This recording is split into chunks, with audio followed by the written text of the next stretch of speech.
The Giver. Lois Lowry. Houghton Mifflin Company. Boston. For all the children to whom we entrust the future. The Giver. It was almost December, and Jonas was beginning to be frightened. No. Wrong word, Jonas thought. Frightened meant that deep, sickening feeling of something terrible about to happen. Frightened was the way he had felt a year ago when an unidentified aircraft had overflown the community twice. He had seen it both times. Squinting toward the sky, he had seen the sleek jet, almost a blur at its high speed, go past, and a second later heard the blast of sound that followed. Then one more time, a moment later, from the opposite direction, the same plane. At first, he had been only fascinated. He had never seen aircraft so close, for it was against the rules for pilots to fly over the community.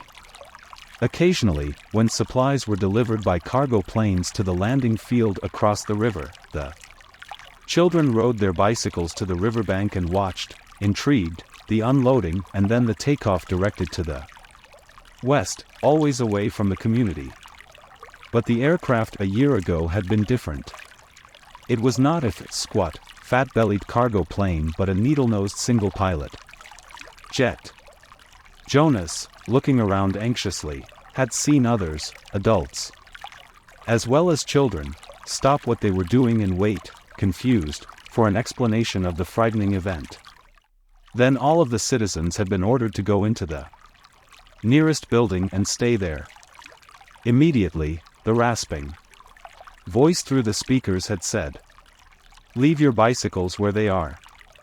Instantly, obediently, Jonas had dropped his bike on its side on the path behind his family's dwelling. He had run indoors and stayed there, alone. His parents were both at work, and his little sister, Lily, was at the childcare center, where she spent her after-school hours. Looking through the front window, he had seen no people, none of the busy afternoon crew of street cleaners, landscape workers, and food delivery people who usually populated the community at that time of day. He saw only the abandoned bikes here and there on their sides. An upturned wheel on one was still revolving slowly. He had been frightened then. The sense of his own community silent, waiting, had made his stomach churn. He had trembled. But it had been nothing. Within minutes the speakers had crackled again, and the voice, reassuring now and less urgent, had explained that a pilot in training had misread his navigational instructions and made a wrong turn.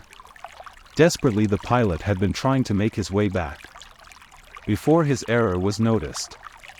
"Needless to say, he will be released," the voice had said, followed by silence. There was an ironic tone to that final message, as if the speaker found it amusing, and Jonas had smiled a little, though he knew what a grim statement it had been. For a contributing citizen to be released from the community was a final decision, a terrible punishment, an overwhelming statement of failure. Even the children were scolded if they used the term lightly at play, jeering at a teammate who missed a catch or stumbled in a race. Jonas had done it once, had shouted at his best friend, "That's it, Asher. You're released," when Asher's clumsy error had lost a match for his team. He had been taken aside for a brief and serious talk by the coach, had hung his head with guilt and embarrassment, and apologized to Asher after the game.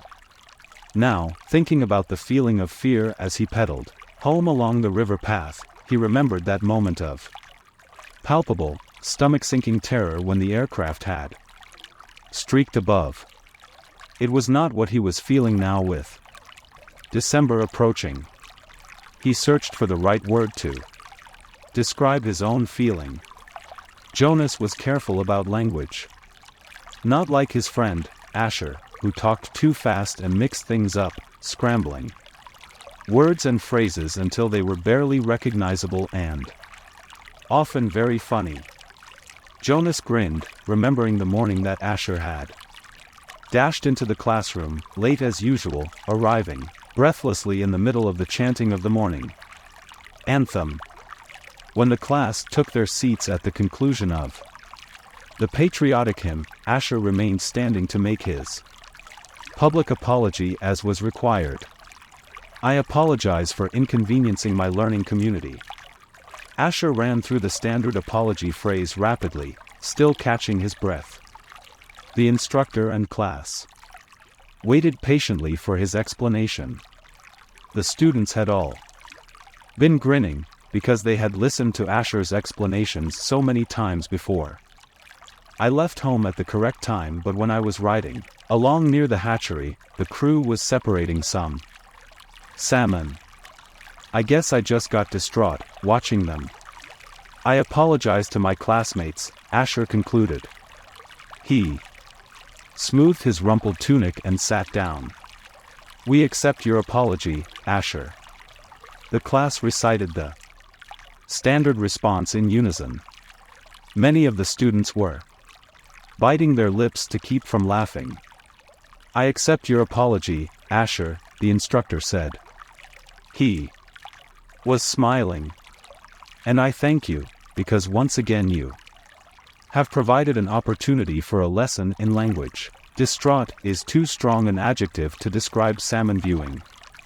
He turned and wrote distraught on the instructional board. Beside it he wrote distracted.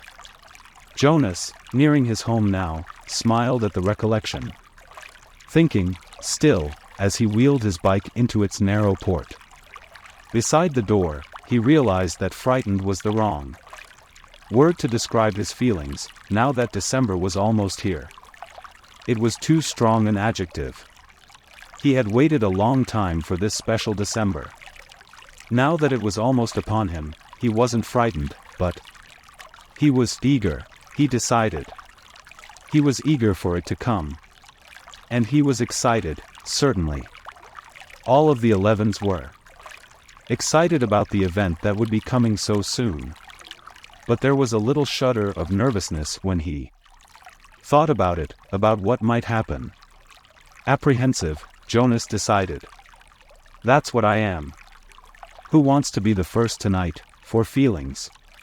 Jonas's father asked, at the conclusion of their evening meal.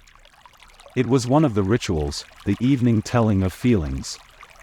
Sometimes Jonas and his sister, Lily, argued over turns, over who would get to go first. Their parents, of course, were part of the ritual. They, too, told their feelings each evening. But like all parents, all adults, they didn't fight and wheedle for their turn. Nor did Jonas, tonight. His feelings were too complicated this evening. He wanted to share them, but he wasn't eager to begin the process of sifting through his own complicated emotions, even with the help that he knew his parents could give. You go, Lily, he said, seeing his sister, who was much younger, only a 7, wiggling with impatience in her chair. I felt very angry this afternoon, Lily announced. My childcare group was at the play area, and we had a visiting group of 7s, and they didn't obey the rules at all. One of them, a male, I don't know his name, kept going right to the front of the line for the slide, even though the rest of us were all waiting. I felt so angry at him. I made my hand into a fist, like this. She held up a clenched fist and the rest of the family smiled at her small defiant gesture. Why do you think the visitors didn't obey the rules? Mother asked. Lily considered, and shook her head. I don't know. They acted like animals? Jonas suggested. He laughed. That's right, Lily said, laughing too. Like animals. Neither child knew what the word meant, exactly, but it was often used to describe someone uneducated or clumsy, someone who didn't fit in. Where were the visitors from? Father asked. Lily frowned, trying to remember. Our leader told us, when he made the welcome speech, but I can't remember. I guess I wasn't paying attention. It was from another community. They had to leave very early, and they had their midday meal on the bus. Mother nodded. Do you think it's possible that their rules may be different? And so they simply didn't know what your play area rules were? Lily shrugged and nodded. I suppose. You've visited other communities, haven't you? Jonas asked. My group has, often. Lily nodded again. When we were 6s, we went and shared a whole school day with a group of 6s in their community. How did you feel when you were there? Lily frowned. I felt strange. Because their methods were different. They were learning usages that my group hadn't learned yet, so we felt stupid. Father was listening with interest. I'm thinking, Lily, he said, about the boy who didn't obey the rules today. Do you think it's possible that he felt strange and stupid, being in a new place with rules that he didn't know about? Lily pondered that. Yes, she said, finally. I feel a little sorry for him, Jonas said, even though I don't even know him. I feel sorry for anyone who is in a place where he feels strange and stupid. How do you feel now, Lily? Father asked. Still angry? I guess not, Lily decided. I guess I feel a little sorry for him. And sorry I made a fist. She grinned. Jonas smiled back at his sister. Lily's feelings were always straightforward, fairly simple, usually easy to resolve. He guessed that his own had been, too, when he was a 7. He listened politely, though not very attentively, while his father took his turn, describing a feeling of worry that he'd had that day at work, a concern about one of the new children who wasn't doing well. Jonas's father's title was nurturer. He and the other nurturers were responsible for all the physical and emotional needs of every new child during its earliest life. It was a very important job, Jonas knew, but it wasn't one that interested him much. What gender is it? Lily asked.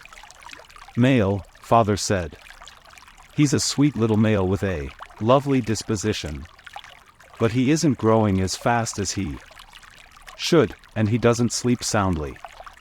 We have him in the extra care section for supplementary nurturing, but the committee's beginning to talk about releasing him. Oh, no, Mother murmured sympathetically. I know. How sad that must make you feel. Jonas and Lily both nodded sympathetically as well. Release of new children was always sad, because they hadn't had a chance to enjoy life within the community yet. And they hadn't done anything wrong. There were only 2 occasions of release which were not punishment. Release of the elderly, which was a time of celebration for a life well and fully lived, and release of a new child, which always brought a sense of what could we have done. This was especially troubling for the nurturers, like Father, who felt they had failed somehow. But it happened very rarely. Well, Father said, I'm going to keep trying. I may ask the committee for permission to bring him here at night, if you don't mind. You know what the night crew nurturers are like. I think this little guy needs something extra. Of course, Mother said, and Jonas and Lily nodded. They had heard Father complain about the night crew before. It was a lesser job, night crew nurturing, assigned to those who lacked the interest or skills or insight for the more vital jobs of the daytime hours. Most of the people on the night crew had not even been given spouses because They lacked, somehow, the essential capacity to connect to others, which was required for the creation of a family unit. Maybe we could even keep him, Lily suggested. Sweetly, trying to look innocent. The look was fake, Jonas knew, they all knew. Lily, Mother reminded her, smiling, you know the rules.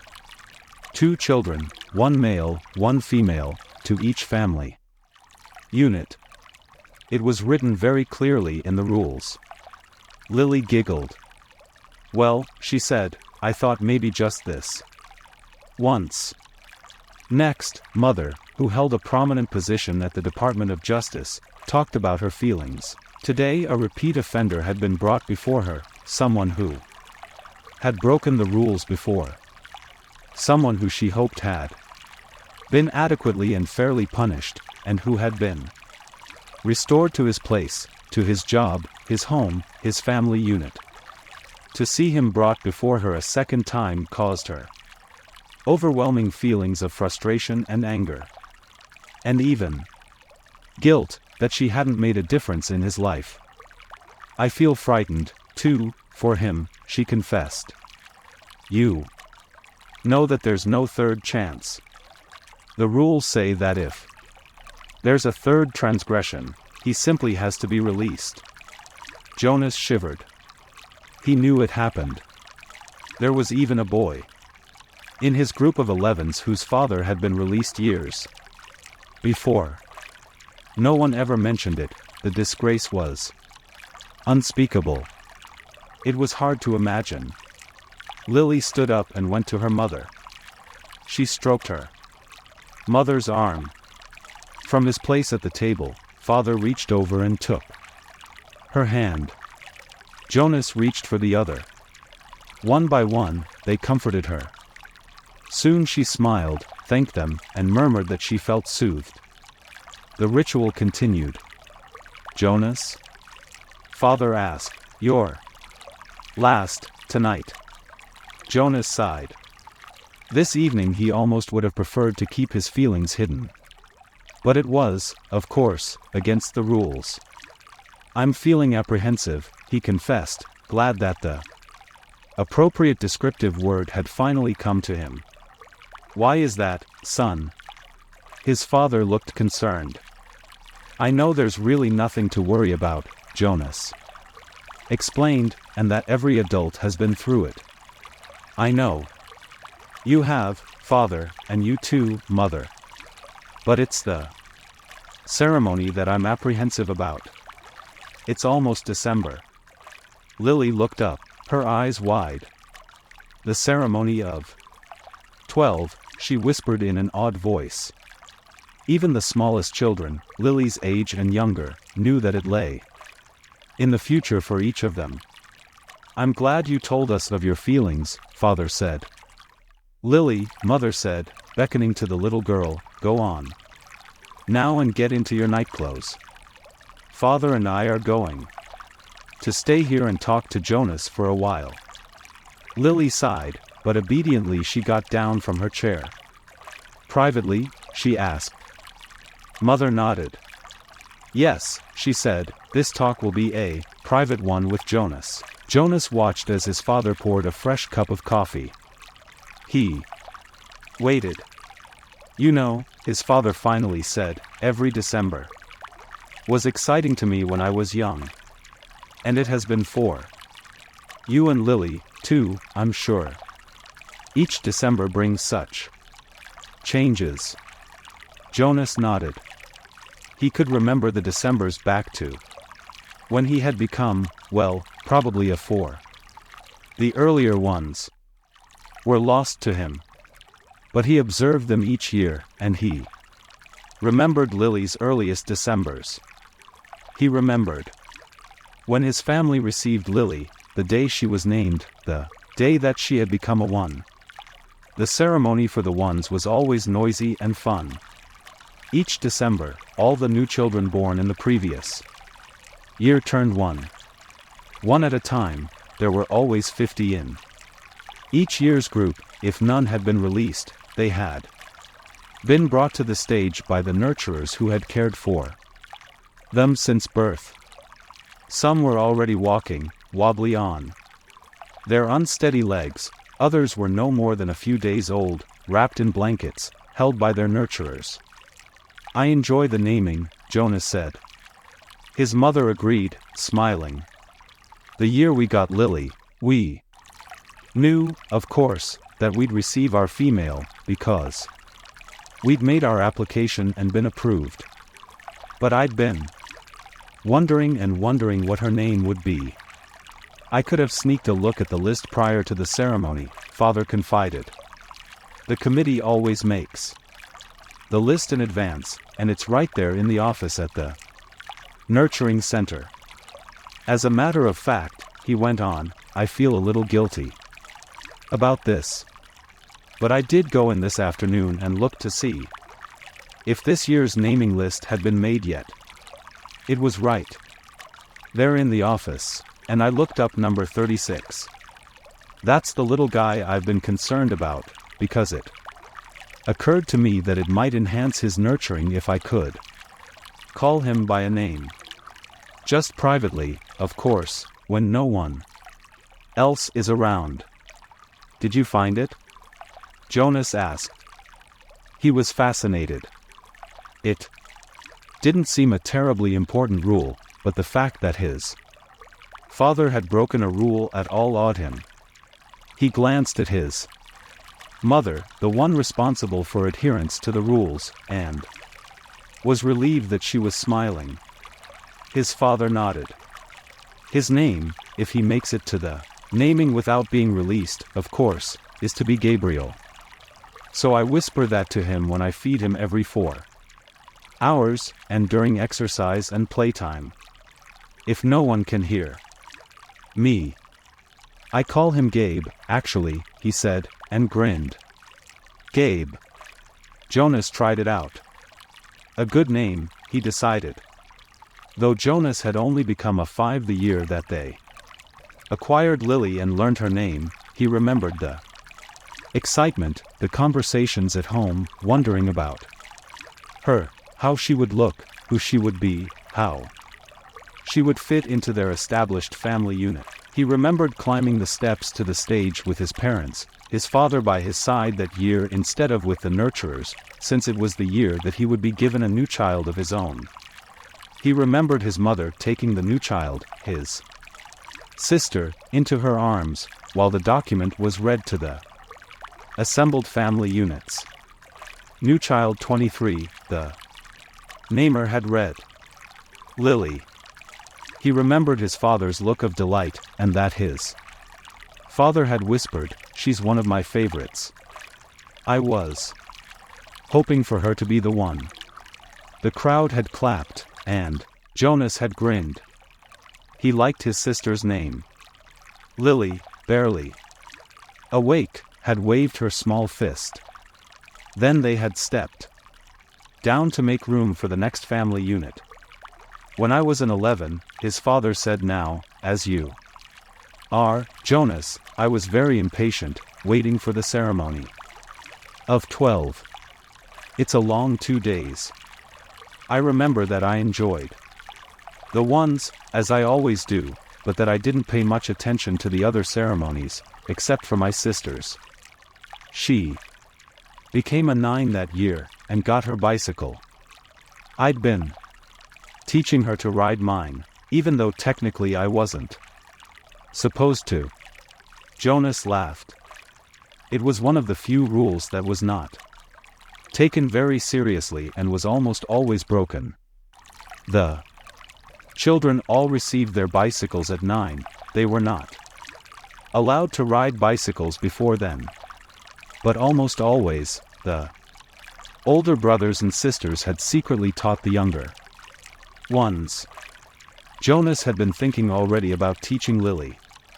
There was talk about changing the rule and giving the bicycles at an earlier age. A committee was studying the idea.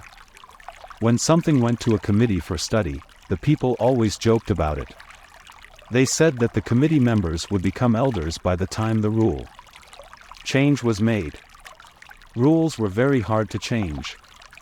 Sometimes, if it was a very important rule, unlike the one governing the age 4 bicycles, it would have to go, eventually, to the receiver for a decision. The receiver was the most important elder. Jonas had never even seen him, that he knew of, someone in a position of such importance lived and worked alone, but the committee would never bother the receiver with a question about bicycles. They would simply fret and argue about it themselves for years, until the citizens forgot that it had ever gone to them for study. His father continued. So I watched and cheered when my sister, Katya, became a 9 and removed her hair ribbons and got her bicycle, father went on. Then I didn't pay much attention to the 10s and 11s. And finally, at the end of the second day, which seemed to go on forever, it was my turn. It was the ceremony of 12. Jonas shivered. He pictured his father, who must have been a shy and quiet boy, for he was a shy and quiet man, seated with his group, waiting to be called to the stage. The ceremony of 12 was the last of the ceremonies, the most important. I remember how proud my parents looked, and my sister, too.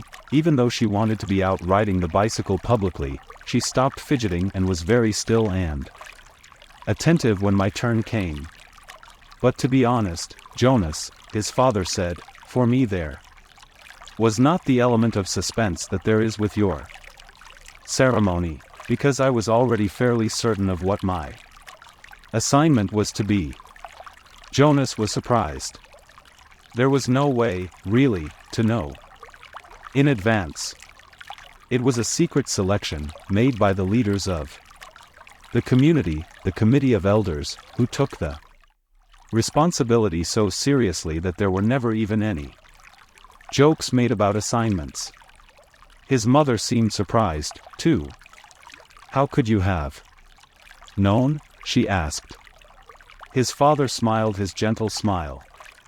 Well, it was clear to me, and my parents later confessed that it had been obvious to them, too, what my aptitude was. I had always loved the new children more than anything.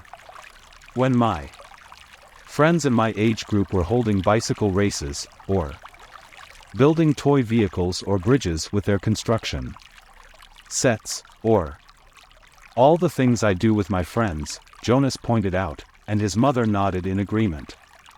I always participated, of course, because as children we must experience all of those things.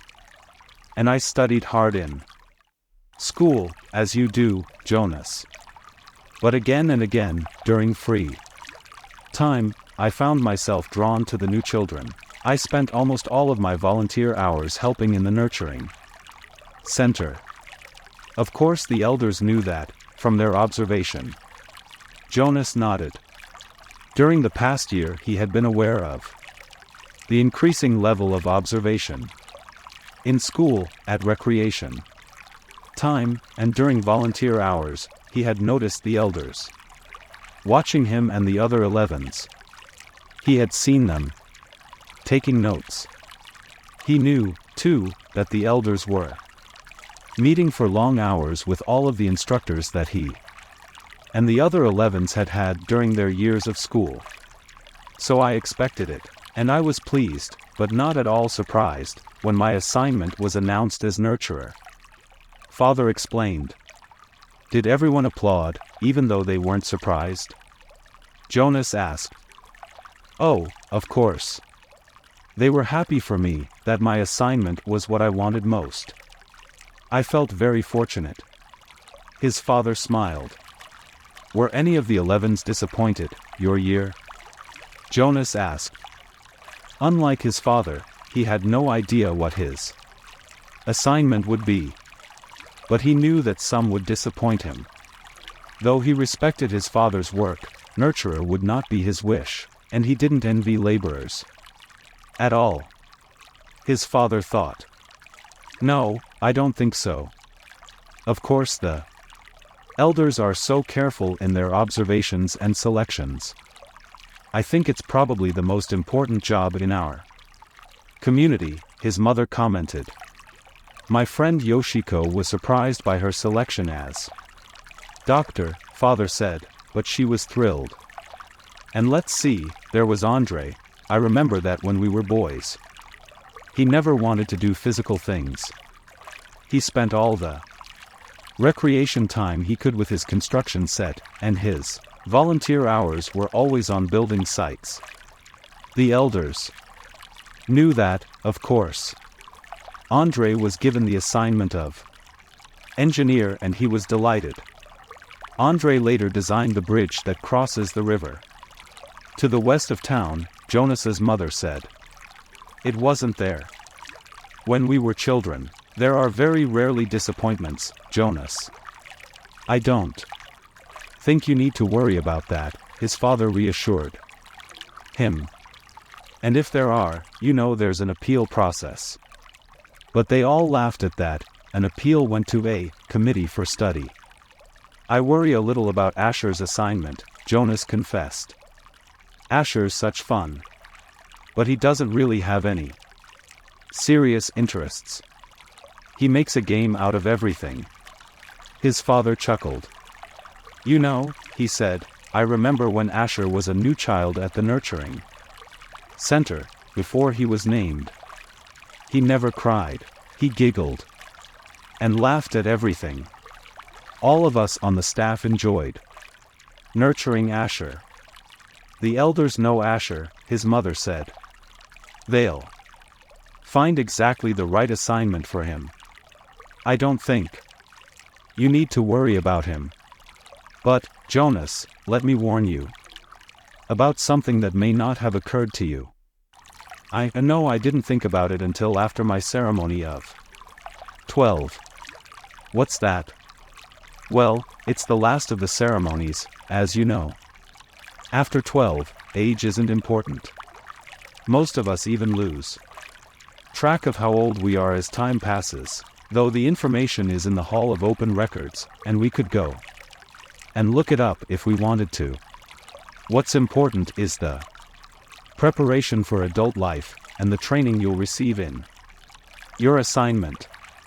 I know that, Jonas said. Everyone knows that.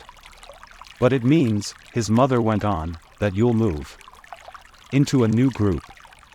And each of your friends will. You'll no longer be spending your time with your group of 11s. After the ceremony of 12, you'll be with your assignment group, with those in training. No more volunteer hours, no more recreation hours. So your friends will no longer be as close. Jonas shook his head. Asher and I will always be friends, he said firmly. And there will still be school. That's true, his father agreed. But what your mother said is true as well. There will be changes. Good changes, though, his mother pointed out. After my ceremony of 12, I missed my childhood recreation. But when I entered my training for law and justice, I found myself with people who shared my interests. I made friends on a new level, friends of all ages. Did you still play at all, after 12? Jonas asked. Occasionally, his mother replied. But it didn't seem as important to me. I did, his father said, laughing. I still do. Every day, at the nurturing center, I play bounce on the knee, and peekaboo, and hug the teddy. He reached over and stroked Jonas's neatly trimmed hair. Fun doesn't end when you become 12. Lily appeared, wearing her nightclothes, in the doorway. She gave an impatient sigh.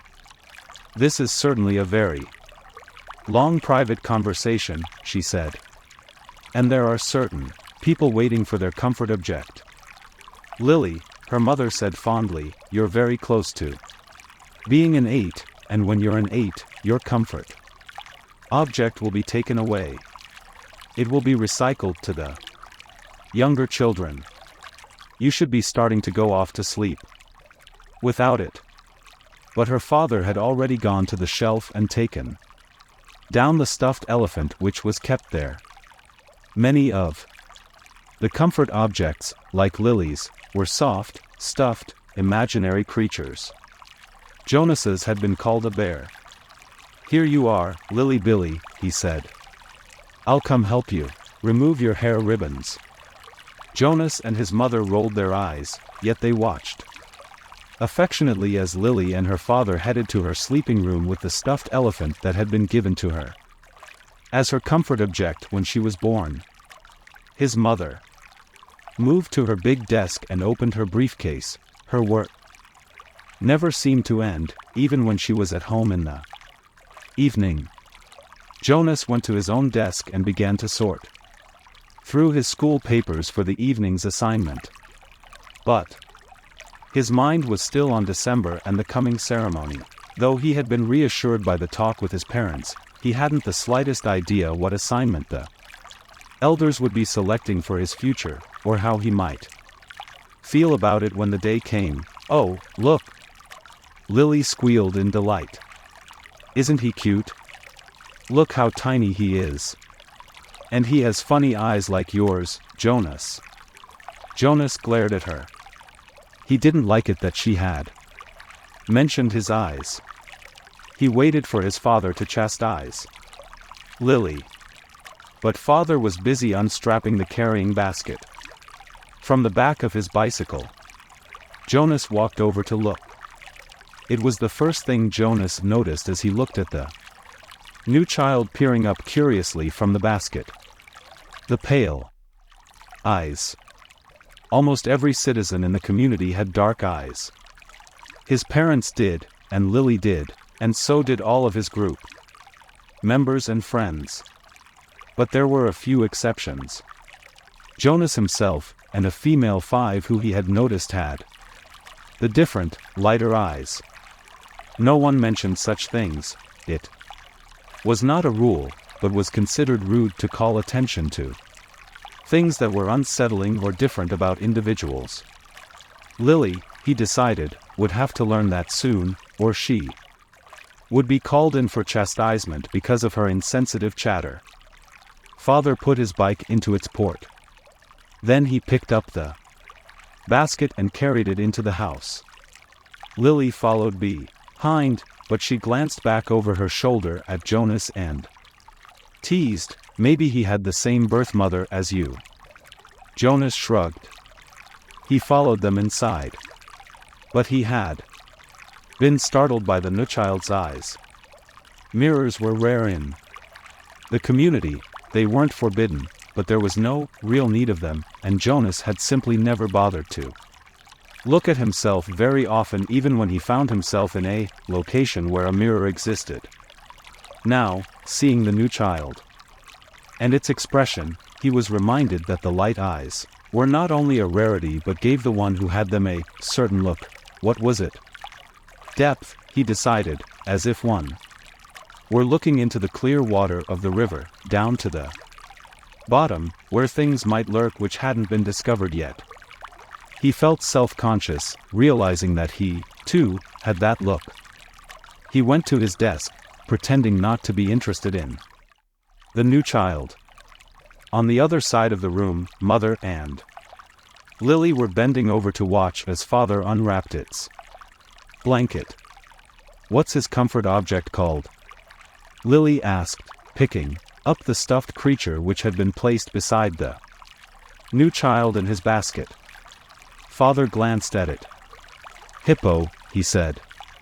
Lily giggled at the strange word.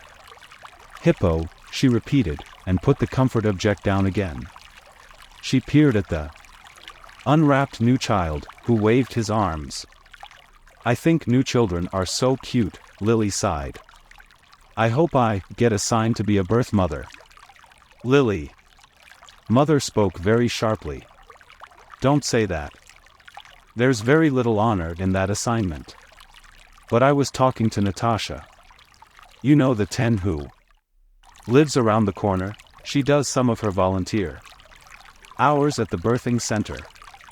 And she told me that the birth mothers get wonderful food, and they have very gentle exercise periods, and most of the time they just play games and amuse themselves while they're waiting.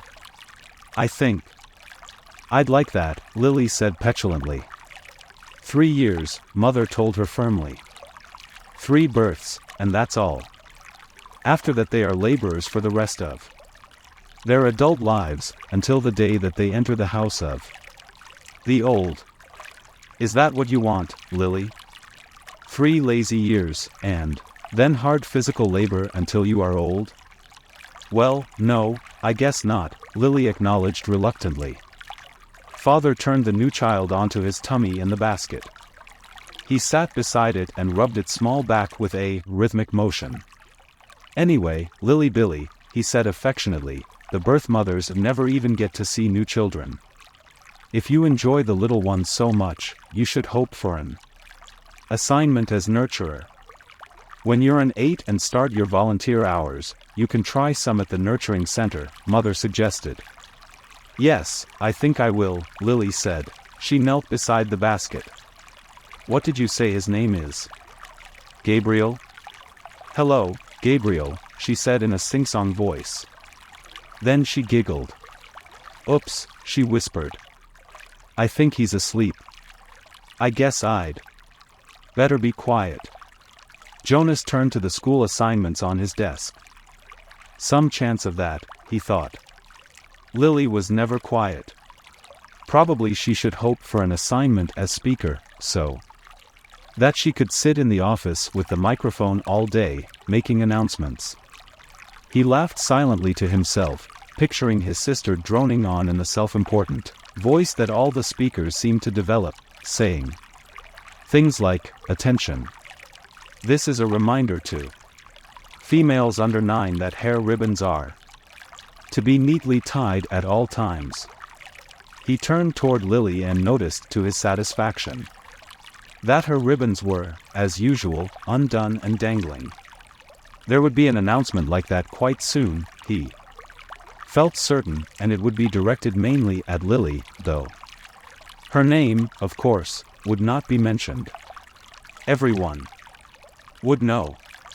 Everyone had known, he remembered with humiliation, that the announcement attention. This is a reminder to male 11s that objects are not to be removed from the recreation area and that snacks are to be eaten, not hoarded had been specifically directed at him, the day last month that he had taken an apple home. Number 1 had mentioned it, not even his parents, because the public announcement had been sufficient to produce the appropriate remorse. He had, of course, disposed of the apple and made his apology to the recreation director the next morning, before school. Jonas thought again about that incident. He was still bewildered by it, not by the announcement or the necessary apology, those were standard procedures, and he had deserved them, but by the incident itself. He probably should have brought up his feeling of bewilderment that very evening when the family unit had shared their feelings of the day. But he had not been able to sort out and put words to the source of his confusion, so he had let it pass.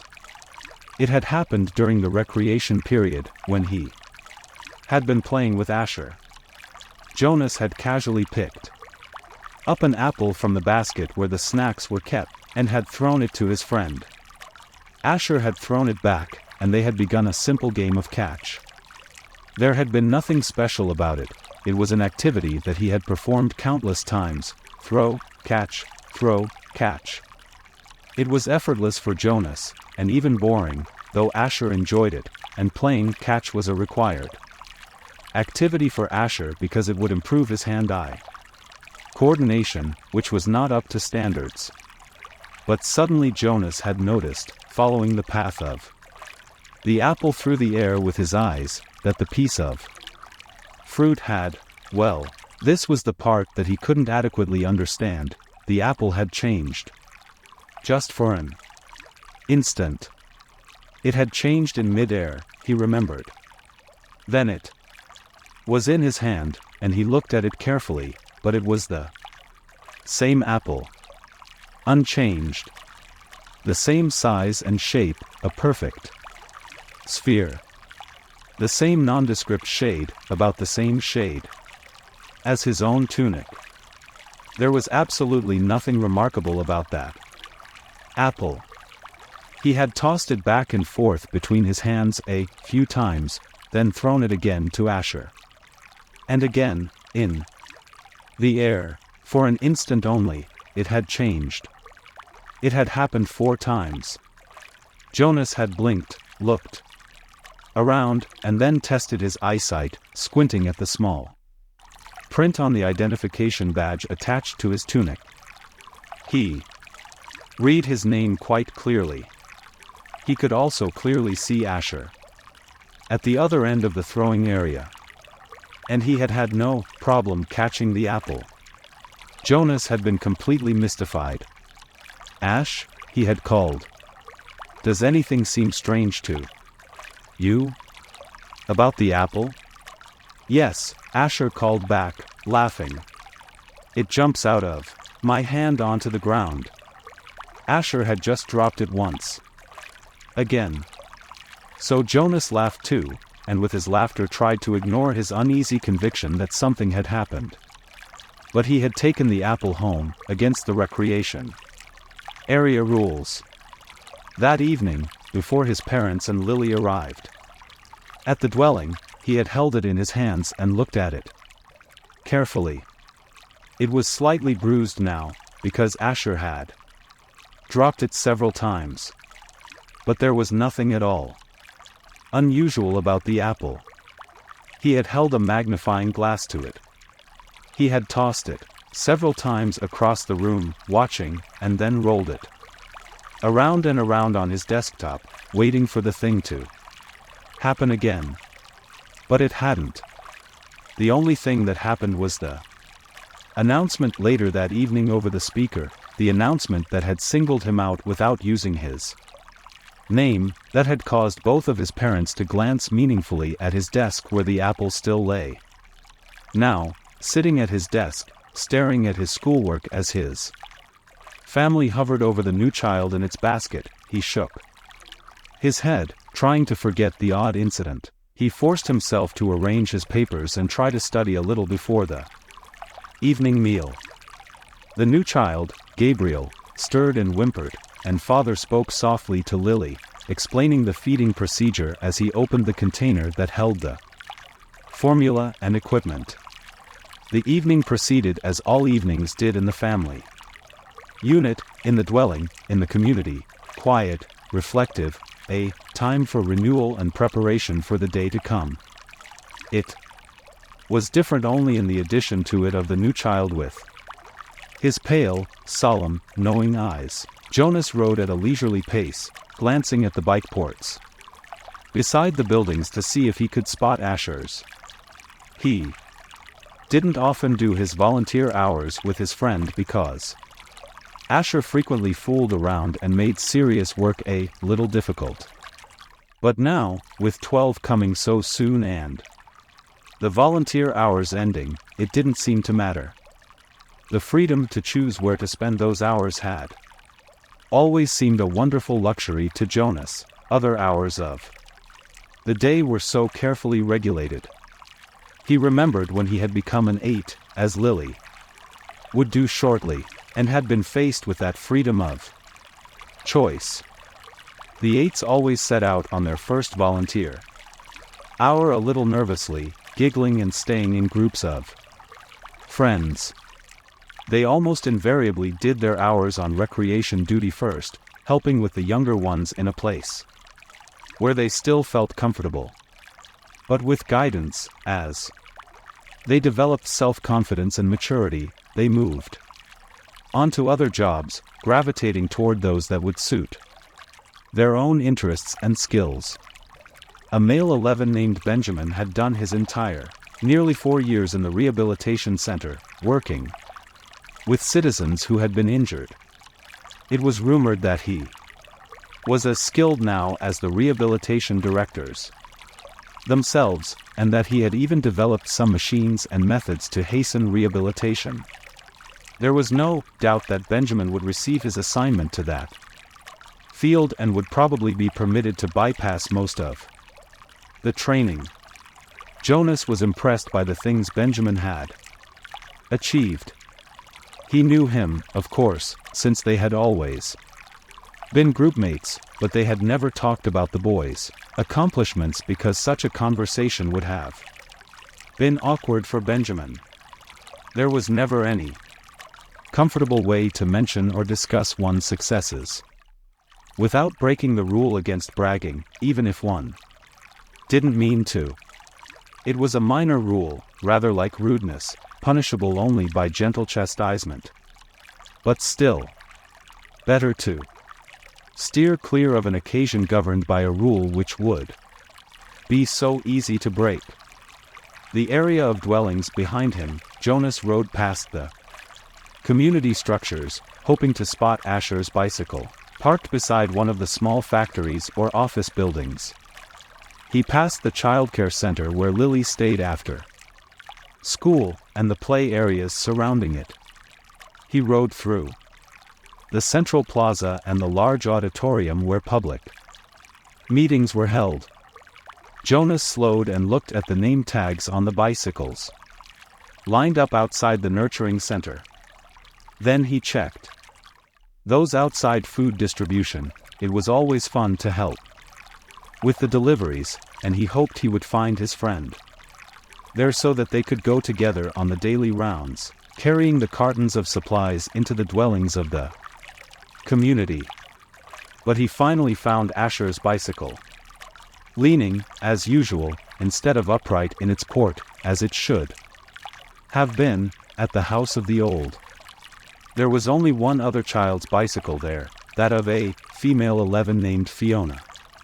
Jonas liked Fiona. She was a good student, quiet and polite, but she had a sense of fun as well, and it didn't surprise him that she was working with Asher today. He parked his bicycle neatly in the port beside theirs and entered the building. "Hello, Jonas," the attendant at the front desk said. She handed him the sign-up sheet and stamped her own official seal beside his signature. All of his volunteer hours would be carefully tabulated at the Hall of Open Records. Once, long ago, it was whispered among the children, an 11 had arrived at the ceremony of 12 only to hear a public announcement that he had not completed the required number of volunteer hours and would not, therefore, be given his assignment. He had been permitted an additional month in which to complete the hours, and then given his assignment privately, with no applause, no celebration, a disgrace that had clouded his entire future. "It's good to have some volunteers here today," the attendant told him. "We celebrated a release this morning, and that always throws the schedule off a little, so things get backed up." She looked at a printed sheet. "Let's see. Asher and Fiona are helping in the bathing room. Why don't you join them there? You know where it is, don't you?" Jonas nodded, thanked her, and walked down the long hallway. He glanced into the rooms on either side. The old were sitting quietly, some visiting and talking with one another, others doing handwork and simple crafts. A few were asleep. Each room was comfortably furnished, the floors covered with thick carpeting. It was a serene and slow-paced place, unlike the busy centers of manufacture and distribution where the daily work of the community occurred. Jonas was glad that he had, over the years, chosen to do his hours in a variety of places so that he could experience the differences. He realized, though, that not focusing on one area meant he was left with not the slightest idea, not even a guess, of what his assignment would be. He laughed softly. "Thinking about the ceremony again, Jonas?" he teased himself. But he suspected that with the date so near, probably all of his friends were, too. He passed a caretaker walking slowly with one of the old in the hall. "Hello, Jonas," the young uniformed man said, smiling pleasantly. The woman beside him, whose arm he held, was hunched over as she shuffled along in her soft slippers. She looked toward Jonas and smiled, but her dark eyes were clouded and blank. He realized she was blind. He entered the bathing room with its warm moist air and scent of cleansing lotions. He removed his tunic, hung it carefully on a wall hook, and put on the volunteer's smock. That was folded on a shelf. "Hi, Jonas," Asher called from the corner where he was kneeling beside a tub. Jonas saw Fiona nearby, at a different tub. She looked up and smiled at him, but she was busy, gently washing a man who lay in the warm water. Jonas greeted them and the caretaking attendants at work nearby. Then he went to the row of padded lounging chairs where others of the old were waiting. He had worked here before, he knew what to do. "Your turn, Larissa," he said, reading the name tag on the woman's robe. "I'll just start the water and then help you up." He pressed the button on a nearby empty tub and watched as the warm water flowed in through the many small openings on the sides. The tub would be filled in a minute and the water flow would stop automatically. He helped the woman from the chair, led her to the tub, removed her robe, and steadied her with his hand on her arm as she stepped in and lowered herself.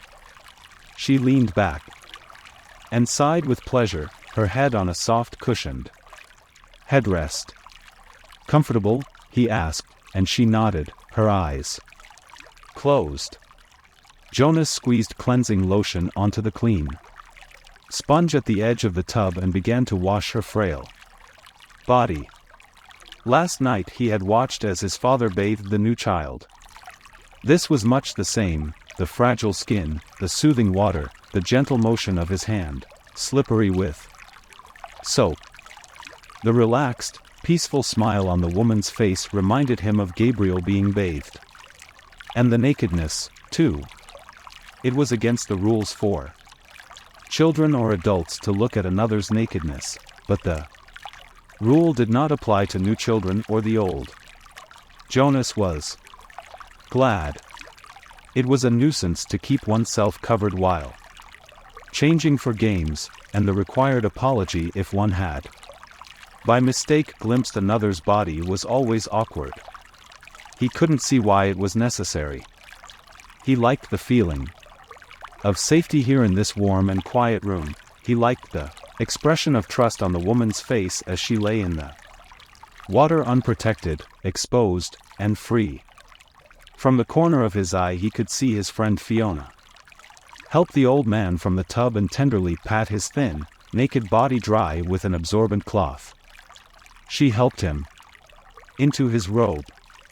Jonas thought Larissa had drifted into sleep, as the old often did, and he was careful to keep his motions steady and gentle so he wouldn't wake her.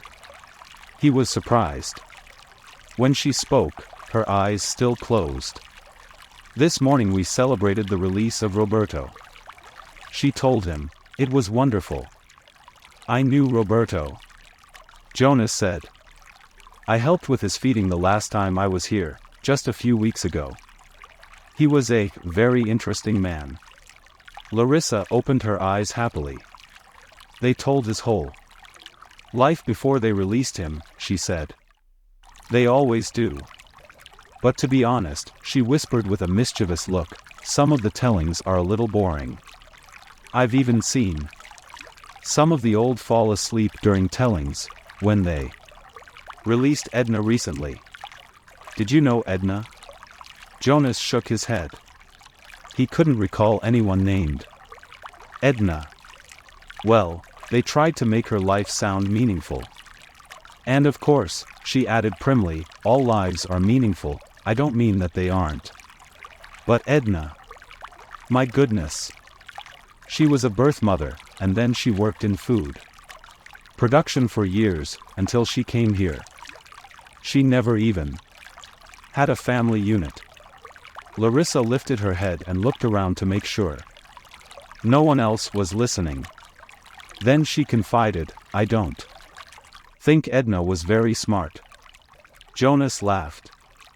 He rinsed her left arm, laid it back into the water, and began to wash her feet. She murmured with pleasure as he massaged her feet with the sponge. But Roberto's life was wonderful, Larissa went on, after a moment. He had been an instructor of 11s. You know how important that is, and he'd been on the planning committee. And, goodness, I don't know how he found the time. He also raised 2 very successful children, and he was also the one who did the landscaping design for the central plaza. He didn't do the actual labor, of course. Now you're back. Lean forward and I'll help you sit up. Jonas put his arm around her and supported her as she sat. He squeezed the sponge against her back and began to rub her sharp-boned shoulders. Tell me about the celebration. Well, there was the telling of his life. That is always first. Then the toast. We all raised our glasses and cheered. We chanted the anthem. He made a lovely goodbye speech. And several of us made little speeches wishing him well. I didn't, though. I've never been fond of public speaking. He was thrilled. You should have seen the look on his face when they let him go. Jonas slowed the strokes of his hand on her back. Thoughtfully. Larissa, he asked, what happens when they make the actual release? Where exactly did Roberto go? She lifted her bare wet shoulders in a small shrug. I don't know. I don't think anybody does, except the committee. He just bowed to all of us and then walked, like they all do, through the special door in the releasing room. But you should have seen his look. Pure happiness, I'd call it. Jonas grinned. I wish I'd been there to see it. Larissa frowned. I don't know why they don't let children come. Not enough room, I guess. They should enlarge the releasing room. We'll have to suggest that to the committee. Maybe. They'd study it, Jonas said slyly, and Larissa chortled with laughter. Right, she hooted, and Jonas helped her from the tub. Usually, at the morning ritual when the family members told their dreams, Jonas didn't contribute much. He rarely dreamed. Sometimes he awoke with a feeling of fragments afloat in his sleep, but he couldn't seem to grasp them and put them together into something worthy of telling at the ritual. But this morning was different. He had dreamed very vividly the night before. His mind wandered while Lily, as usual, recounted a lengthy dream, this one a frightening one in which she had, against the rules, been riding her mother's bicycle and been caught by the security guards. They all listened carefully and discussed with Lily the warning that the dream had given. Thank you for your dream, Lily.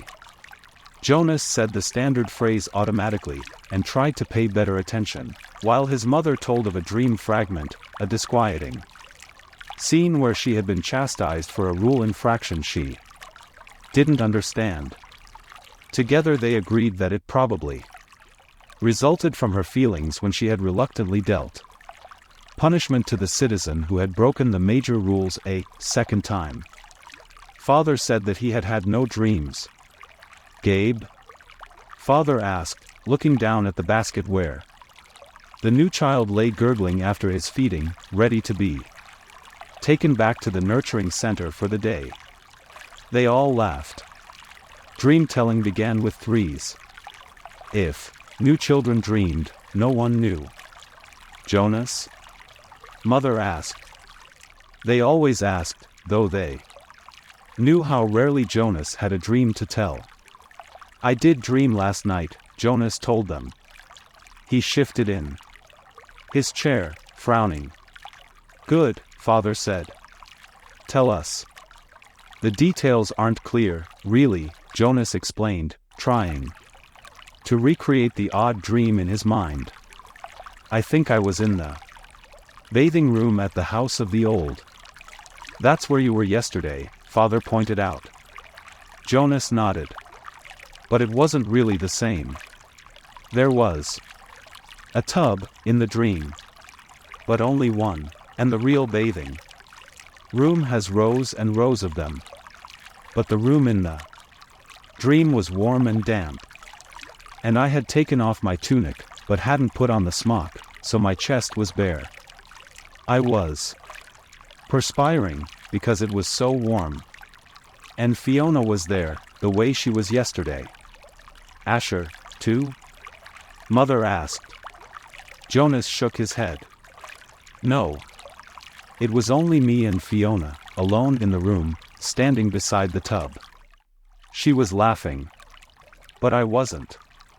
I was almost a little angry at her, in the dream, because she wasn't taking me seriously. Seriously about what? Lily asked. Jonas looked at his plate. For some reason that he didn't understand, he felt slightly embarrassed. I think I was trying to convince her that she should get into the tub of water. He paused. He knew he had to tell it all, that it was not only all right but necessary to tell all of a dream. So he forced himself to relate the part that made him uneasy. I wanted her to take off her clothes and get into the tub, he explained quickly. I wanted to bathe her. I had the sponge in my hand. But she wouldn't. She kept laughing. And saying no. He looked up at his parents. That's all, he said. Can you describe the strongest feeling in your dream, son? Father asked. Jonas thought about it.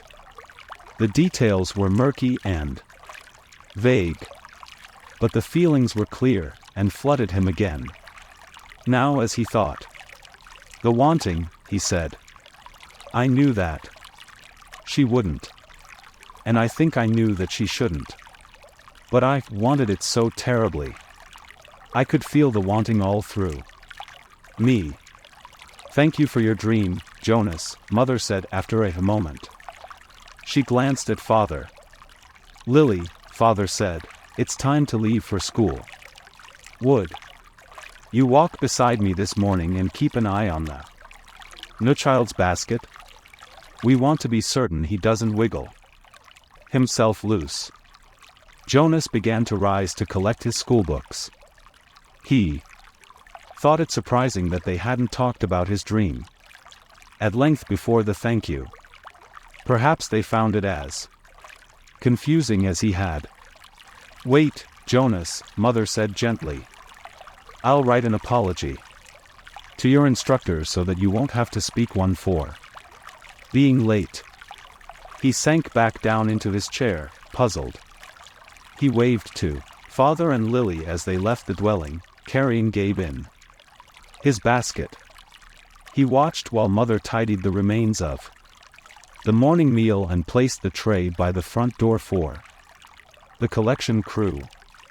Finally she sat down beside him at the table. Jonas, she said with a smile, the feeling you described as the wanting? It was your first stirrings. Father and I have been expecting it to happen to you. It happens to everyone. It happened to Father when he was your age. And it happened to me. It will happen someday to Lily. And very often, Mother added, it begins with a dream. Stirrings. He had heard the word before. He remembered that there was a reference to the stirrings in the Book of Rules, though he didn't remember what it said. And now and then the speaker mentioned it. Attention. A reminder that stirrings must be reported in order for treatment to take place. He had always ignored that announcement because he didn't understand it, and it had never seemed to apply to him in any way. He ignored, as most citizens did, many of the commands and reminders read by the speaker. "Do I have to report it?" he asked his mother. She laughed. "You did, in the dream telling. That's enough. But what about the treatment? The speaker says that treatment must take place." Jonas felt miserable. Just when the ceremony was about to happen, his ceremony of 12, would he have to go away someplace for treatment? Just because of a stupid dream? But his mother laughed again in a reassuring, affectionate way. "No, no," she said. "It's just the pills. You're ready for the pills, that's all. That's the treatment for stirrings." Jonas brightened. He knew about the pills. His parents both took them each morning. And some of his friends did, he knew.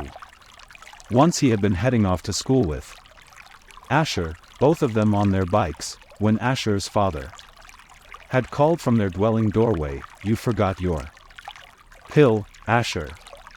Asher had groaned good-naturedly, turned his bike, and ridden back while Jonas waited. It was the sort of thing one didn't ask a friend about, because it might have fallen into that uncomfortable category of being different. Asher took a pill each morning, Jonas did not. Always better, less rude, to talk about things that were the same. Now he swallowed the small pill that his mother handed him. "That's all?" he asked. "That's all," she replied, returning the bottle to the cupboard. "But you mustn't forget. I'll remind you for the first weeks, but then you must do it on your own. If you forget, the stirrings will come back. The dreams of stirrings will come back. Sometimes the dosage must be adjusted." "Asher takes them," Jonas confided. His mother nodded, unsurprised. "Many of your groupmates probably do. The males, at least. And they all will, soon. Females too. How long will I have to take them?" "Until you enter the house of the old," she explained. "All of your adult life. But it becomes routine, after a while you won't even pay much attention to it." She looked at her watch. "If you leave right now, you won't even be late for school. Hurry along. And thank you again, Jonas," she added, as he went to the door, "for your dream." Pedaling rapidly down the path, Jonas felt oddly proud to have joined those who took the pills. For a moment, though, he remembered the dream again. The dream had felt pleasurable. Though the feelings were confused, he thought that he had liked the feelings that his mother had called stirrings. He remembered that upon waking, he had wanted to feel the stirrings again. Then, in the same way that his own dwelling slipped away behind him as he rounded a corner on his bicycle, the dream slipped away from his thoughts. Very briefly, a little guiltily, he tried to grasp it back. But the feelings had disappeared. The stirrings were gone. "Lily, please hold still," Mother said again. Lily, standing in front of her, fidgeted impatiently. "I can tie them myself," she complained. "I always have." "I know that," Mother replied, straightening the hair ribbons on the little girl's braids. "But I also know that they constantly come loose, and more often than not, they're dangling down your back by afternoon. Today, at least, we want them to be neatly tied and to stay neatly tied. I don't like hair ribbons. I'm glad I only have to wear them one more year," Lily said irritably. "Next year I get my bicycle, too," she added more cheerfully. "There are good things each year," Jonas reminded her. "This year you get to start your volunteer hours." And remember last year, when you became a 7, you were so happy to get your front button jacket? The little girl nodded and looked down at herself, at the jacket with its row of large buttons that designated her as a 7. 4s, 5s, and 6s all wore jackets that fastened down the back so that they would have to help each other dress and would learn interdependence. The front button jacket was the first sign of independence, the first very visible symbol of growing up. The bicycle, at 9, would be the powerful emblem of moving gradually out into the community, away from the protective family unit. Lily grinned and wriggled away from her mother. And this year you get your assignment, she said to Jonas in an excited voice. I hope you get pilot. And that you take me flying. Sure I will, said Jonas. And I'll get a special little parachute that just fits you, and I'll take you up to, maybe 20,000 feet, and open the door, and Jonas, mother warned. I was only joking, Jonas groaned. I don't want pilot, anyway. If I get pilot I'll put in an appeal. Come on, mother said. She gave Lily's ribbons a final tug. Jonas? Are you ready?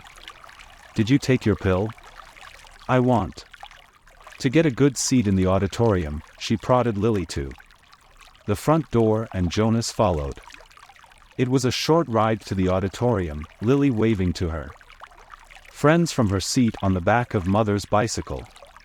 Jonas stowed his bicycle beside Mother's and made his way through the throng to find his group. The entire community attended the ceremony each year. For the parents, it meant 2 days' holiday from work. They sat together in the huge hall. Children sat with their groups until they went, one by one, to the stage. Father, though, would not join Mother in the audience right away. For the earliest ceremony, the naming, the nurturers brought the new children to the stage. Jonas, from his place in the balcony with the 11s, searched the auditorium for a glimpse of Father.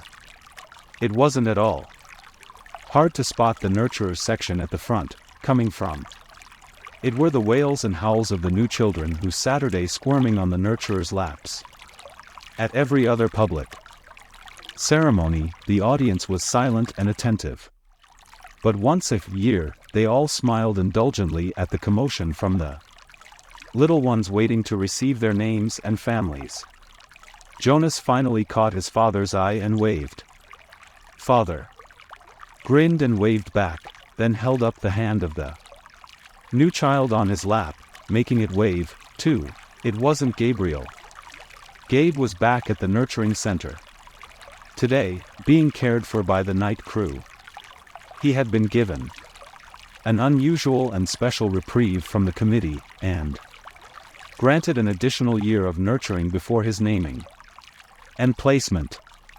Father had gone before the committee with a plea on behalf of Gabriel, who had not yet gained the weight appropriate to his days of life nor begun to sleep soundly enough at night to be placed with his family unit. Normally such a new child would be labeled inadequate and released from the community. Instead, as a result of Father's plea, Gabriel had been labeled uncertain and given the additional year.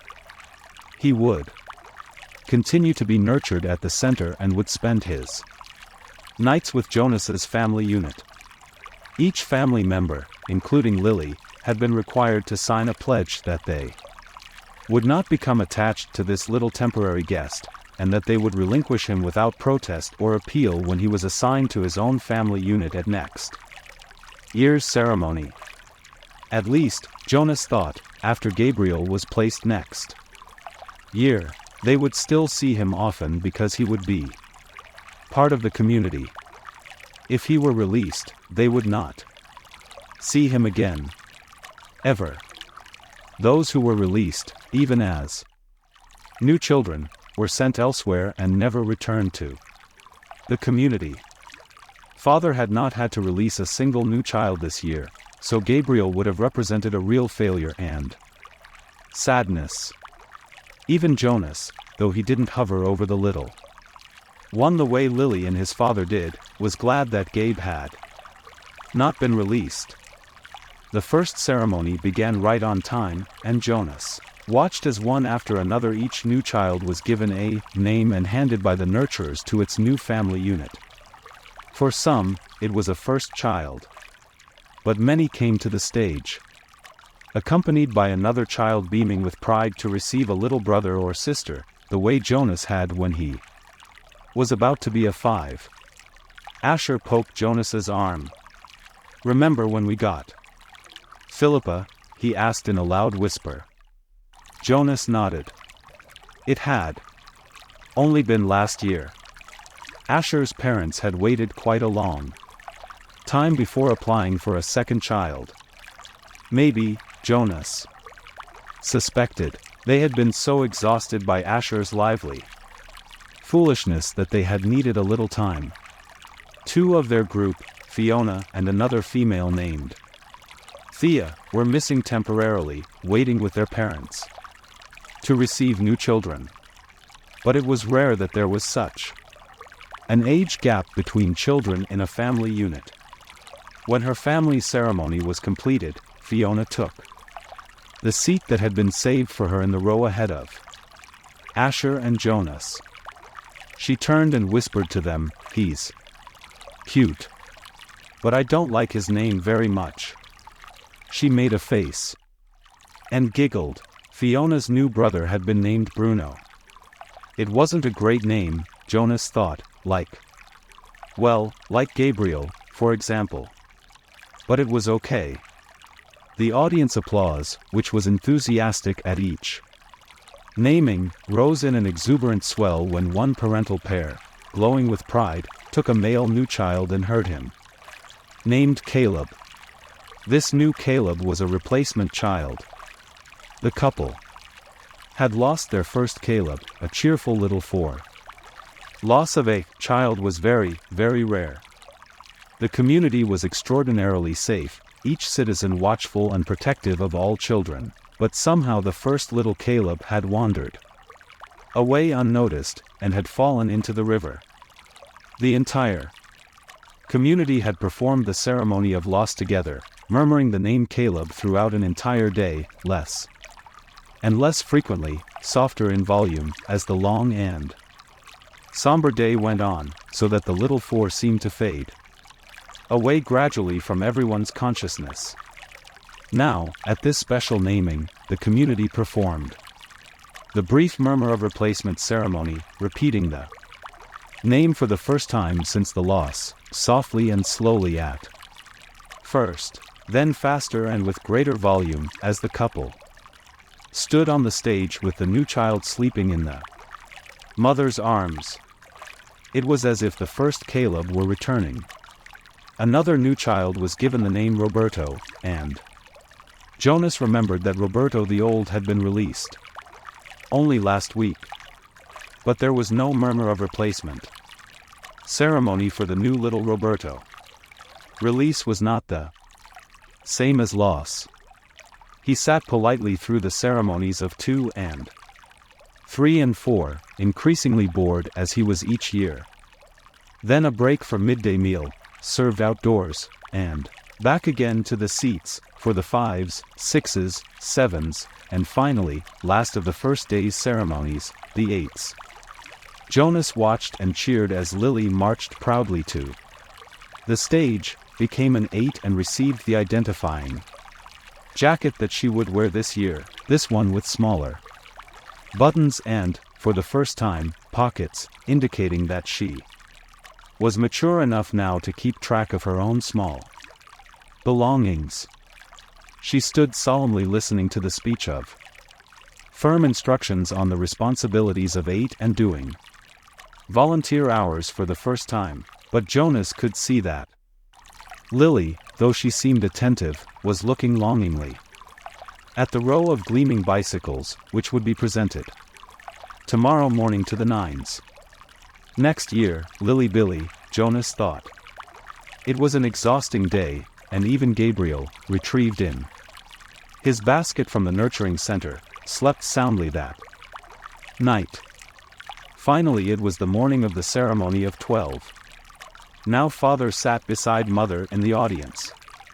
Jonas could see them applauding dutifully as the nines, one by one, wheeled their new bicycles, each with its gleaming name tag attached to the back, from the stage. He knew that his parents cringed a little, as he did, when Fritz, who lived in the dwelling next door to theirs, received his bike and almost immediately bumped into the podium with it.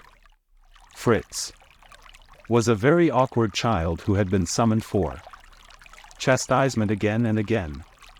His transgressions were small ones, always: shoes on the wrong feet, schoolwork misplaced, failure to study adequately for a quiz.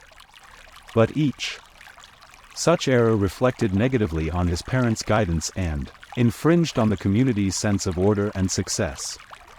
Jonas and his family had not been looking forward to Fritz's bicycle, which they realized would probably too often be dropped on the front walk instead of wheeled neatly into its port. Finally the nines were all resettled in their seats, each having wheeled a bicycle outside where it would be waiting for its owner at the end of the day. Everyone always chuckled and made small jokes when the nines rode home for the first time. "Want me to show you how to ride?" older friends would call. "I know you've never been on a bike before." But invariably the grinning nines, who in technical violation of the rule had been practicing secretly for weeks, would mount and ride off in perfect balance, training wheels never touching the ground. Then the tens. Jonas never found the ceremony of 10 particularly interesting, only time-consuming, as each child's hair was snipped neatly into its distinguishing cut. Females lost their braids at 10, and males, too, relinquished their long childish hair and took on the more manly short style which exposed their ears. Laborers moved quickly to the stage with brooms and swept away the mounds of discarded hair. Jonas could see the parents of the new tens stir and murmur, and he knew that this evening, in many dwellings, they would be snipping and straightening the hastily done haircuts, trimming them into a neater line. 11s. It seemed a short time ago that Jonas had undergone the ceremony of 11, but he remembered that it was not one of the more interesting ones. By 11, one was only waiting to be 12. It was simply a marking of time with no meaningful changes. There was new clothing, different undergarments for the females, whose bodies were beginning to change, and longer trousers for the males, with a specially shaped pocket for the small calculator that they would use this year in school, but those were simply presented in wrapped packages without an accompanying speech. Break for midday meal. Jonas realized he was hungry. He and his groupmates congregated by the tables in front of the auditorium and took their packaged food. Yesterday there had been merriment at lunch, a lot of teasing and energy, but today the group stood anxiously, separate from the other children.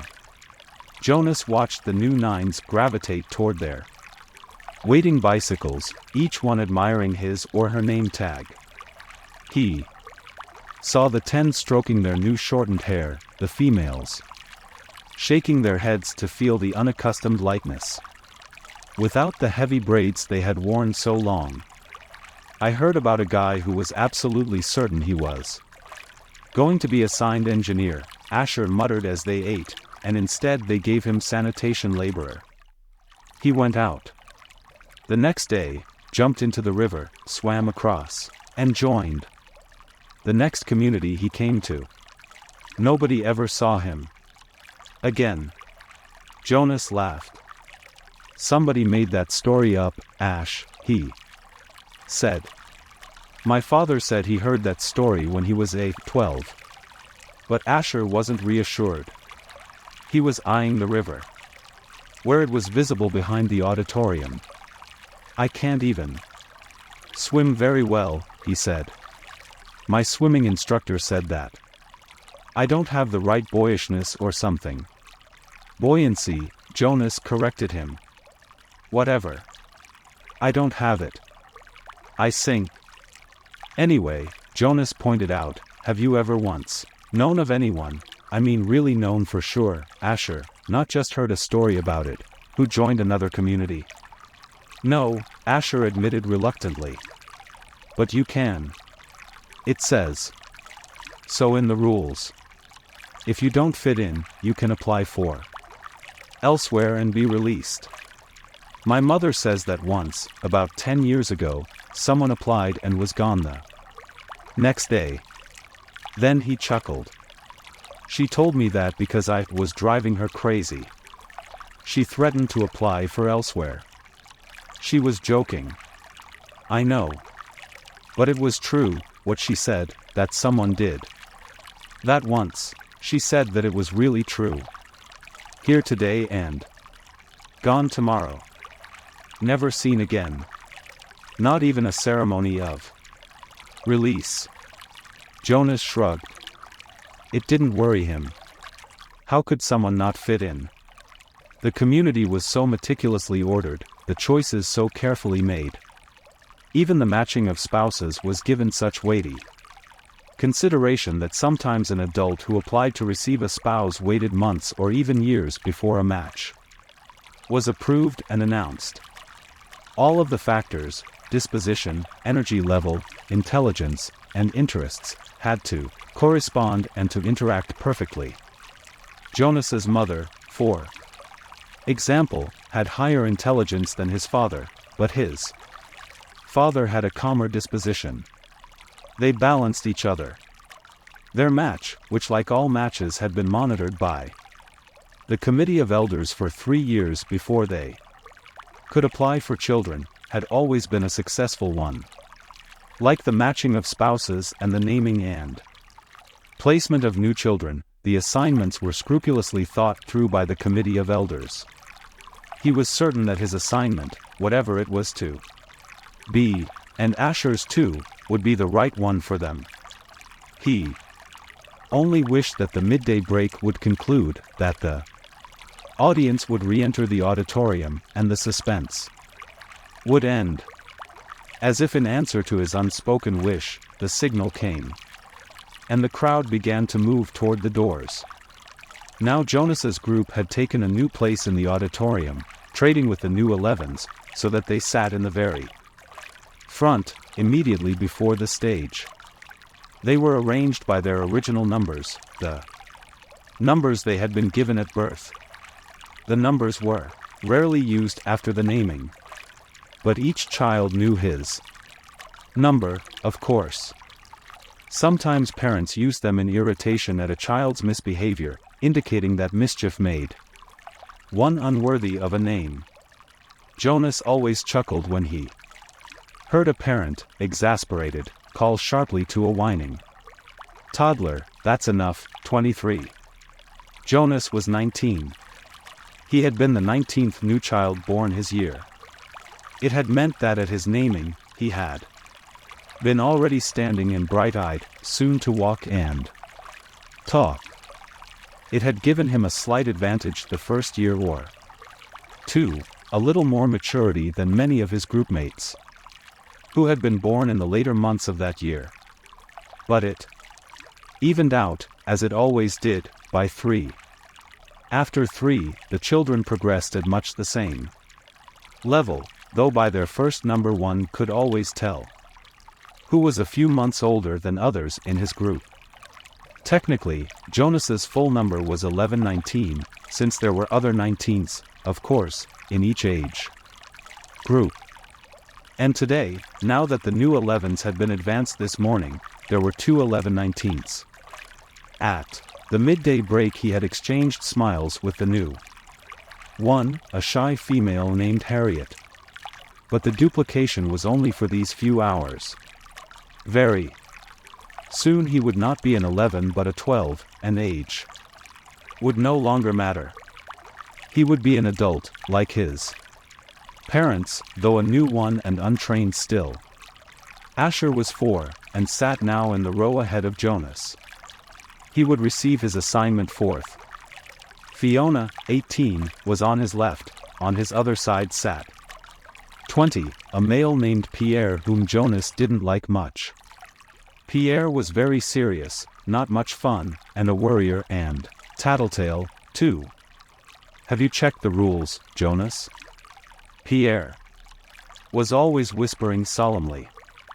I'm not sure that's within the rules. Usually it was some foolish thing that no one cared about, opening his tunic if it was a day with a breeze, taking a brief try on a friend's bicycle, just to experience the different feel of it. The initial speech at the ceremony of 12 was made by the chief elder, the leader of the community who was elected every 10 years.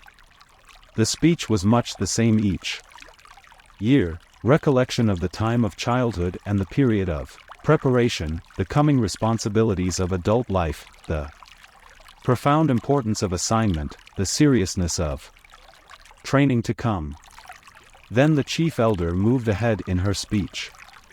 This is the time, she began, looking directly at them, when we acknowledge differences. You 11s have spent all your years till now learning to fit in, to standardize your behavior, to curb any impulse that might set you apart from the group. But today we honor your differences. They have determined your futures. She began to describe this year's group and its variety of personalities, though she singled no one out by name. She mentioned that there was one who had singular skills at caretaking, another who loved new children, one with unusual scientific aptitude, and a 4th for whom physical labor was an obvious pleasure. Jonas shifted in his seat, trying to recognize each reference as one of his groupmates. The caretaking skills were no doubt those of Fiona. On his left, he remembered noticing the tenderness with which she had bathed the old. Probably the one with scientific aptitude was Benjamin, the male who had devised new, important equipment for the rehabilitation center. He heard nothing that he recognized as himself, Jonas. Finally, the chief elder paid tribute to the hard work of her committee, which had performed the observations so meticulously all year. The committee of elders stood and was acknowledged by applause. Jonas noticed Asher yawn slightly, covering his mouth politely with his hand. Then, at last, the chief elder called number 1 to the stage, and the assignments began. Each announcement was lengthy, accompanied by a speech directed at the new 12. Jonas tried to pay attention as one, smiling happily, received her assignment as fish hatchery attendant along with words of praise for her childhood spent doing many volunteer hours there, and her obvious interest in the important process of providing nourishment for the community. Number 1, her name was Madeline, returned, finally, amidst applause, to her seat, wearing the new badge that designated her fish hatchery attendant. Jonas was certainly glad that that assignment was taken. He wouldn't have wanted it. But he gave Madeline a smile of congratulation. When a female named Inger, received her assignment as birth mother, Jonas remembered that his mother had called it a job without honor. But he thought that the committee had chosen well. Inger was a nice girl though. Somewhat lazy, and her body was strong. She would enjoy the 3 years of being pampered that would follow her brief training. She would give birth easily and well, and the task of labor that would follow would use her strength, keep her healthy, and impose self-discipline. Inger was smiling when she resumed her seat. Birth mother was an important job, if lacking in prestige. Jonas noticed that Asher looked nervous. He kept turning his head and glancing back at Jonas until the group leader had to give him a silent chastisement, a motion to sit still and face forward. 3. Isaac was given an assignment as instructor of sixes, which obviously pleased him and was well deserved. Now there were 3 assignments gone, none of them ones that Jonas would have liked, not that he could have been a birth mother, anyway, he realized with amusement. He tried to sort through the list in his mind, the possible assignments that remained. But there were so many he gave it up, and anyway, now it was Asher's turn. He paid strict attention as his friend went to the stage and stood self-consciously beside the chief elder. All of us in the community know and enjoy Asher, the chief elder began. Asher grinned and scratched one leg with the other foot. The audience chuckled softly. When the committee began to consider Asher's assignment, she went on, there were some possibilities that were immediately discarded. Some that would clearly not have been right for Asher. For example, she said, smiling, we did not consider for an instant designating Asher an instructor of threes. The audience howled with laughter. Asher laughed, too, looking sheepish but pleased at the special attention.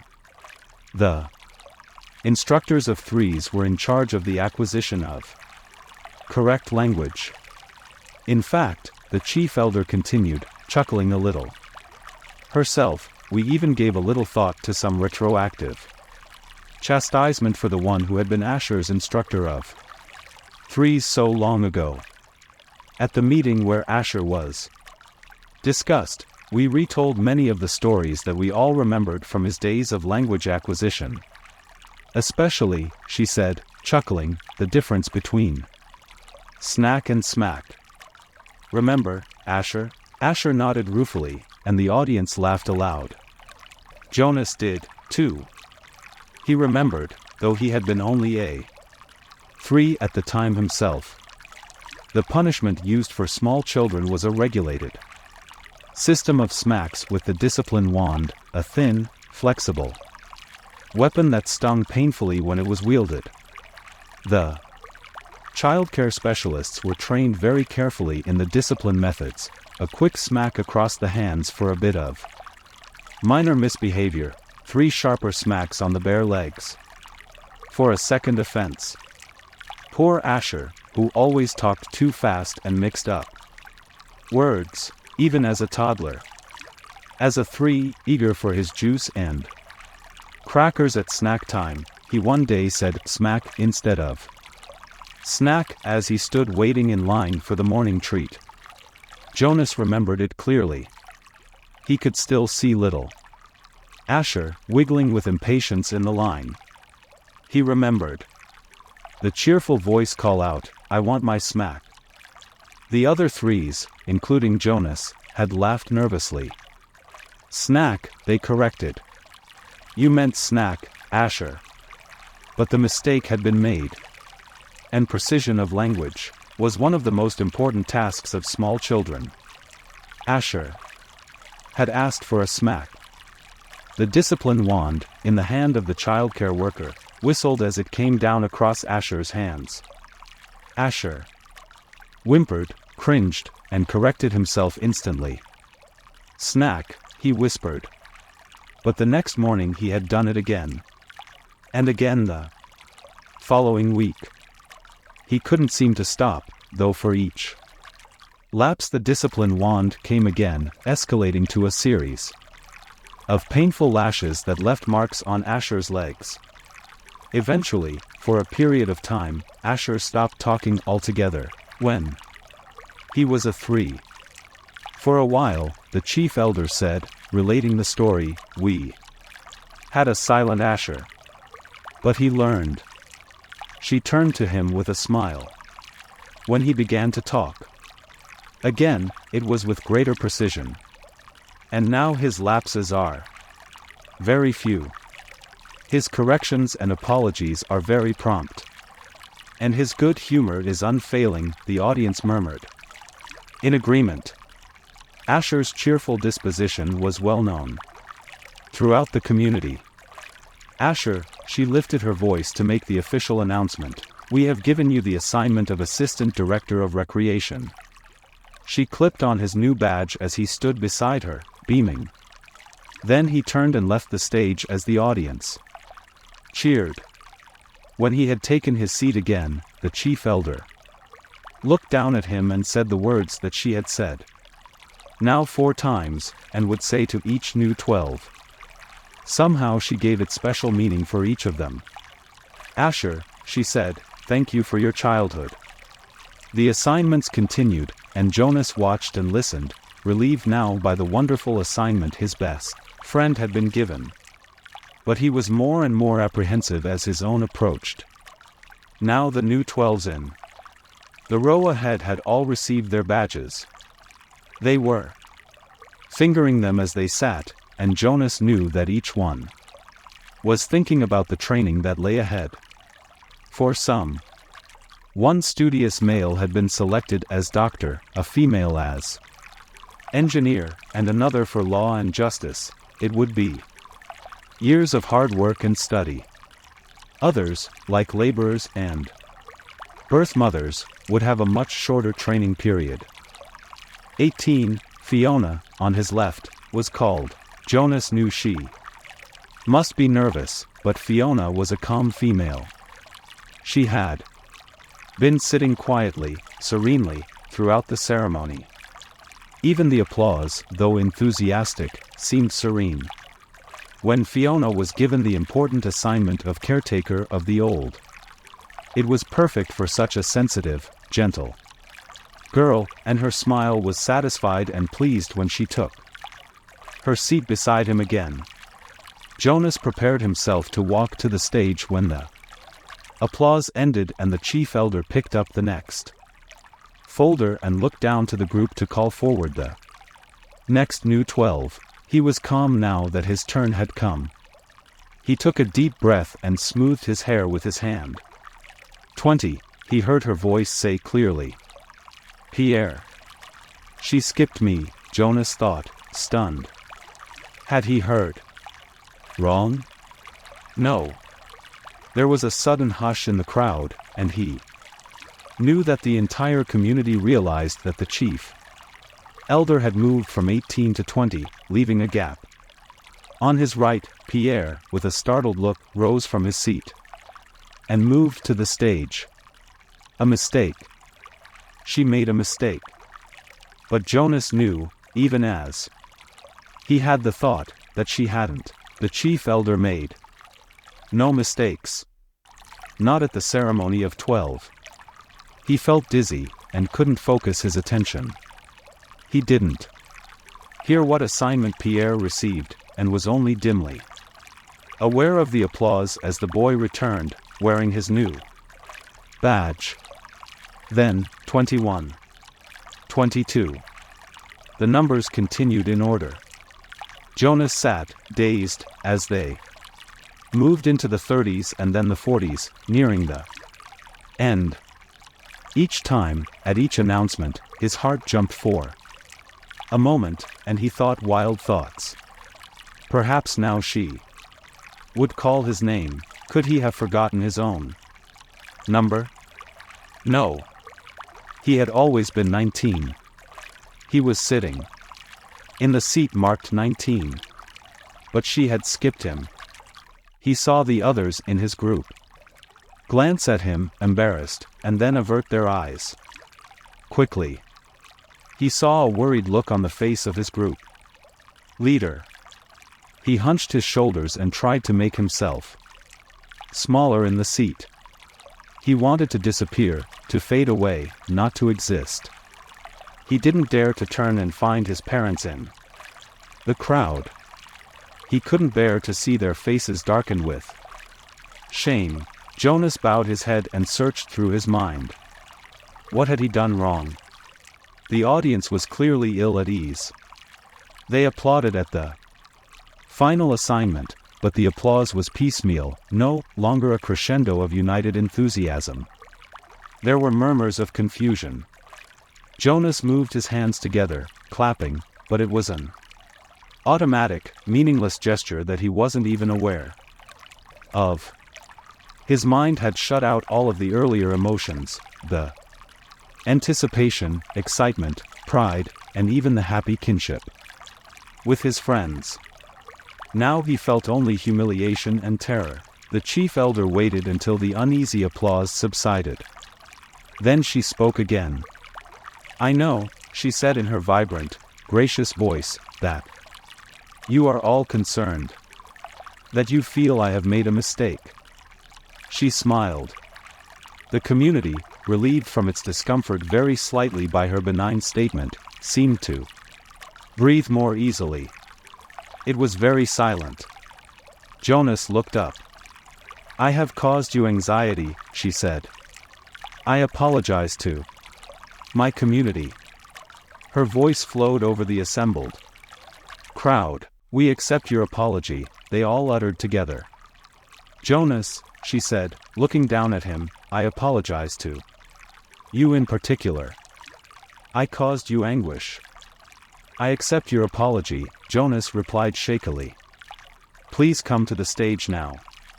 Earlier that day, dressing in his own dwelling, he had practiced the kind of jaunty, self-assured walk that he hoped he could make to the stage when his turn came. All of that was forgotten now.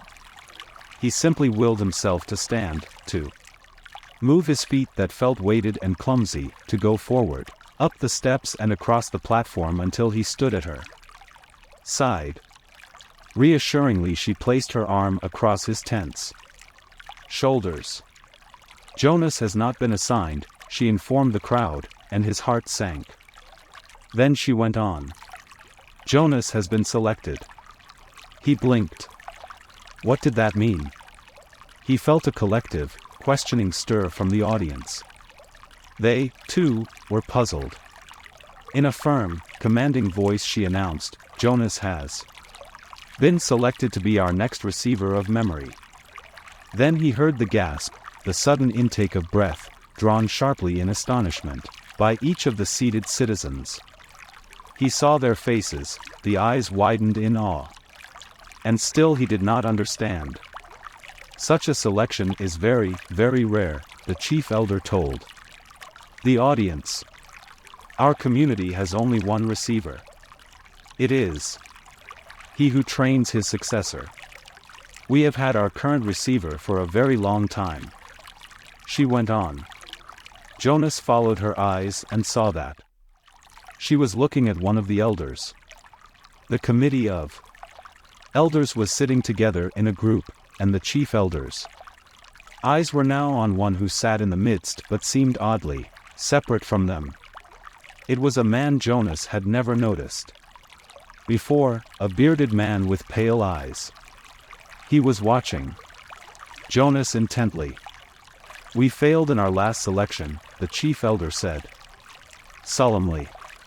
"It was 10 years ago, when Jonas was just a toddler. I will not dwell on the experience because it causes us all terrible discomfort." Jonas didn't know what she was referring to, but he could sense the discomfort of the audience. They shifted uneasily in their seats. "We have not been hasty this time," she continued.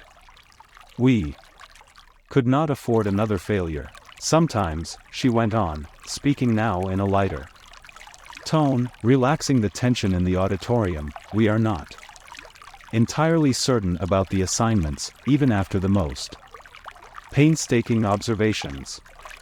Sometimes we worry that the one assigned might not develop, through training, every attribute necessary. 11s are still children, after all. What we observe as playfulness and patience, the requirements to become nurturer, could, with maturity, be revealed as simply foolishness and indolence. So we continue to observe during training, and to modify behavior when necessary. But the receiver in training cannot be observed, cannot be modified. That is stated quite clearly in the rules.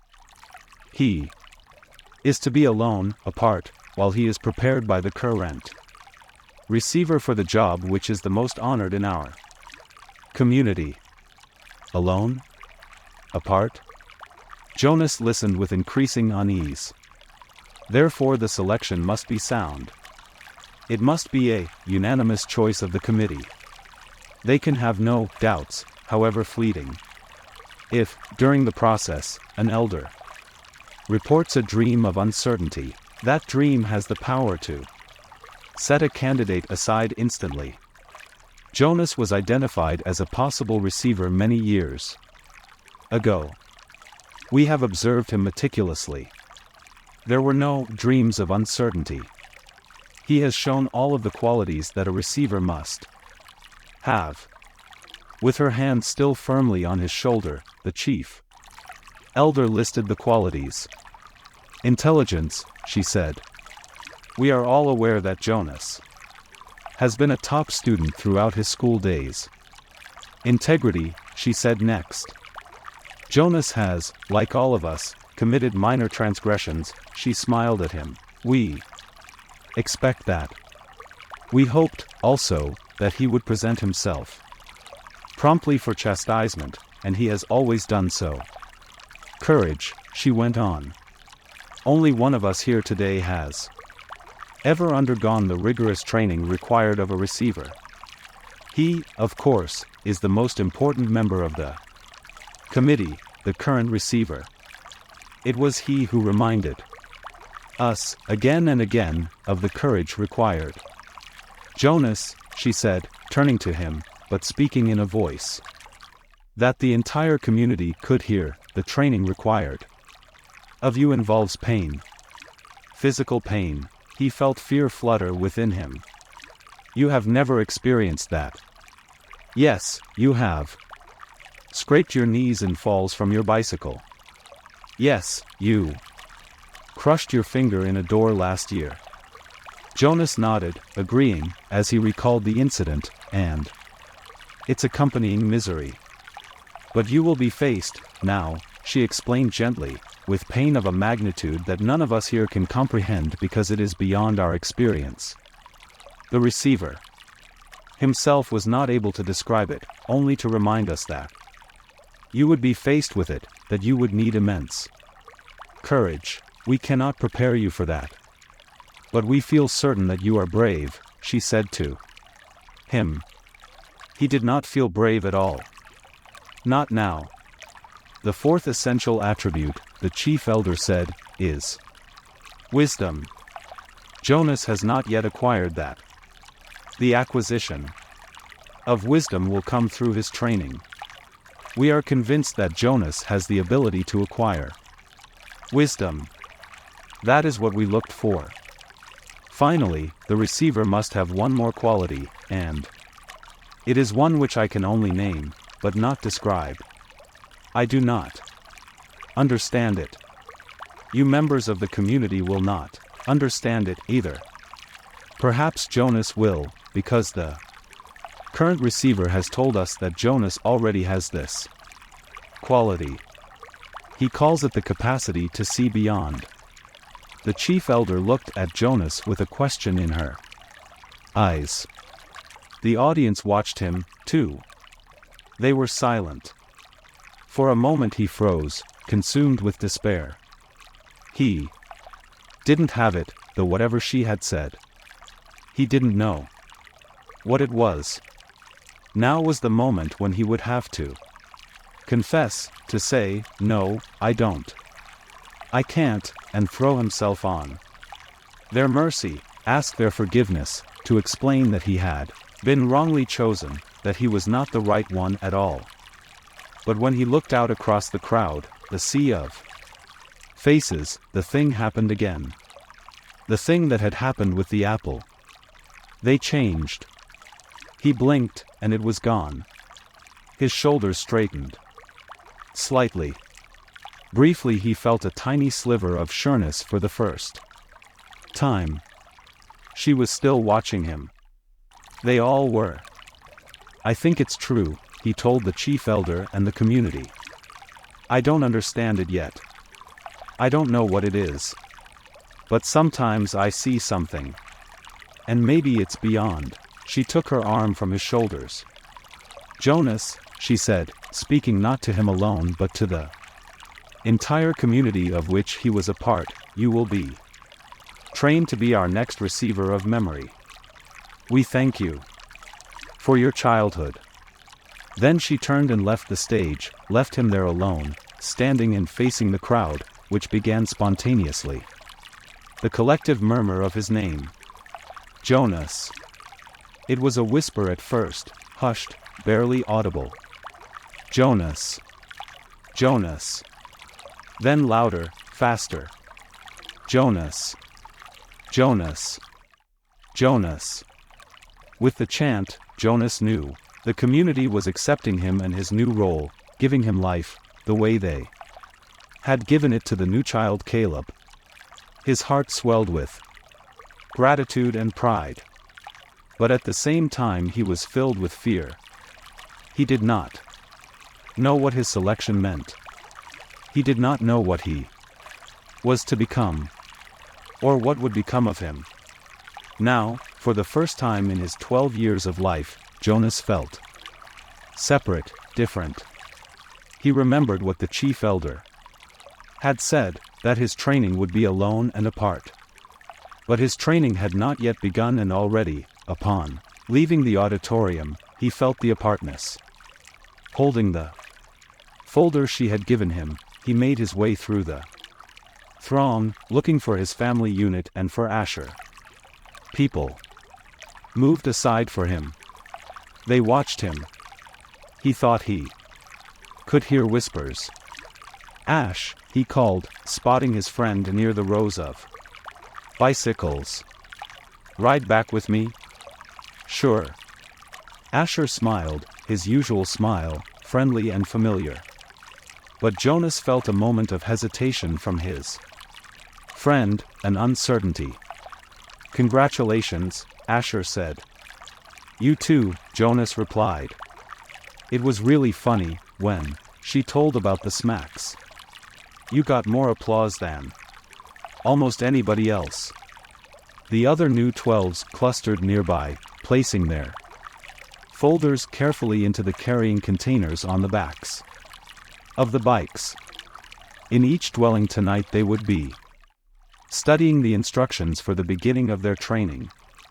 Each night for years the children had memorized the required lessons for school, often yawning with boredom. Tonight they would all begin eagerly to memorize the rules for their adult assignments. Congratulations, Asher, someone called. Then that hesitation again. You too, Jonas. Asher and Jonas responded with congratulations to their groupmates. Jonas saw his parents watching him from the place where their own bicycles were waiting. Lily had already been strapped into her seat. He waved. They waved back, smiling, but he noticed that Lily was watching him solemnly, her thumb in her mouth. He rode directly to his dwelling, exchanging only small jokes and unimportant remarks with Asher. See you in the morning, Recreation Director, he called, dismounting by his door as Asher continued on. Right. See you. Asher called back. Once again, there was just a moment when things weren't quite the same, weren't quite as they had always been through the long friendship. Perhaps he had imagined it. Things couldn't change, with Asher. The evening meal was quieter than usual. Lily chattered about her plans for volunteer work. She would begin, she said, at the nurturing center, since she was already an expert at feeding Gabriel. I know, she added quickly, when her father gave her a warning glance. I won't mention his name. I know I'm not supposed to know his name. I can't wait for tomorrow to come, she said happily. Jonas sighed uneasily. I can, he muttered. You've been greatly honored, his mother said. Your father and I are very proud. It's the most important job in the community, father. said. But just the other night, you said that the job of making assignments was the most important. Mother nodded. This is different. It's not a job, really. I never thought, never expected, she paused. There's only one receiver.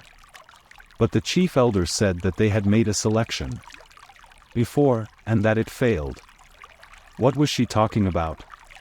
Both of his parents hesitated. Finally his father described the previous selection. It was very much as it was. Today, Jonas, the same suspense, as 111 had been. Passed over when the assignments were given. Then the announcement, when they singled out the one. Jonas interrupted. What was his name? His mother replied, her, not his. It was a female. But we are never to speak the name, or to use it again for a new child. Jonas was shocked. A name designated not to be spoken indicated the highest degree of disgrace. What happened to her? He asked nervously, but his parents looked blank. We don't know, his father said uncomfortably. We never saw her again. A silence fell over the room. They looked at each other. Finally his mother, rising from the table, said, You've been greatly honored, Jonas. Greatly honored. Alone in his sleeping room, prepared for bed, Jonas opened his folder at last. Some of the other 12s, he had no taste, had been given folders thick with printed pages. He imagined Benjamin, the scientific male in his group, beginning to read pages of rules and instructions with relish.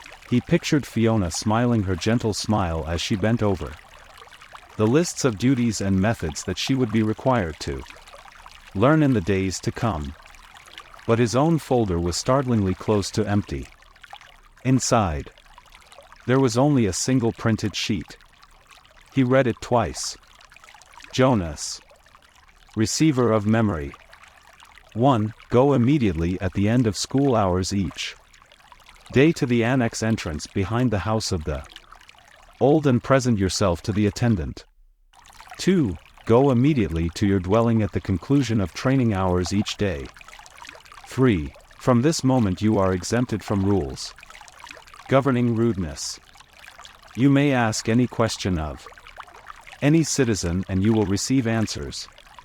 4. Do not discuss your training with any other member of the community, including parents and elders.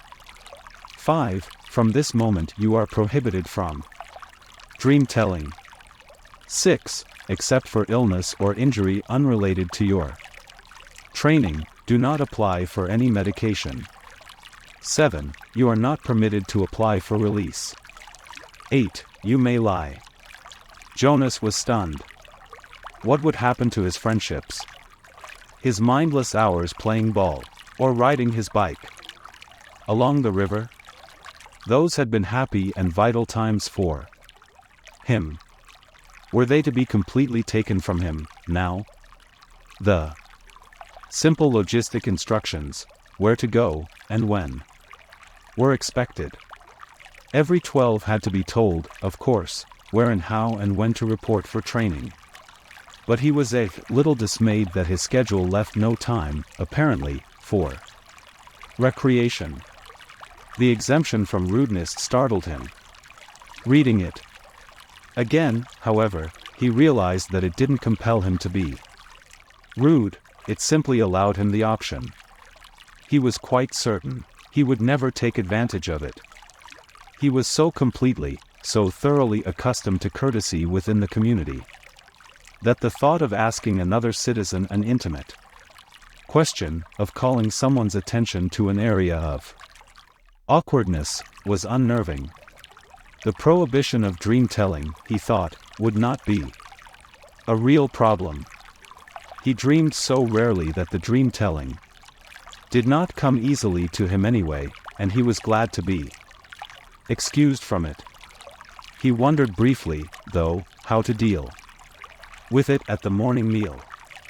What if he did dream? Should he simply tell his family unit, as he did so often, anyway, that he hadn't? That would be a lie. Still, the final rule said, well, he wasn't quite ready to think about the final rule on the page. The restriction of medication unnerved him. Medication was always available to citizens, even to children, through their parents. When he had crushed his finger in the door, he had quickly, gasping into the speaker, notified his mother. She had hastily requisitioned relief of pain medication, which had promptly been delivered to his dwelling. Almost instantly the excruciating pain in his hand had diminished to the throb which was, now, all he could recall of the experience. Rereading rule number 6, he realized that a crushed finger fell into the category of unrelated to training, so if it ever happened again, and he was quite certain it wouldn't, he had been very careful near heavy doors since the accident. He could still receive medication. The pill he took now, each morning, was also unrelated to training. So he would continue to receive the pill, but he remembered uneasily what the chief elder had said about the pain that would come with his training. She had called it indescribable. Jonas swallowed hard, trying without success to imagine what such pain might be like, with no medication at all. But it was beyond his comprehension. He felt no reaction to rule number 7 at all. It had never occurred to him that under any circumstances, ever, he might apply for release. Finally he steeled himself to read the final rule again. He had been trained since earliest childhood, since his earliest learning of language, never to lie. It was an integral part of the learning of precise speech. Once, when he had been a 4, he had said, just prior to the midday meal at school, "I'm starving." Immediately he had been taken aside for a brief private lesson in language precision. He was not starving, it was pointed out. He was hungry. No one in the community was starving, had ever been starving, would ever be starving. To say starving was to speak a lie. An unintentioned lie, of course. But the reason for precision of language was to ensure that unintentional lies were never uttered. Did he understand that they asked him? And he had. He had never, within his memory, been tempted to lie. Asher did not lie. Lily did not lie. His parents did not lie. No one did. Unless. Now Jonas had a thought that he had never had before. This new thought was frightening. What if others, adults, had, upon becoming 12s, received in their instructions the same terrifying sentence? What if they had all been instructed, "You may lie"? His mind reeled. Now, empowered to ask questions of utmost rudeness, and promised answers, he could, conceivably, though it was almost unimaginable, ask someone, some adult, his father perhaps, "Do you lie?" But he would have no way of knowing if the answer he received were true. "I go in here, Jonas," Fiona told him when they reached the front door of the house of the old after parking their bicycles in the designated area. "I don't know why I'm nervous," she confessed. "I've been here so often before." She turned her folder over in her hands. "Well, everything's different now," Jonas reminded her. "Even the nameplates on our bikes," Fiona laughed. During the night the nameplate of each new 12 had been removed by the maintenance crew and replaced with the style that indicated citizen in training.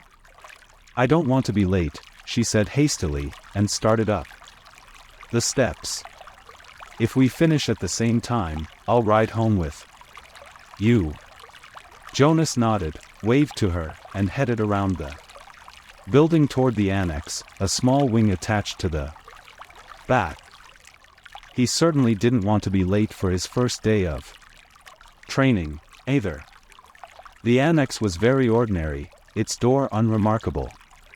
He reached for the heavy handle, then noticed a buzzer on the wall. So he buzzed instead. Yes? The voice came through a small speaker above the buzzer. It's, Jonas. I'm the new, come in. A click indicated that the door had been unlatched. The lobby was very small and contained only a desk at which a female attendant sat working on some papers. She looked up when he entered, then, to his surprise, she stood. It was a small thing, the standing, but no one had ever stood automatically to acknowledge Jonas's presence before.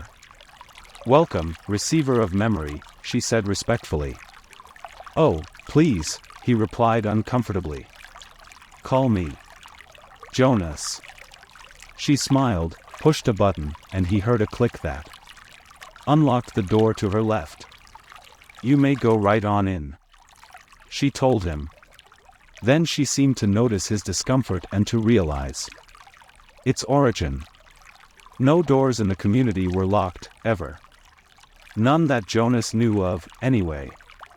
The locks are simply to ensure the receiver's privacy.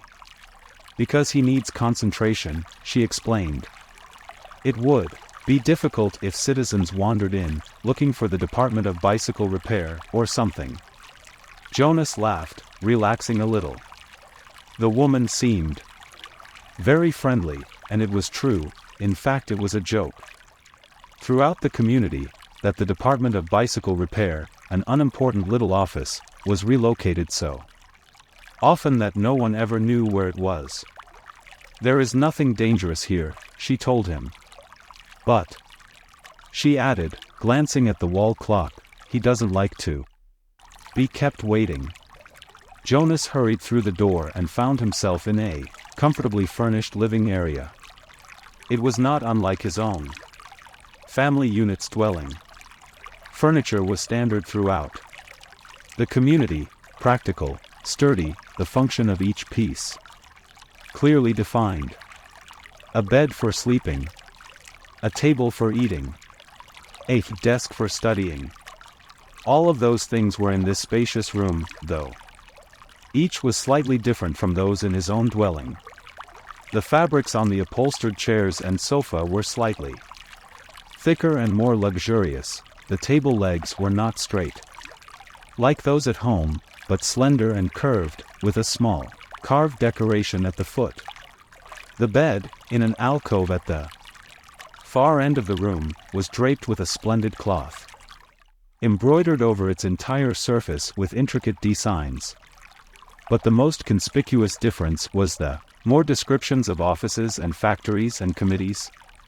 He had only a second to look around because he was aware that the man sitting in a chair beside the table was watching him. Hastily he moved forward, stood before the man, bowed slightly, and said, I'm Jonas. I know. Welcome, receiver of memory. Jonas recognized the man. He was the elder who had seemed separate from the others at the ceremony, though. He was dressed in the same special clothing that only elders wore. Jonas looked self-consciously into the pale eyes that mirrored his own. Sir, I apologize for my lack of understanding.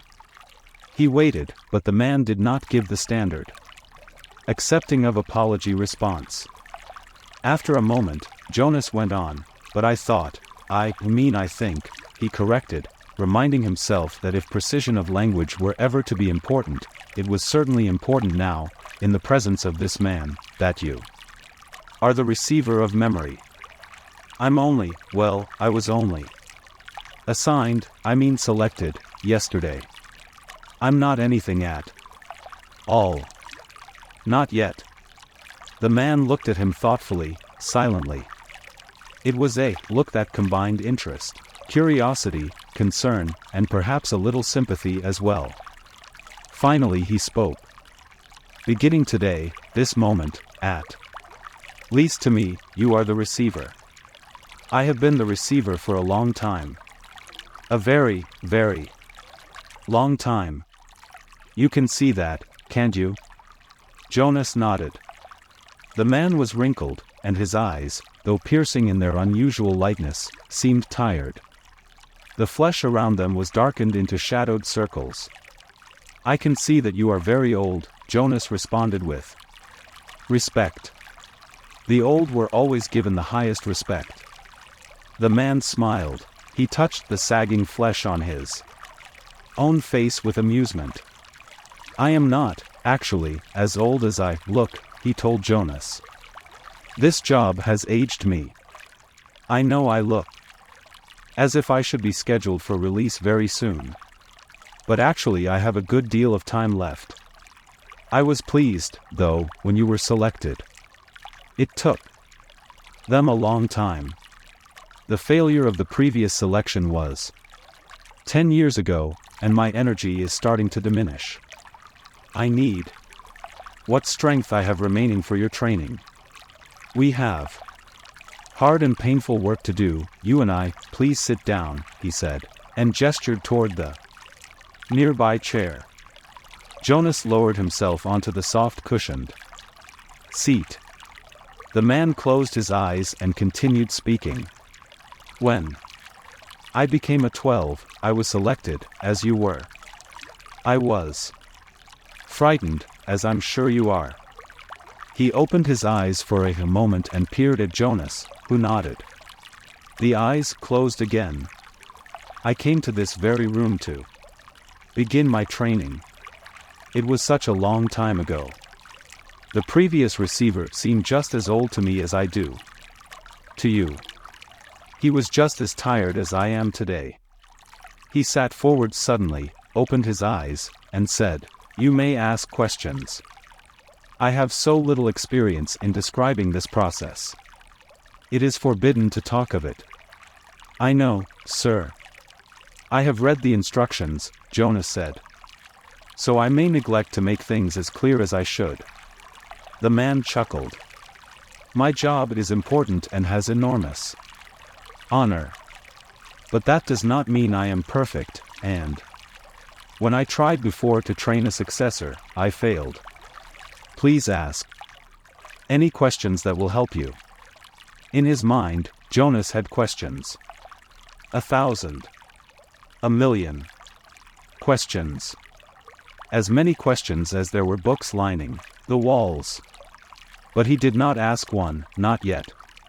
The man sighed, seeming to put his thoughts in order.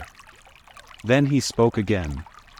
Simply stated, he said, although it's not really simple at all, my job is to transmit to you all the memories I have within me. Memories of the past. Sir, Jonas said tentatively, I would be very interested to hear the story of your life, and to listen to your memories. I apologize for interrupting, he added quickly. The man waved his hand impatiently. No apologies in this room. We haven't time. Well, Jonas went on, uncomfortably aware that he might be interrupting again. I am really interested. I don't mean that I'm not. But I don't exactly understand why it's so important. I could do some adult job in the community, and in my recreation time I could come and listen to the stories from your childhood. I'd like that. Actually, he added, I've done that already, in the house of the old. The old like to tell about their childhoods, and it's always fun to listen. The man shook his head. No, he said. I'm not being clear. It's not my past, not my childhood that I must transmit to you.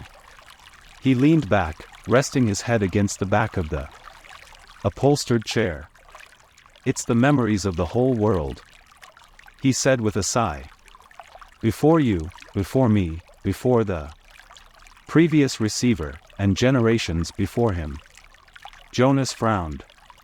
The whole world, he asked. I don't understand. Do you mean not just us? Not just the community? Do you mean elsewhere, too? He tried, in his mind, to grasp the concept. I'm sorry, sir. I don't understand exactly. Maybe I'm not smart enough. I don't know what you mean when you say the whole world or generations before him. I thought there was only us. I thought there was only now. There's much more. There's all that goes beyond, all that is elsewhere, and all that goes back, and back, and back. I received all of those, when I was selected. And here, in this room, all alone, I re-experience them again and again. It is how wisdom comes. And how we shape our future. He rested for a moment, breathing deeply. I am so weighted with them, he said. Jonas felt a terrible concern for the man, suddenly. It's as if the man paused, seeming to search his mind for the right words of description. It's like going downhill through deep snow on a sled, he said, finally. At first it's exhilarating, the speed, the sharp, clear air, but then the snow accumulates, builds up on the runners, and you have to push hard to keep going, and he shook his head suddenly, and peered at Jonas. That meant nothing to you, did it? He asked. Jonas was confused. I didn't understand it, sir. Of course you didn't. You don't know what snow is, do you? Jonas shook his head. Or a sled? Runners? No, sir, Jonas said. Downhill? The term means nothing to you?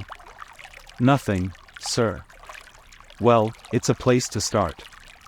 I'd been wondering how to begin.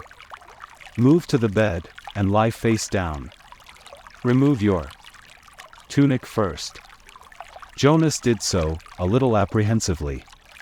Beneath his bare chest, he felt the soft folds of the magnificent cloth that covered the bed. He watched as the man rose and moved. First to the wall where the speaker was.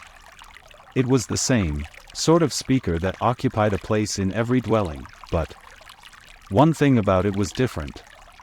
This one had a switch, which the man deftly snapped to the end that said OFF. Jonas almost gasped aloud.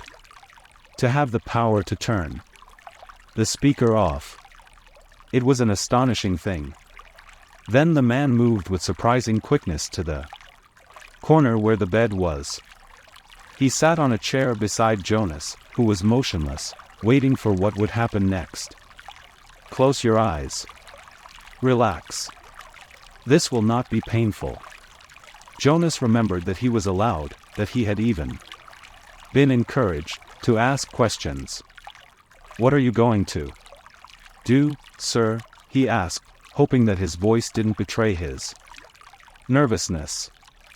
I am going to transmit the memory of snow, the old man said, and placed his hands on Jonas's bare back. Jonas felt nothing unusual at first. He felt only the light touch of the old man's hands on his back. He tried to relax, to breathe evenly. The room was absolutely silent, and for a moment Jonas feared that he might disgrace himself now, on the first day of his training, by falling asleep. Then he shivered. He realized that the touch of the hands felt, suddenly, cold. At the same instant, breathing in, he felt the air change, and his very breath was cold.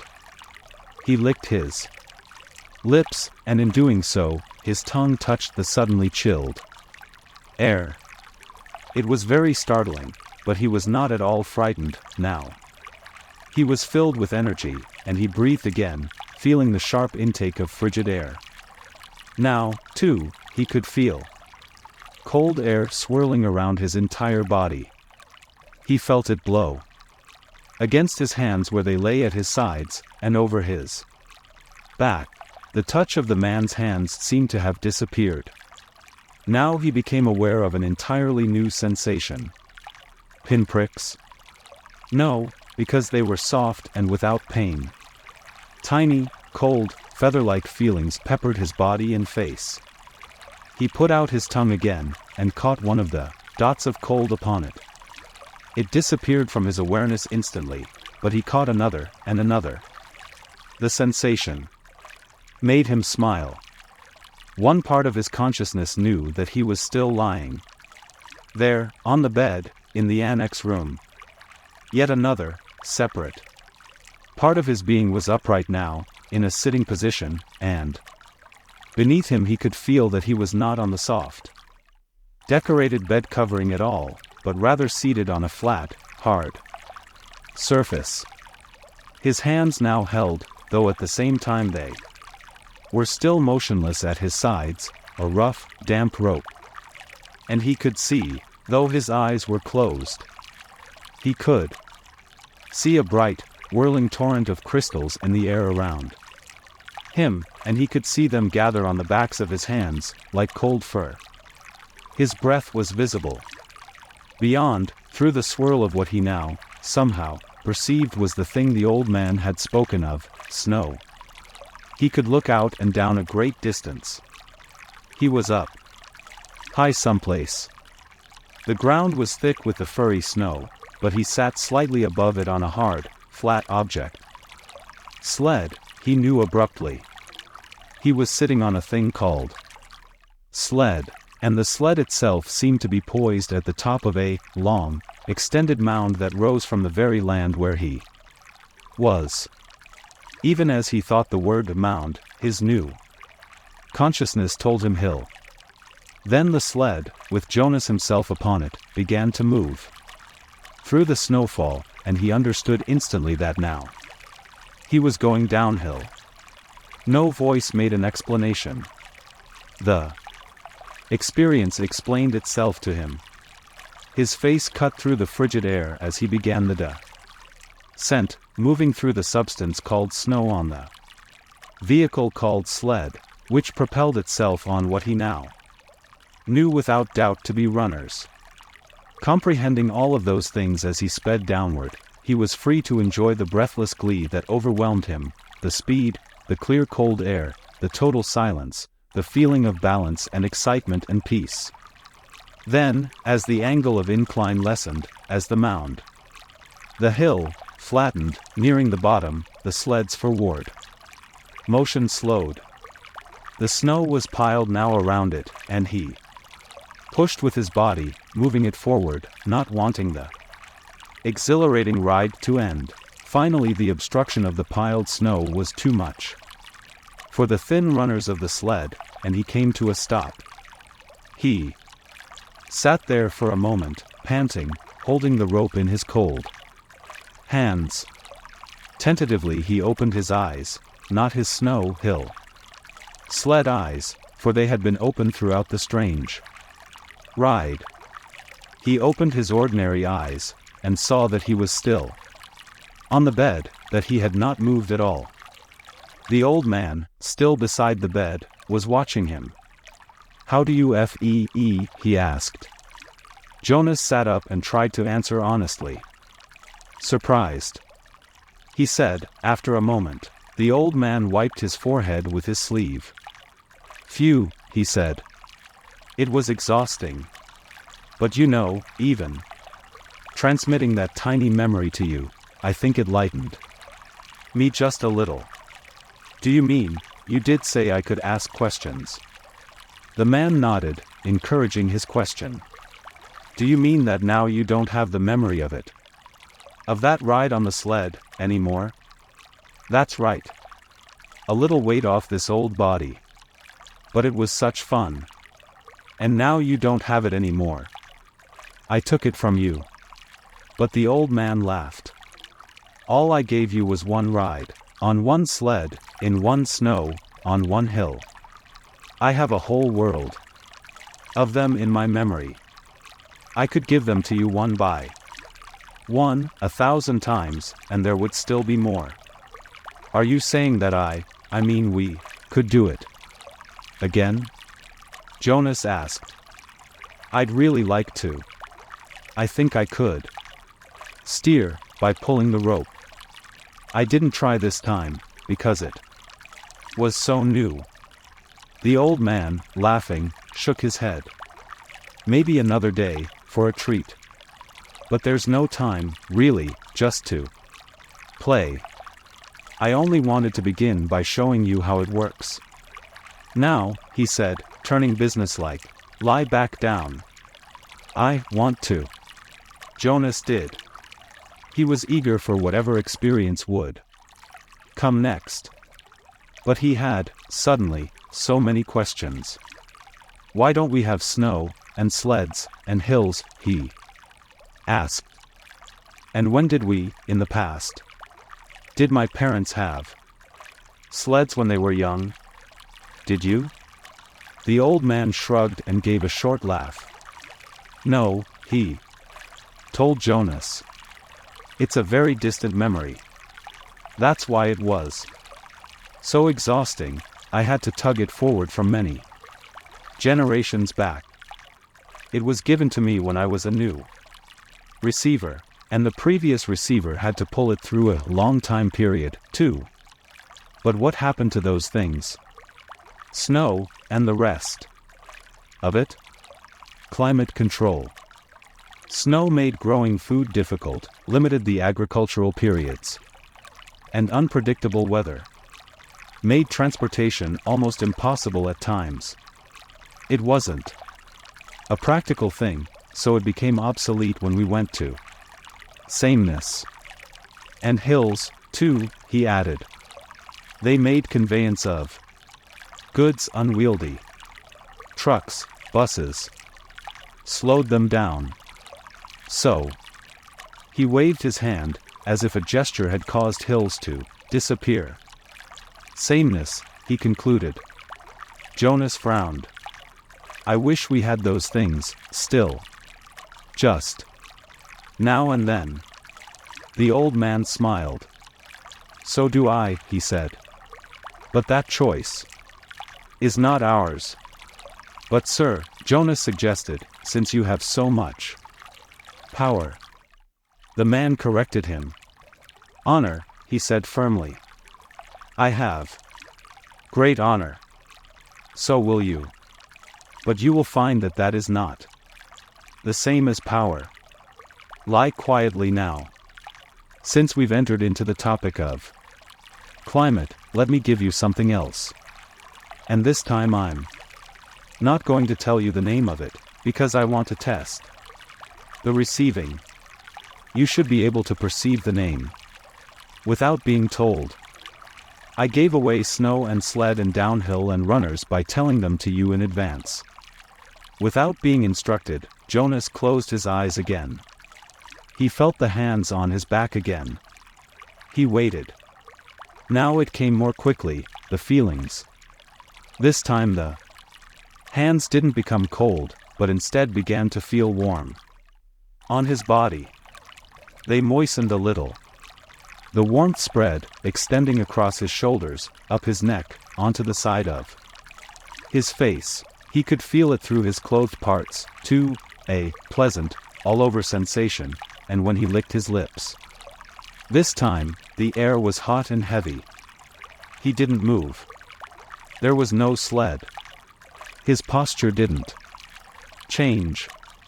He was simply alone someplace, out of doors, lying down, and the warmth came from far above.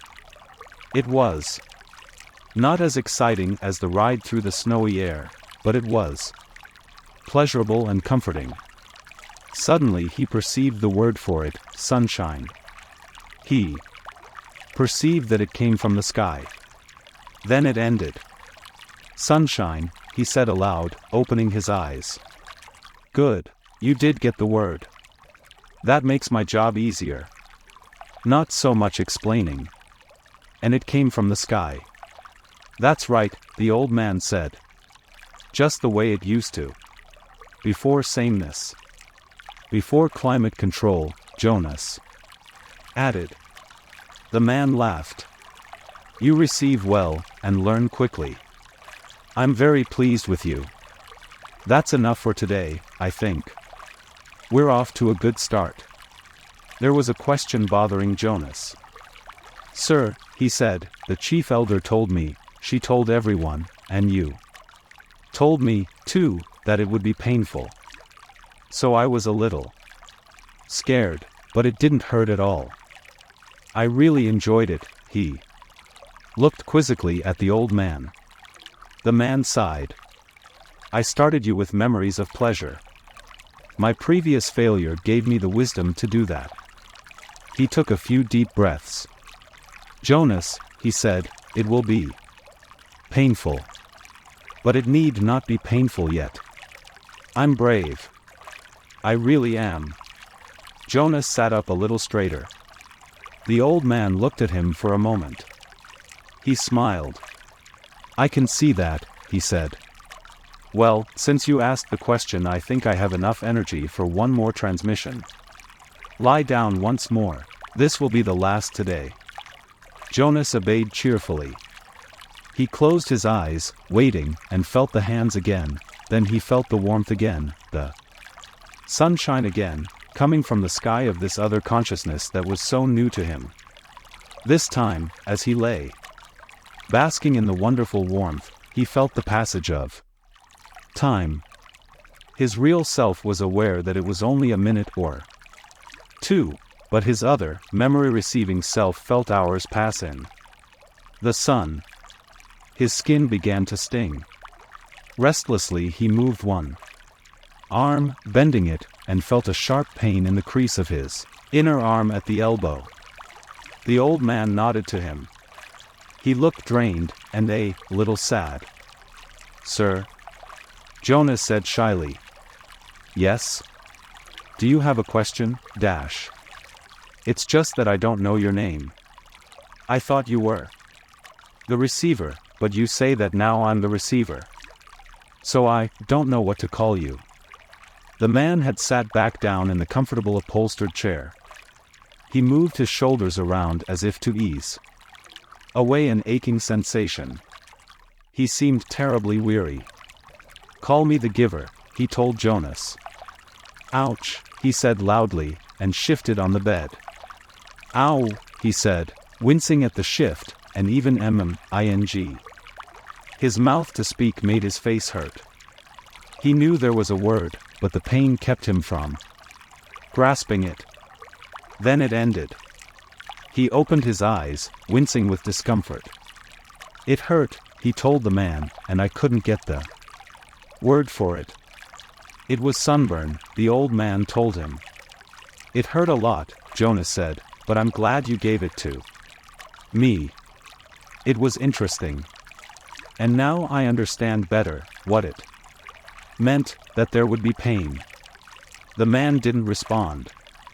He sat silently for a second. Finally he said, Get up, now. It's time for you to go home. They both walked to the center of the room. Jonas put his tunic back on. Goodbye, sir, he said. Thank you for my first day. The old man nodded to him. He looked drained, and a little sad. Sir? Jonas said shyly. Yes? Do you have a question? It's just that I don't know your name. I thought you were the receiver, but you say that now I'm the receiver. So I don't know what to call you. The man had sat back down in the comfortable upholstered chair. He moved his shoulders around as if to ease away an aching sensation. He seemed terribly weary. Call me the giver, he told Jonas. You slept soundly, Jonas, his mother asked at the morning meal. No dreams? Jonas simply smiled and nodded, not ready to lie, not willing to tell the truth. I slept very soundly, he said. I wish this one would, his father said, leaning down from his chair to touch Gabriel's waving fist. The basket.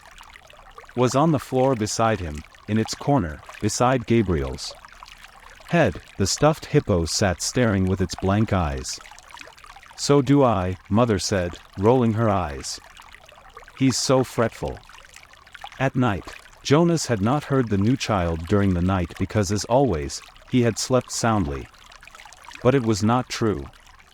That he had no dreams. Again and again, as he slept, he had slid down that snow-covered hill. Always, in the dream, it seemed as if there were a destination, a something, he could not grasp what, that lay beyond the place where the thickness of snow brought the sled to a stop. He was left, upon awakening, with the feeling that he wanted, even somehow needed, to reach the something that waited in the distance. The feeling that it was good. That it was welcoming. That it was significant. But he did not know how to get there. He tried to shed the leftover dream, gathering his schoolwork and preparing for the day. School seemed a little different today. The classes were the same: language and communications, commerce and industry, science and technology, civil procedures and government. But during the breaks for recreation periods and the midday meal, the other new 12s were abuzz with descriptions of their first day of training. All of them talked at once, interrupting each other, hastily making the required apology for interrupting, then forgetting again in the excitement of describing the new experiences. Jonas listened. He was very aware of his own admonition not to discuss his training. But it would have been impossible, anyway. There was no way to describe to his friends what he had experienced there in the annex room. How could you describe a sled without describing a hill and snow?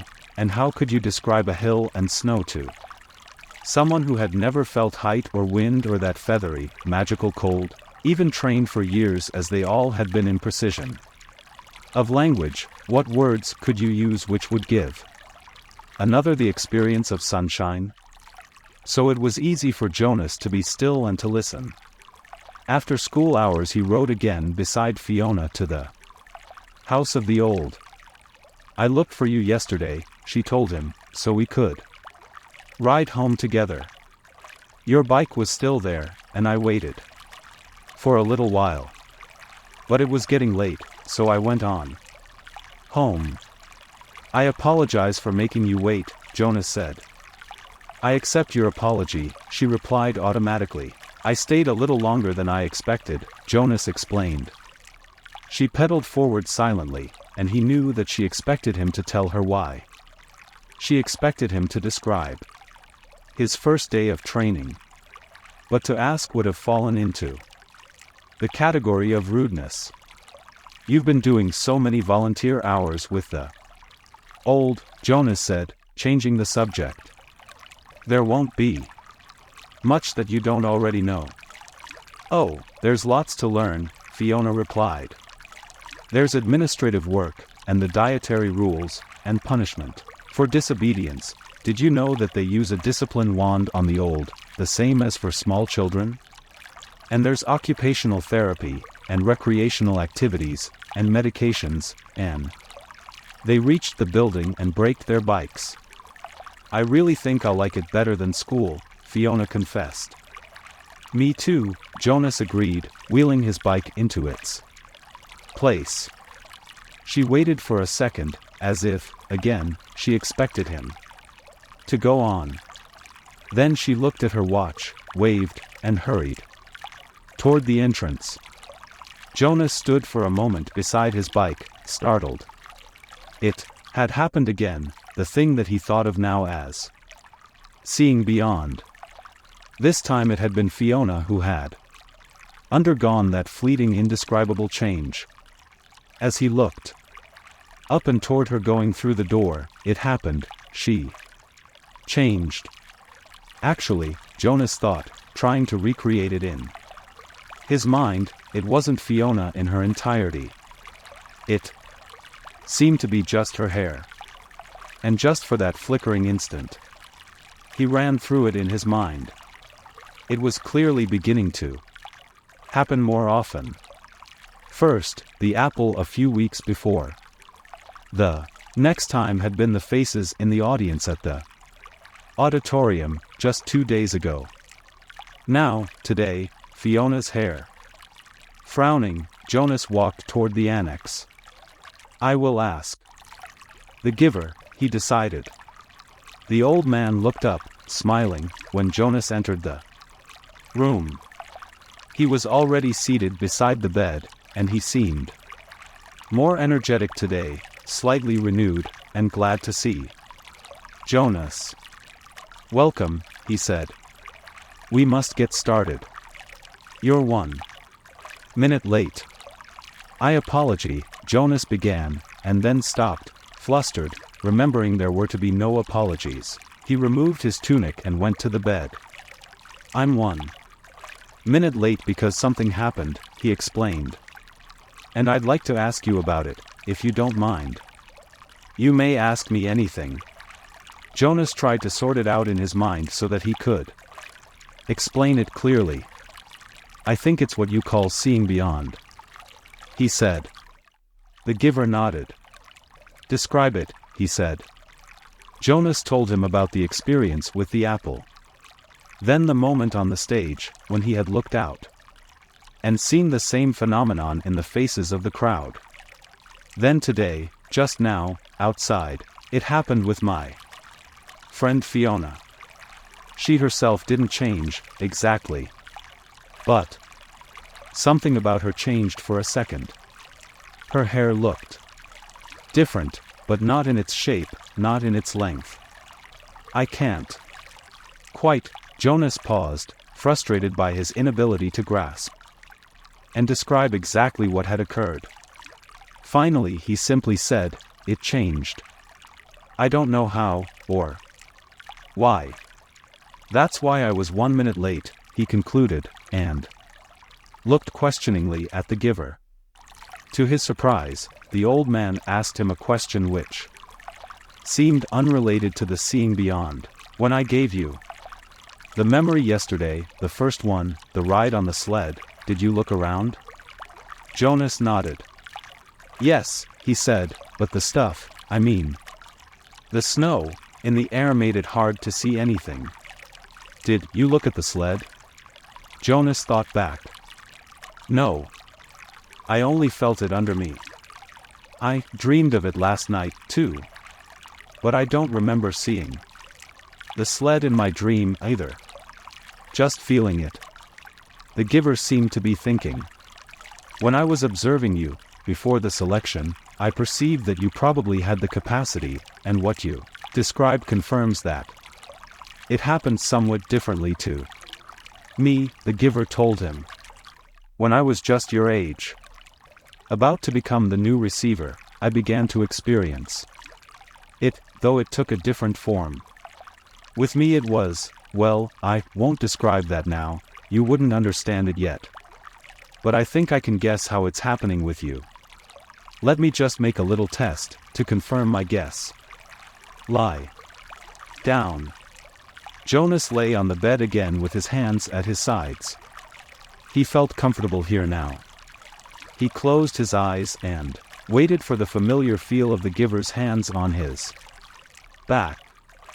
But it didn't come. Instead, the giver instructed him, call back the memory of the ride on the sled. Just the beginning of it, where you're at the top of the hill, before the slide starts. And this time, look down at the sled. Jonas was puzzled. He opened his eyes. Excuse me, he asked politely, but don't you have to give me the memory?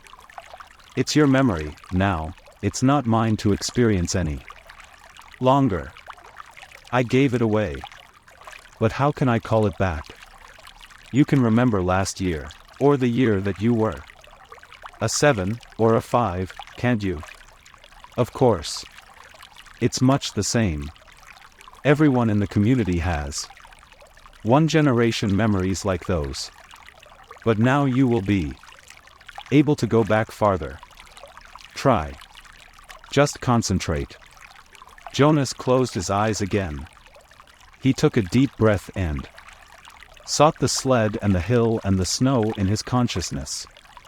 There they were, with no effort. He was again sitting in that whirling world of snowflakes, atop the hill. Jonas grinned with delight, and blew his own steamy breath into view. Then, as he had been instructed, he looked down. He saw his own hands, furred again with snow, holding the rope. He saw his legs, and moved them aside for a glimpse of the sled beneath. Dumbfounded, he stared at it. This time it was not a fleeting impression.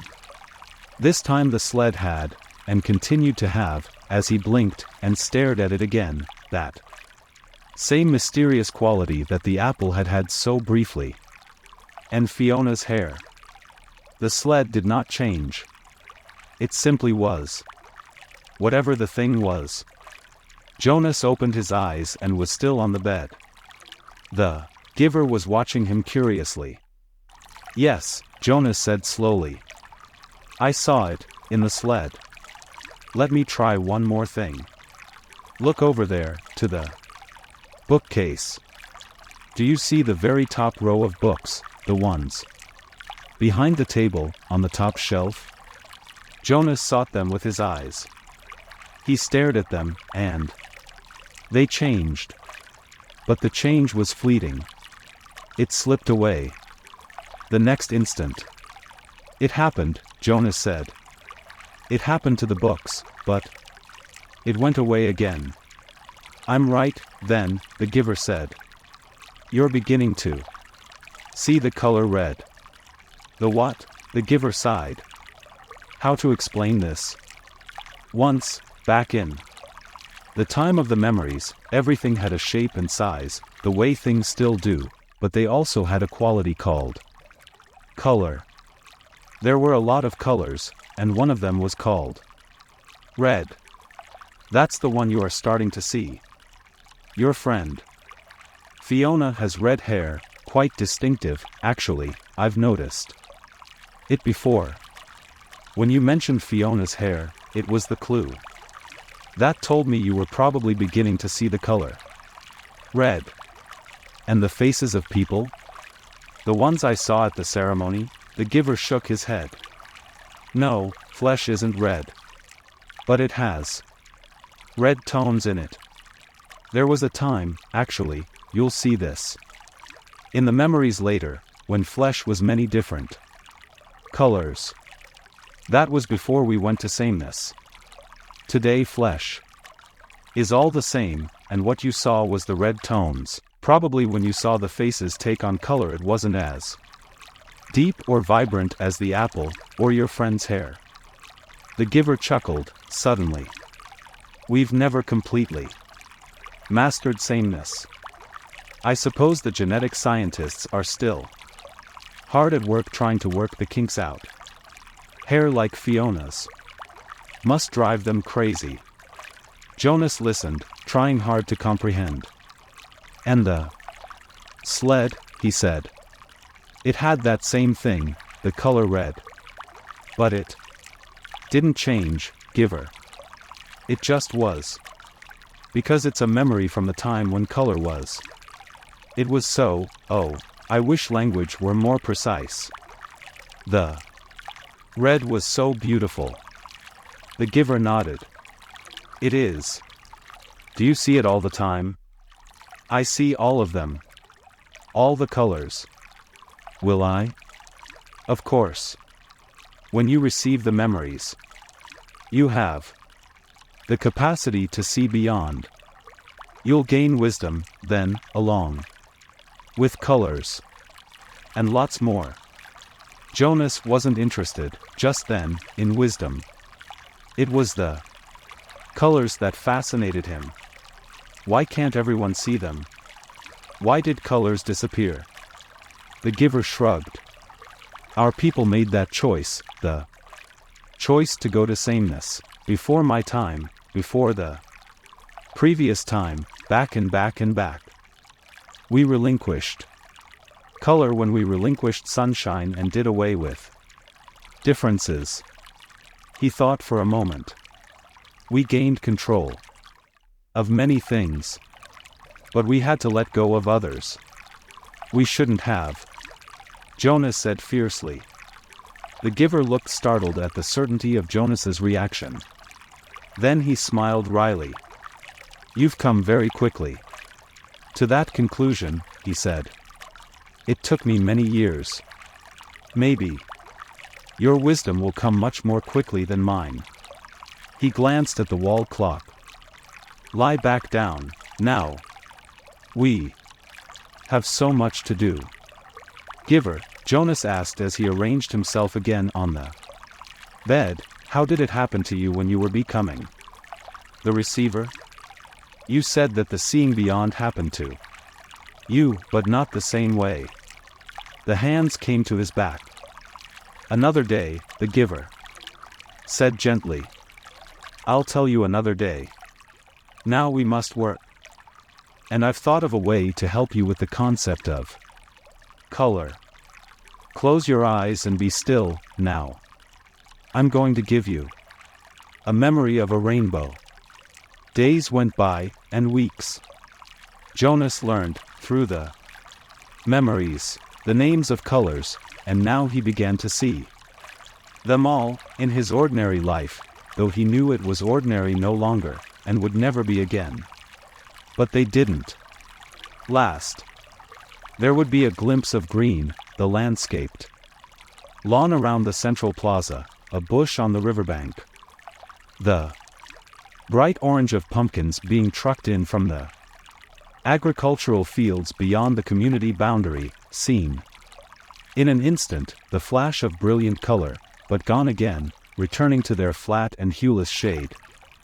The giver told him that it would be a very long time before he had the colors to keep.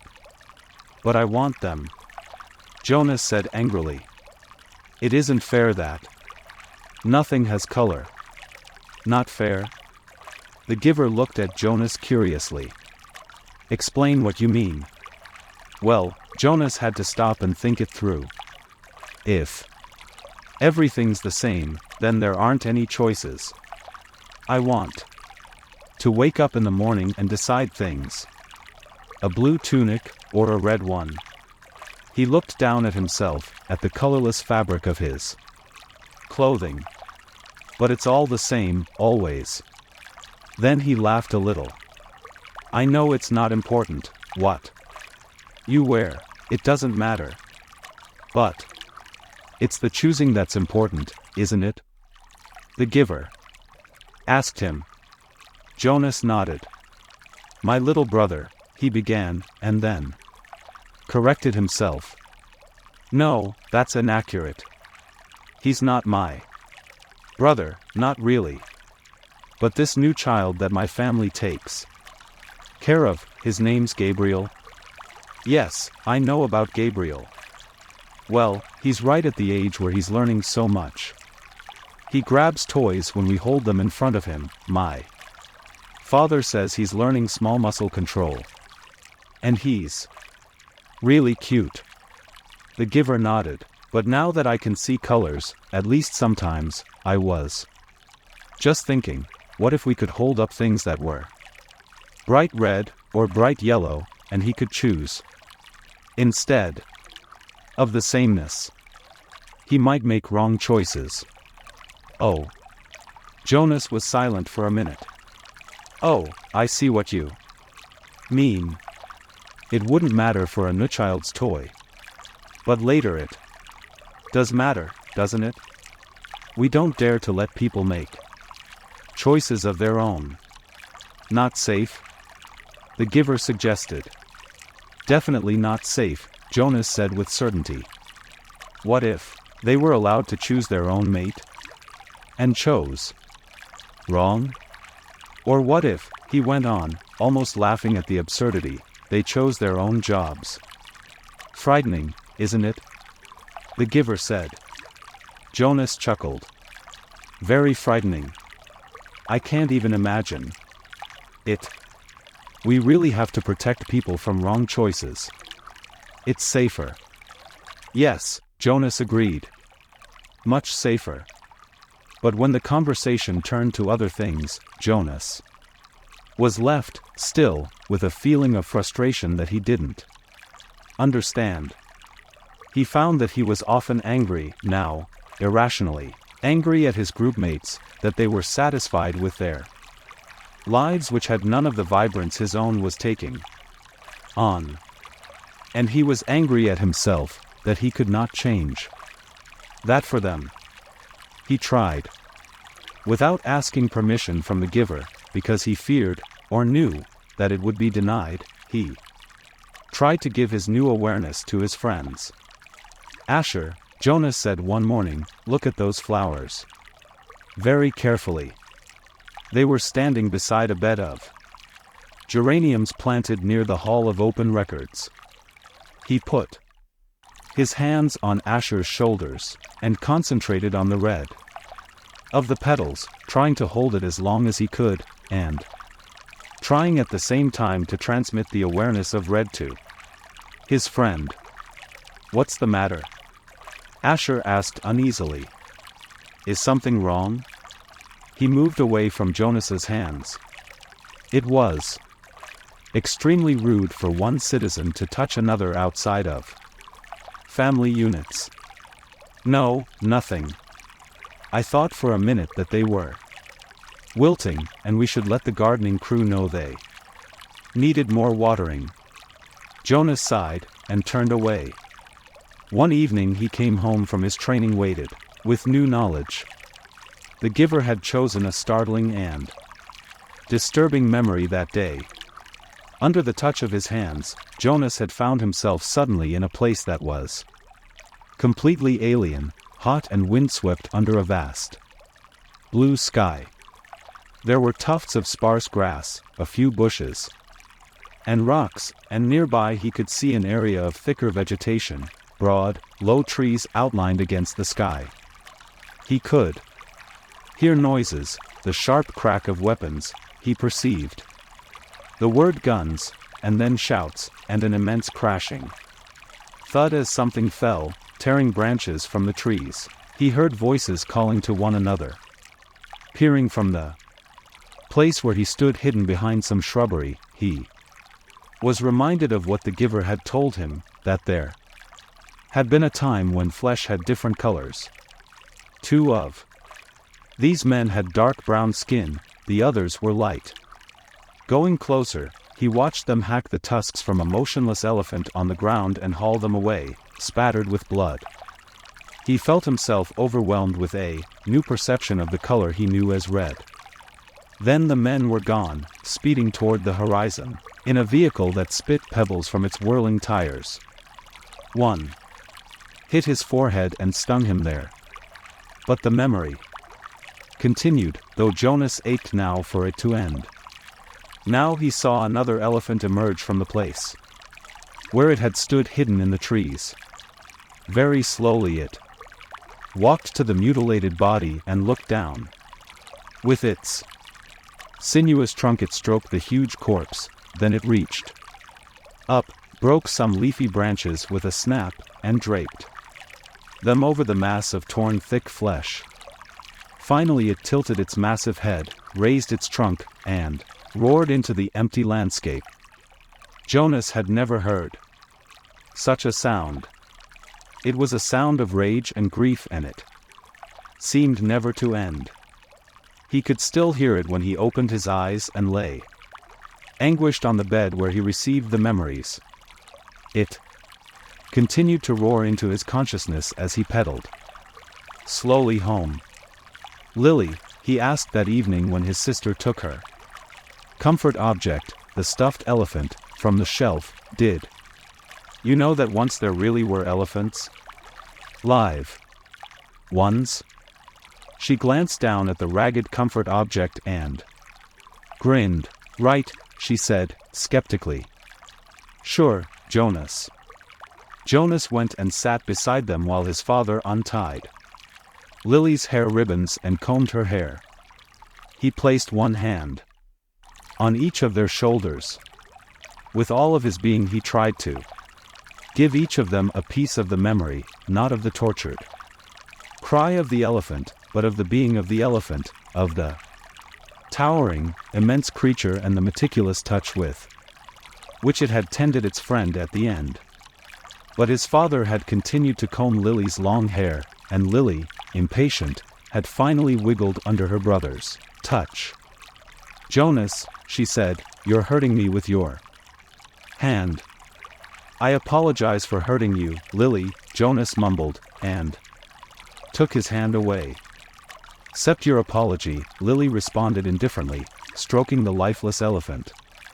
"Giver," Jonas asked once, as they prepared for the day's work, "don't you have a spouse? Aren't you allowed to apply for one?" Although he was exempted from the rules against rudeness, he was aware that this was a rude question. But the giver had encouraged all of his questions, not seeming to be embarrassed or offended by even the most personal. The giver chuckled. "No, there's no rule against it, and I did have a spouse. You're forgetting how old I am, Jonas. My former spouse lives now with the childless adults." "Oh, of course." Jonas had forgotten the giver's obvious age. When adults of the community became older, their lives became different. They were no longer needed to create family units. Jonas's own parents, when he and Lily were grown, would go to live with the childless adults. "You'll be able to apply for a spouse, Jonas, if you want to. I'll warn you, though, that it will be difficult. Your living arrangements will have to be different from those of most family units, because the books are forbidden to citizens. You and I are the only ones with access to the books." Jonas glanced around at the astonishing array of volumes. From time to time, now, he could see their colors. With their hours together, his and the giver's, consumed by conversation and by the transmission of memories, Jonas had not yet opened any of the books. But he read the titles here and there, and knew that they contained all of the knowledge of centuries, and that one day they would belong to him. "So if I have a spouse, and maybe children, I will have to hide the books from them?" The giver nodded. "I wasn't permitted to share the books with my spouse, that's correct. And there are other difficulties, too. You remember the rule that says the new receiver can't talk about his training?" Jonas nodded. Of course he remembered. It had turned out, by far, to be the most frustrating of the rules he was required to obey. "When you become the official receiver, when we're finished here, you'll be given a whole new set of rules. Those are the rules that I obey. And it won't surprise you that I am forbidden to talk about my work to anyone except the new receiver. That's you, of course. So there will be a whole part of your life which you won't be able to share with a family." "It's hard, Jonas." It was hard for me. You do understand, don't you, that this is my life? The memories? Jonas nodded again, but he was puzzled. Didn't life consist of the things you did each day? There wasn't anything else, really. "I've seen you taking walks," he said. The giver sighed. "I walk. I eat at mealtime. And when I am called by the committee of elders, I appear before them, to give them counsel and advice." "Do you advise them often?"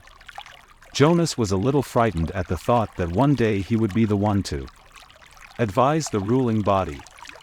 But the giver said no. "Rarely. Only when they are faced with something that they have not experienced before. Then they call upon me to use the memories and advise them. But it very seldom happens. Sometimes I wish they'd ask for my wisdom more often. There are so many things I could tell them, things I wish they would change. But they don't want change. Life here is so orderly, so predictable, so painless. It's what they've chosen. I don't know why they even need a receiver, then, if they never call upon him, Jonas commented. They need me. And you, the giver said, but didn't explain. They were reminded of that 10 years ago. What happened 10 years ago? Jonas asked. Oh, I know. You tried to train a successor and it failed. Why? Why did that remind them? The giver smiled grimly. When the new receiver failed, the memories that she had received were released. They didn't come back to me.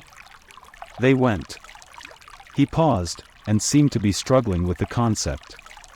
I don't know, exactly. They went to the place where memories once existed before receivers were created. Someplace out there, he gestured vaguely with his arm. And then the people had access to them. Apparently that's the way it was, once. Everyone had access to memories. It was chaos, he said. They really suffered for a while. Finally it subsided as the memories were assimilated. But it certainly made them aware of how they need a receiver to contain all that pain and knowledge. But you have to suffer like that all the time, Jonas pointed out. The giver nodded. And you will. It's my life. It will be yours.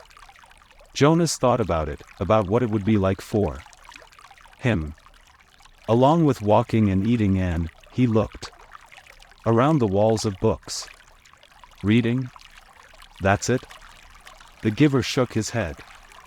Those are simply the things that I do. My life is here. In this room? The giver shook his head.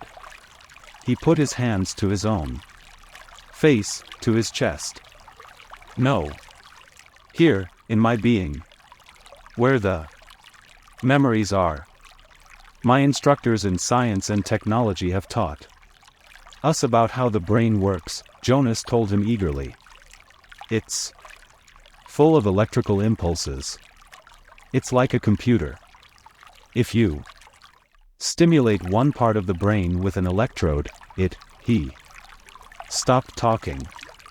He could see an odd look on the giver's face. They know nothing, the giver said bitterly. Jonas was shocked. Since the first day in the annex room, they had together disregarded the rules about rudeness, and Jonas felt comfortable with that now. But this was different, and far beyond rude. This was a terrible accusation. What if someone had heard? He glanced quickly at the wall speaker, terrified that the committee might be listening, as they could at any time. But, as always during their sessions together, the switch had been turned to OFF. Nothing? Jonas whispered nervously. But my instructors. The giver flicked his hand as if brushing something aside. Oh, your instructors are well trained. They know their scientific facts. Everyone is well trained for his job. It's just that, without the memories, it's all meaningless. They gave that burden to me. And to the previous receiver. And the one before him. And back and back and back, Jonas said, knowing the phrase that always came. The giver smiled, though his smile was oddly harsh. That's right. And next it will be you. A great honor. Yes, sir. They told me that at the ceremony. The very highest honor. Some afternoons the giver sent him away without training. Jonas knew, on days when he arrived to find the giver hunched over, rocking his body slightly back and forth, his face pale, that he would be sent away. Go, the giver would tell him tensely. I'm in pain today. Come back tomorrow. On those days, worried and disappointed, Jonas would walk alone beside the river. The paths were empty of people except for the few delivery crews and landscape workers here and there. Small children were all at the childcare center after school, and the older ones busy with volunteer hours or training. By himself, he tested his own developing memory. He watched the landscape for glimpses of the green that he knew was embedded in the shrubbery. When it came flickering into his consciousness, he focused upon it, keeping it there, darkening it, holding it in his vision as long as possible until his head hurt and he let it fade away. He stared at the flat, colorless sky, bringing blue from it, and remembered sunshine until finally, for an instant, he could feel warmth. He stood at the foot of the bridge that spanned the river, the bridge that citizens were allowed to cross only on official business. Jonas had crossed it on school trips, visiting the outlying communities, and he knew that the land beyond the bridge was much the same, flat and well-ordered, with fields for agriculture. The other communities he had seen on visits were essentially the same as his own. The only differences were slightly altered styles of dwellings, slightly different schedules in the schools. He wondered what lay in the far distance where he had never gone. The land didn't end beyond those nearby communities. Were there hills elsewhere? Were there vast, wind-torn areas like the place he had seen in memory, the place where the elephant died? Giver, he asked one afternoon following a day when he had been sent away, what causes you pain? When the giver was silent, Jonas continued. The chief elder told me, at the beginning, that the receiving of memory causes terrible pain. And you described for me that the failure of the last new receiver released painful memories to the community. But I haven't suffered, Giver. Not really. Jonas smiled. Oh, I remember the sunburn you gave me on the very first day. But that wasn't so terrible. What is it that makes you suffer so much? If you gave some of it to me, maybe your pain would be less. The giver nodded. Lie down, he said. It's time, I suppose. I can't shield you forever. You'll have to take it all on eventually. Let me think, he went on, when Jonas was on the bed, waiting, a little fearful. All right, the giver said after a moment, I've decided. We'll start with something familiar. Let's go once again to a hill and a sled. He placed his hands on Jonas's back. It was much the same, this memory, though the hill seemed to be a different one, steeper, and the snow was not falling as thickly as it had before. It was colder, also, Jonas perceived.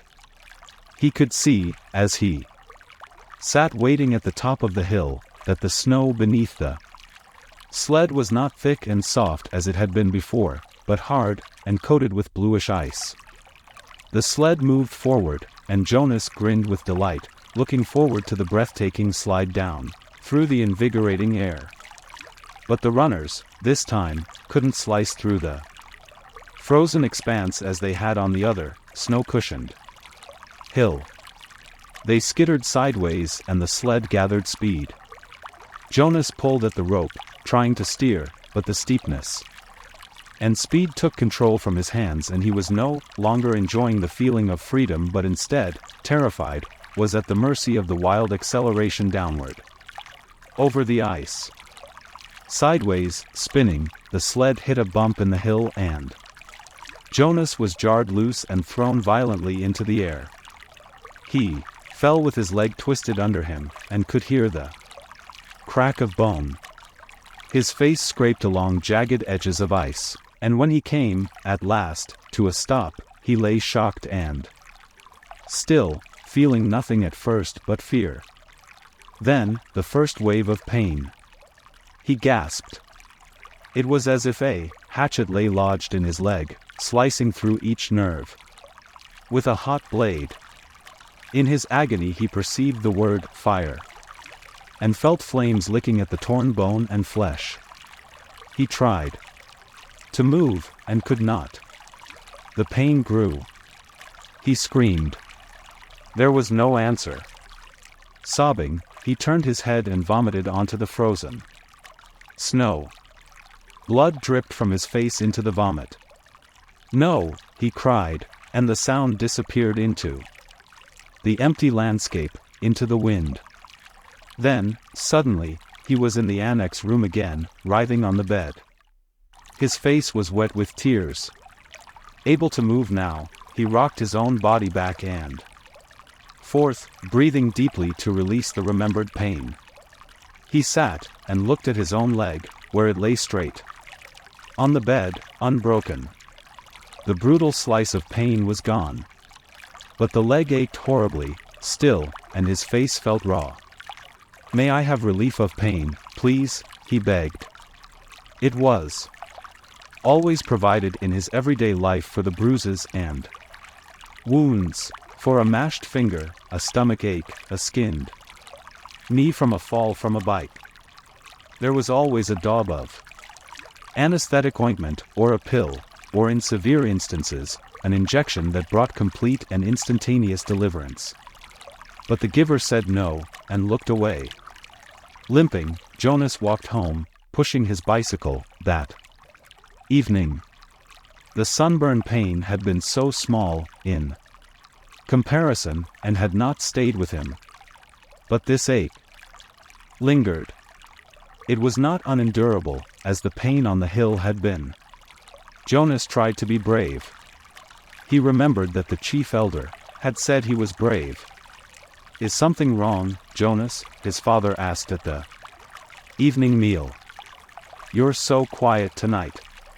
Aren't you feeling well? Would you like some medication?" But Jonas remembered the rules. No medication for anything related to his training. And no discussion of his training.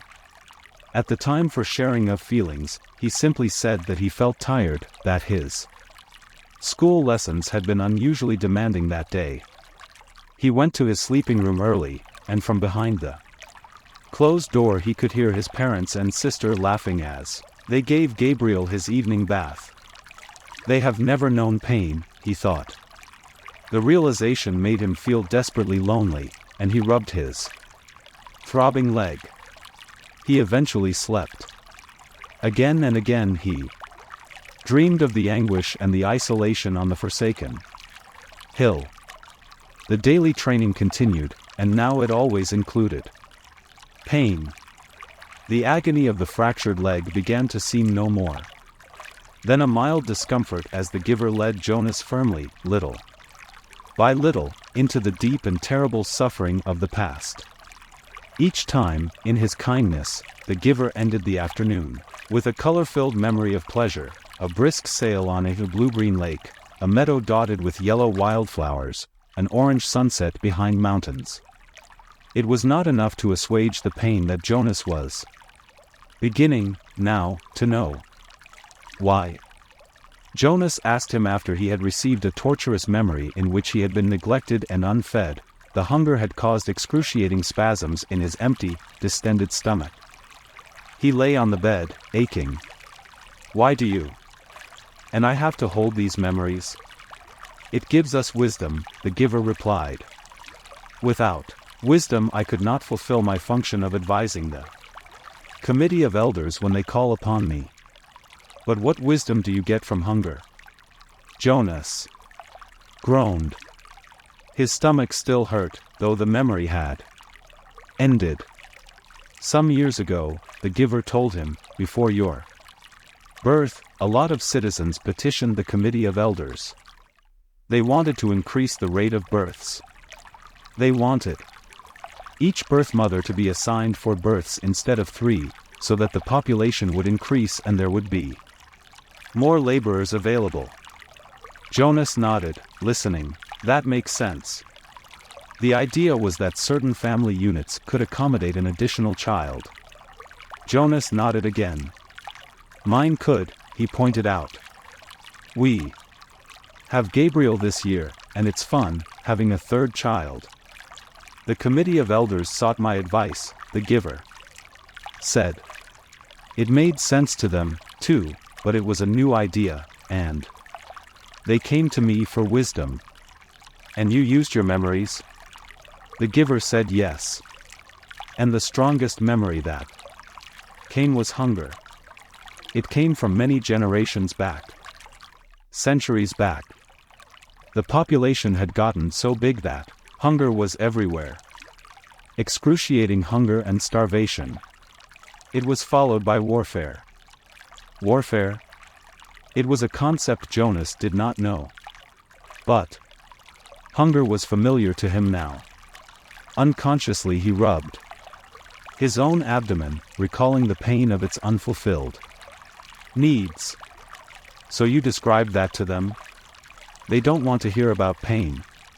They just seek the advice. I simply advised them against increasing the population. But you said that that was before my birth. They hardly ever come to you for advice. Only when they, what was it you said, when they have a problem they've never faced before. When did it happen last? Do you remember the day when the plane flew over the community? Yes. I was scared. So were they. They prepared to shoot it down. But they sought my advice. I told them to wait. But how did you know? How did you know the pilot was lost? I didn't. I used my wisdom from the memories. I knew that there had been times in the past, terrible times, when people had destroyed others in haste, in fear, and had brought about their own destruction. Jonas realized something. That means, he said slowly, that you have memories of destruction. And you have to give them to me, too, because I have to get the wisdom. The giver nodded. But it will hurt, Jonas said. It wasn't a question. It will hurt terribly, the giver agreed. But why can't everyone have the memories? I think it would seem a little easier if the memories were shared. You and I wouldn't have to bear so much by ourselves, if everybody took a part. The giver sighed. You're right, he said. But then, everyone would be burdened and pained. They don't want that. And that's the real reason the receiver is so vital to them, and so honored. They selected me, and you, to lift that burden from themselves. When did they decide that? Jonas asked angrily. It wasn't fair. Let's change it. How do you suggest we do that? I've never been able to think of a way, and I'm supposed to be the one with all the wisdom. But there are two of us now, Jonas said eagerly. Together we can think of something.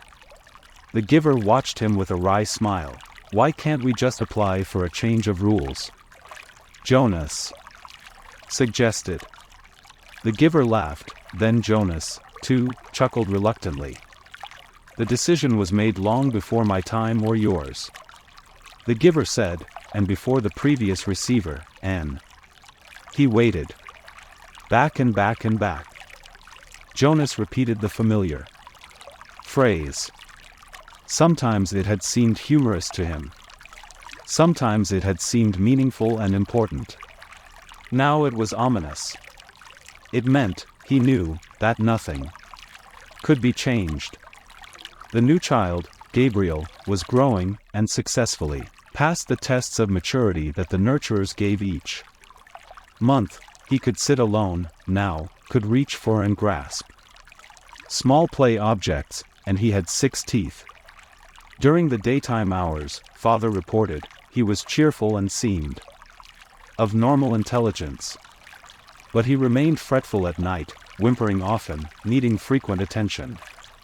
After all this extra time I've put in with him, father said one evening after Gabriel had been bathed and was lying, for the moment, hugging his hippo placidly in the small crib that had replaced the basket. I hope they're not going to decide to release him. Maybe it would be for the best, Mother suggested. I know you don't mind getting up with him at night. But the lack of sleep is awfully hard for me. If they release Gabriel, can we get another new child as a visitor? Asked Lily. She was kneeling beside the crib, making funny faces at the little one, who was smiling back at her. Jonas's mother rolled her eyes in dismay. No, Father said, smiling. He ruffled Lily's hair. It's very rare, anyway, that a new child's status is as uncertain as Gabriel's. It probably won't happen again, for a long time. Anyway, he sighed, they won't make the decision for a while. Right now we're all preparing for a release we'll probably have to make very soon. There's a birth mother who's expecting twin males next month. Oh, dear, Mother said, shaking her head. If they're identical, I hope you're not the one assigned. I am. I'm next on the list. I'll have to select the one to be nurtured, and the one to be released. It's usually not hard, though. Usually it's just a matter of birth weight. We release the smaller of the two. Jonas, listening, thought suddenly about the bridge and how, standing there, he had wondered what lay elsewhere. Was there someone there, waiting, who would receive the tiny released twin? Would it grow up elsewhere, not knowing, ever, that in this community lived a being who looked exactly the same? For a moment he felt a tiny, fluttering hope that he knew was quite foolish. He hoped that it would be Larissa, waiting. Larissa, the old woman he had bathed. He remembered her sparkling eyes, her soft voice, her low chuckle. Fiona had told him recently that Larissa had been released at a wonderful ceremony. But he knew that the old were not given children to raise. Larissa's life elsewhere would be quiet and serene as befit the old. She would not welcome the responsibility of nurturing a new child who needed feeding and care, and would likely cry at night. Mother?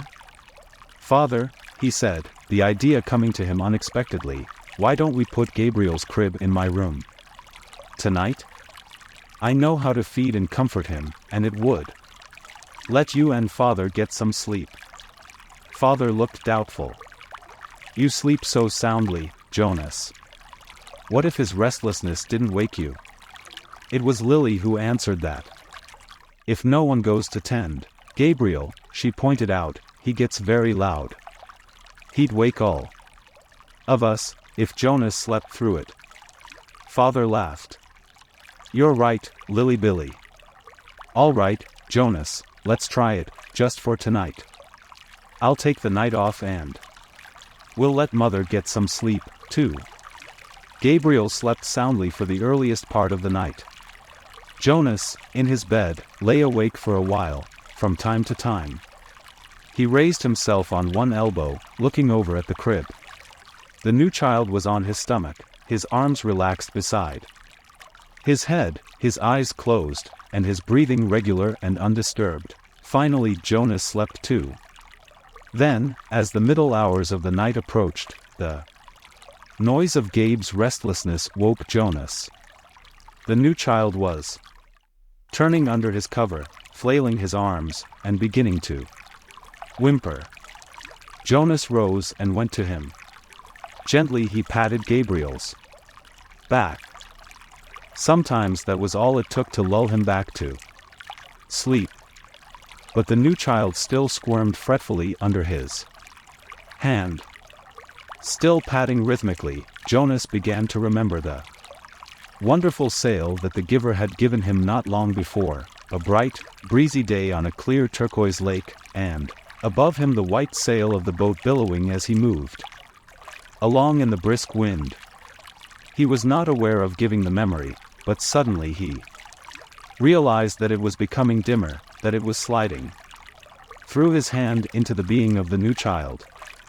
Gabriel became quiet. Startled, Jonas pulled back what was left of the memory with a burst of will. He removed his hand from the little back and stood quietly beside the crib. To himself, he called the memory of the sail forward. Again. It was still there, but the sky was less blue, the gentle motion of the boat slower, the water of the lake more murky and clouded. He kept it for a while, soothing his own nervousness at what had occurred, then let it go and returned to his bed. Once more, toward dawn, the new child woke and cried out. Again Jonas went to him. This time he quite deliberately placed his hand firmly on Gabriel's back, and released the rest of the calming day on the lake. Again Gabriel slept. But now Jonas lay awake, thinking. He no longer had any more than a wisp of the memory, and he felt a small lack where it had been. He could ask the giver for another sail, he knew.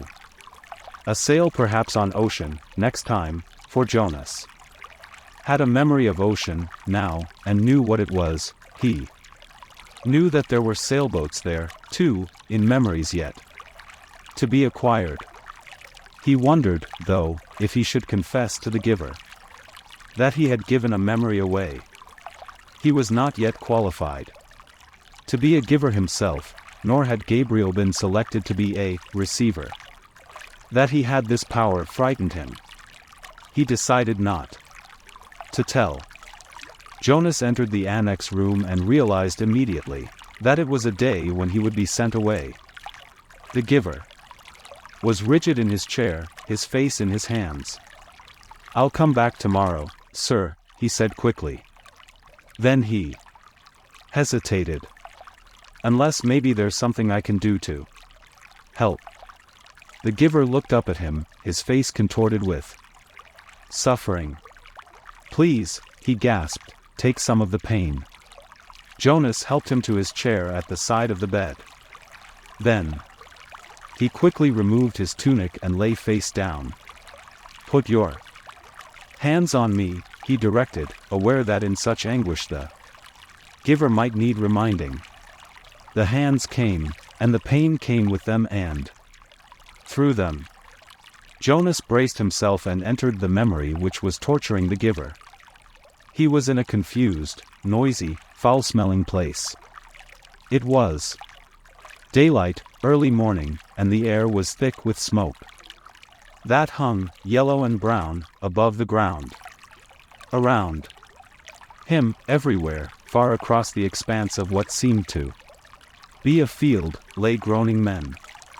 A wild-eyed horse, its bridle torn and dangling, trotted frantically through the mounds of men, tossing its head, whinnying in panic. It stumbled, finally, then fell, and did not rise. Jonas heard a voice next to him. "Water," the voice said, in a parched, croaking whisper. He turned his head toward the voice and looked into the half-closed eyes of a boy who seemed not much older than himself. Dirt streaked the boy's face and his matted blonde hair. He lay sprawled, his gray uniform glistening with wet, fresh blood. The colors of the carnage were grotesquely bright, the crimson wetness on the rough and dusty fabric, the ripped shreds of grass, startlingly green, in the boy's yellow hair. The boy stared at him.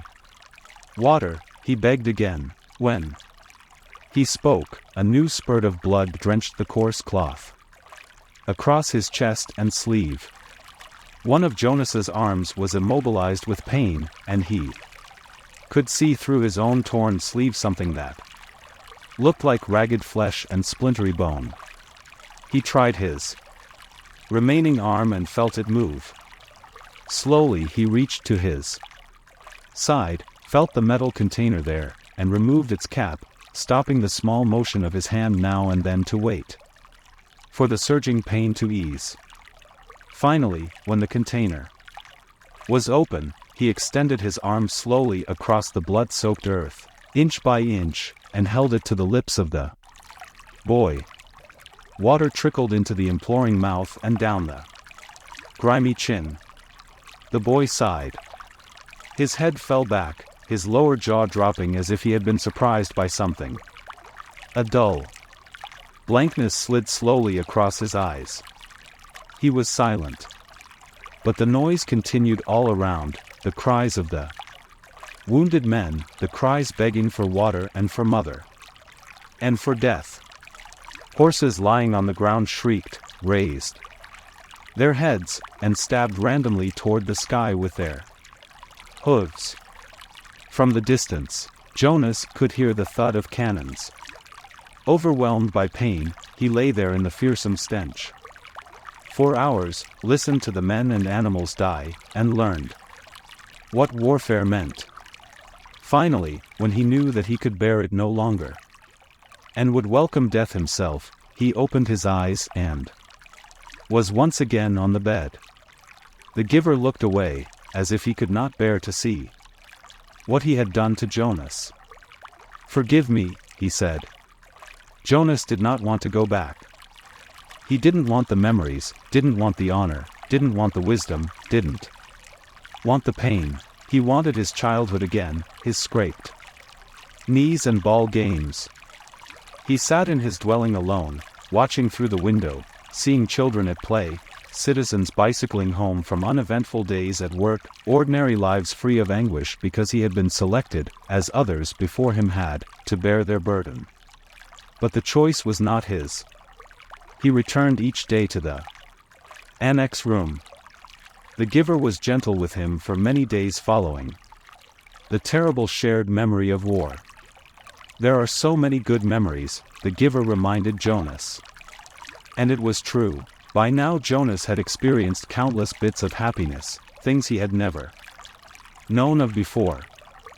He had seen a birthday party, with one child singled out and celebrated on his day, so that now he understood the joy of being an individual, special and unique and proud. He had visited museums and seen paintings filled with all the colors he could now recognize and name. In one ecstatic memory he had ridden a gleaming brown horse across a field that smelled of damp grass, and had dismounted beside a small stream from which both he and the horse drank cold, clear water. Now he understood about animals, and in the moment that the horse turned from the stream and nudged Jonas's shoulder affectionately with its head, he perceived the bonds between animal and human. He had walked through woods, and sat at night beside a campfire. Although he had through the memories learned about the pain of loss and loneliness, now he gained, too, an understanding of solitude and its joy. "What is your favorite?" Jonas asked the giver. "You don't have to give it away yet," he added quickly. "Just tell me about it, so I can look forward to it, because I'll have to receive it when your job is done." The giver smiled. "Lie down," he said. "I'm happy to give it to you." Jonas felt the joy of it as soon as the memory began. Sometimes it took a while for him to get his bearings, to find his place. But this time he fit right in and felt the happiness that pervaded the memory. He was in a room filled with people, and it was warm, with firelight glowing on a hearth. He could see through a window that outside it was night, and snowing. There were colored lights, red and green and yellow, twinkling from a tree which was, oddly, inside the room. On a table, lighted candles stood in a polished golden holder and cast a soft, flickering glow. He could smell things cooking, and he heard soft laughter. A golden-haired dog lay sleeping on the floor. On the floor there were packages wrapped in brightly colored paper and tied with gleaming ribbons. As Jonas watched, a small child began to pick up the packages and pass them around the room, to other children, to adults who were obviously parents, and to an older, quiet couple, man and woman, who sat smiling together on a couch. While Jonas watched, the people began one by one to untie the ribbons on the packages, to unwrap the bright papers, open the boxes and reveal toys and clothing and books. There were cries of delight. They hugged one another. The small child went and sat on the lap of the old woman, and she rocked him and rubbed her cheek against his. Jonas opened his eyes and lay contentedly on the bed, still luxuriating in the warm and comforting memory. It had all been there, all the things he had learned to treasure. What did you perceive? The giver asked. Warmth, Jonas replied, and happiness. And, let me think, family. That it was a celebration of some sort, a holiday. And something else, I can't quite get the word for it. It will come to you. Who were the old people? Why were they there? It had puzzled Jonas, seeing them in the room. The old of the community did not ever leave their special place, the house of the old, where they were so well cared for and respected. They were called grandparents. Grandparents? Grandparents. It meant parents of the parents, long ago. Back and back and back. Jonas began to laugh. So, actually, there could be parents of the parents of the parents of the parents? The giver laughed, too. That's right. It's a little like looking at yourself, looking in a mirror, looking at yourself. Looking in a mirror. Jonas frowned. But my parents must have had parents. I never thought about it before. Who are my parents of the parents? Where are they? You could go look in the Hall of Open Records. You'd find the names.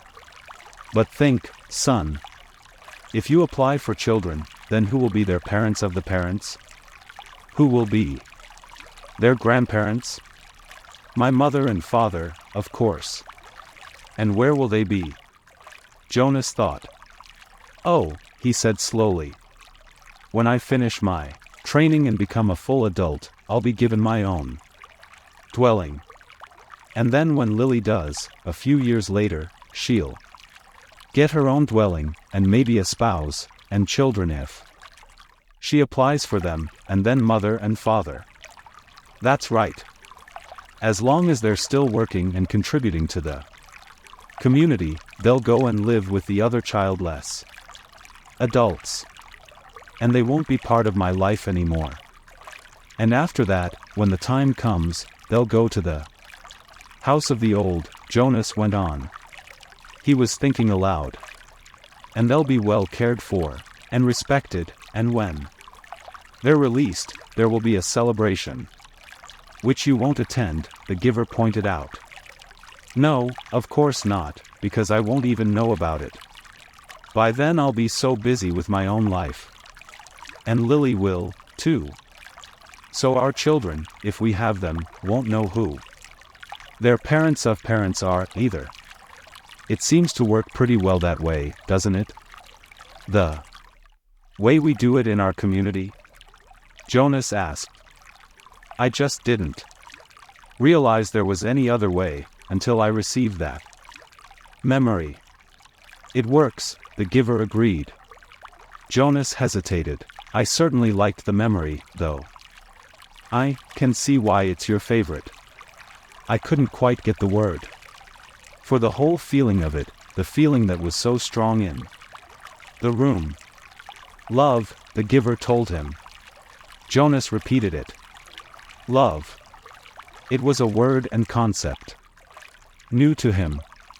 They were both silent for a minute. Then Jonas said, Giver? Yes? I feel very foolish saying this. Very, very foolish. No need. Nothing is foolish here.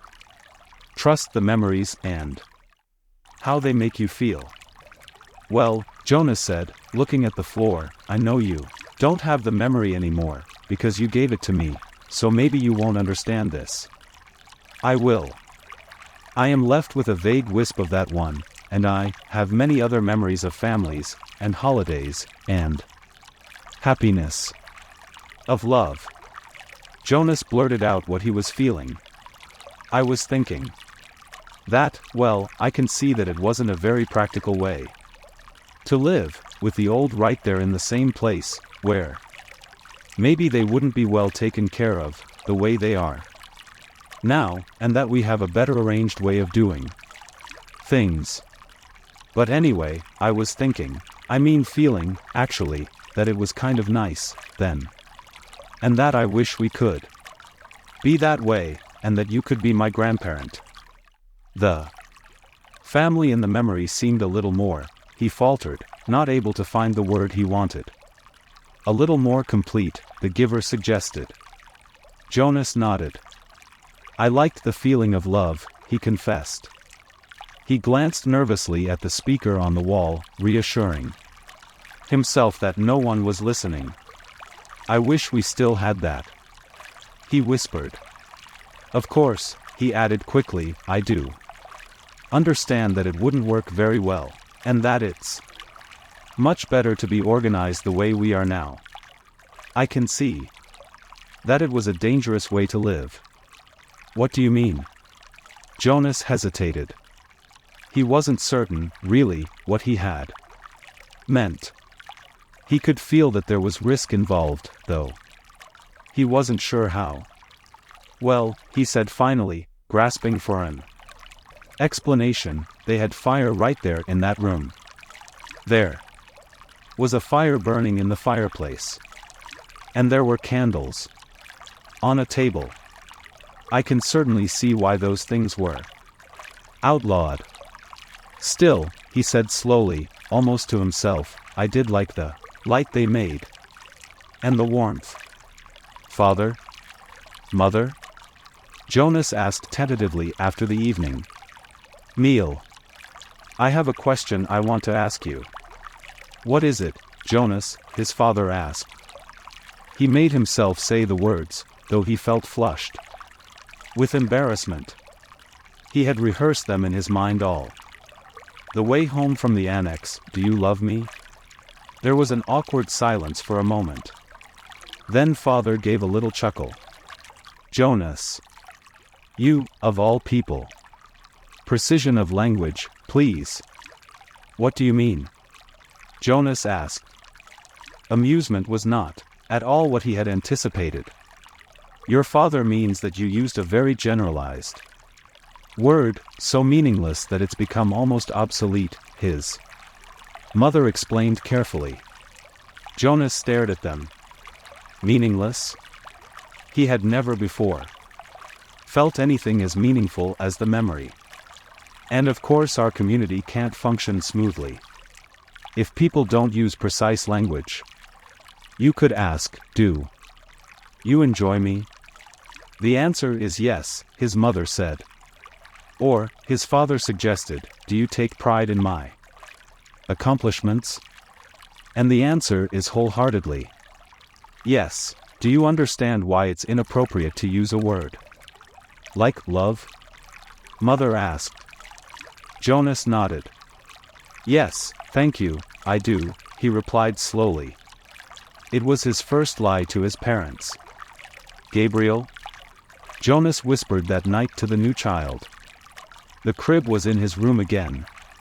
After Gabe had slept soundly in Jonas's room for 4 nights, his parents had pronounced the experiment a success and Jonas a hero. Gabriel was growing rapidly, now crawling and giggling across the room and pulling himself up to stand. He could be upgraded in the nurturing center, father said happily. Now that he slept, he could be officially named and given to his family in December, which was only 2 months away. But when he was taken away, he stopped sleeping again, and cried in the night. So he was back in Jonas's sleeping room. They would give it a little more time, they decided. Since Gabe seemed To like it in Jonas's room, he would sleep there at night a little longer, until the habit of sound sleep was fully formed. The nurturers were very optimistic about Gabriel's future. There was no answer to Jonas's whisper. Gabriel was sound asleep. Things could change, Gabe, Jonas went on. Things could be different. I don't know how, but there must be some way for things to be different. There could be colors. And grandparents, he added, staring through the dimness toward the ceiling of his sleeping room. And everybody would have the memories. You know about memories, he whispered, turning toward the crib. Gabriel's breathing was even and deep. Jonas liked having him there, though he felt guilty about the secret. Each night he gave memories to Gabriel, memories of boat rides and picnics in the sun, memories of soft rainfall against window panes, memories of dancing barefoot on a damp lawn. Gabe? The new child stirred slightly in his sleep. Jonas looked over at him. There could be love, Jonas whispered. The next morning, for the first time, Jonas did not take his pill. Something within him, something that had grown there through the memories, told him to throw the pill away. Today is declared an unscheduled holiday.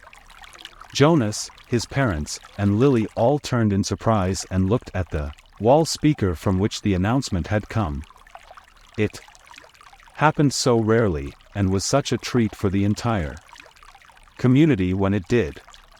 Adults were exempted from the day's work, children from school and training and volunteer hours. The substitute laborers, who would be given a different holiday, took over all the necessary tasks, nurturing, food delivery, and care of the old, and the community was free. Jonas cheered, and put his homework folder down. He had been about to leave for school. School was less important to him now, and before much more time passed, his formal schooling would end. But still, for 12s, though they had begun their adult training, there were the endless lists of rules to be memorized and the newest technology to be mastered. He wished his parents, sister, and Gabe a happy day, and rode down the bicycle path, looking for Asher. He had not taken the pills, now, for 4 weeks. The stirrings had returned, and he felt a little guilty and embarrassed about the pleasurable dreams that came to him as he slept. But he knew he couldn't go back to the world of no feelings that he had lived in so long. And his new, heightened feelings permeated a greater realm than simply his sleep. Though he knew that his failure to take the pills accounted for some of it, he thought that the feelings came also from the memories. Now he could see all of the colors, and he could keep them, too, so that the trees and grass and bushes stayed green in his vision. Gabriel's rosy cheeks stayed pink, even when he slept. And apples were always, always red. Now, through the memories, he had seen oceans and mountain lakes and streams that gurgled through woods, and now he saw the familiar wide river beside the path. Differently. He saw all of the light and color and history it contained and carried in its slow-moving water, and he knew that there was an elsewhere from which it came, and an elsewhere to which it was going. On this unexpected, casual holiday he felt happy, as he always had on holidays, but with a deeper happiness than ever before. Thinking, as he always did, about precision of language, Jonas realized that it was a new depth of feelings that he was experiencing. Somehow they were not at all the same as the feelings that every evening, in every dwelling, every citizen analyzed with endless talk. I felt angry because someone broke the play area rules, Lily had said once, making a fist with her small hand to indicate her fury. Her family, Jonas among them, had talked about the possible reasons for rule-breaking and the need for understanding and patience, until Lily's fist had relaxed and her anger was gone. But Lily had not felt anger, Jonas realized now. Shallow impatience and exasperation, that was all Lily had felt. He knew that with certainty because now he knew what anger was. Now he had, in the memories, experienced injustice and cruelty, and he had reacted with rage that welled up so passionately inside him that the thought of discussing it calmly at the evening meal was unthinkable. I felt sad today, he had heard his mother say, and they had comforted her. But now Jonas had experienced real sadness. He had felt grief. He knew that there was no quick comfort for emotions like those. These were deeper and they did not need to be told. They were felt. Today, he felt happiness. Asher. He spied his friend's bicycle leaning against a tree at the edge of the playing field. Nearby, other bikes were strewn about on the ground. On a holiday, the usual rules of order could be disregarded.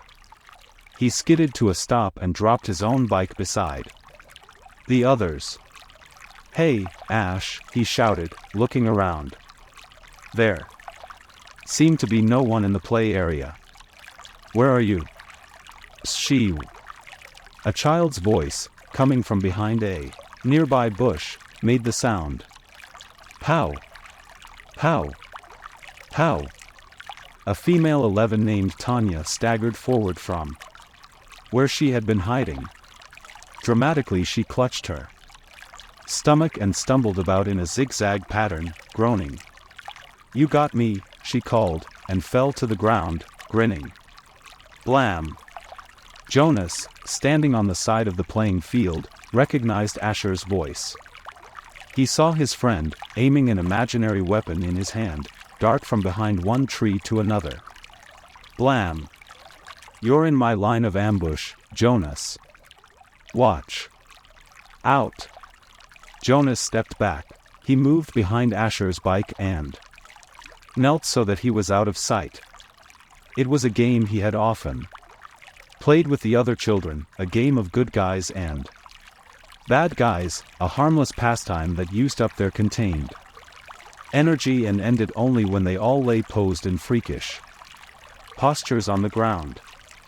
He had never recognized it before as a game of war. Attack! The shout came from behind the small storehouse where play equipment was kept. 3 children dashed forward, their imaginary weapons in firing position. From the opposite side of the field came an opposing shout, counterattack. From their hiding places a horde of children, Jonas recognized Fiona in the group, emerged, running in a crouched position, firing across the field. Several of them stopped, grabbed their own shoulders and chests with exaggerated gestures, and pretended to be hit. They dropped to the ground and lay suppressing giggles. Feelings surged within Jonas. He found himself walking forward into the field. "You're hit, Jonas!" Asher yelled from behind the tree. "Pow! You're hit again." Jonas stood alone in the center of the field. Several of the children raised their heads and looked at him uneasily. The attacking armies slowed, emerged from their crouched positions, and watched to see what he was doing. In his mind, Jonas saw again the face of the boy who had lain dying on a field and had begged him for water. He had a sudden choking feeling, as if it were difficult to breathe. One of the children raised an imaginary rifle and made an attempt to destroy him with a firing noise. "See." Then they were all silent, standing awkwardly, and the only sound was the sound of Jonas's shuddering breaths.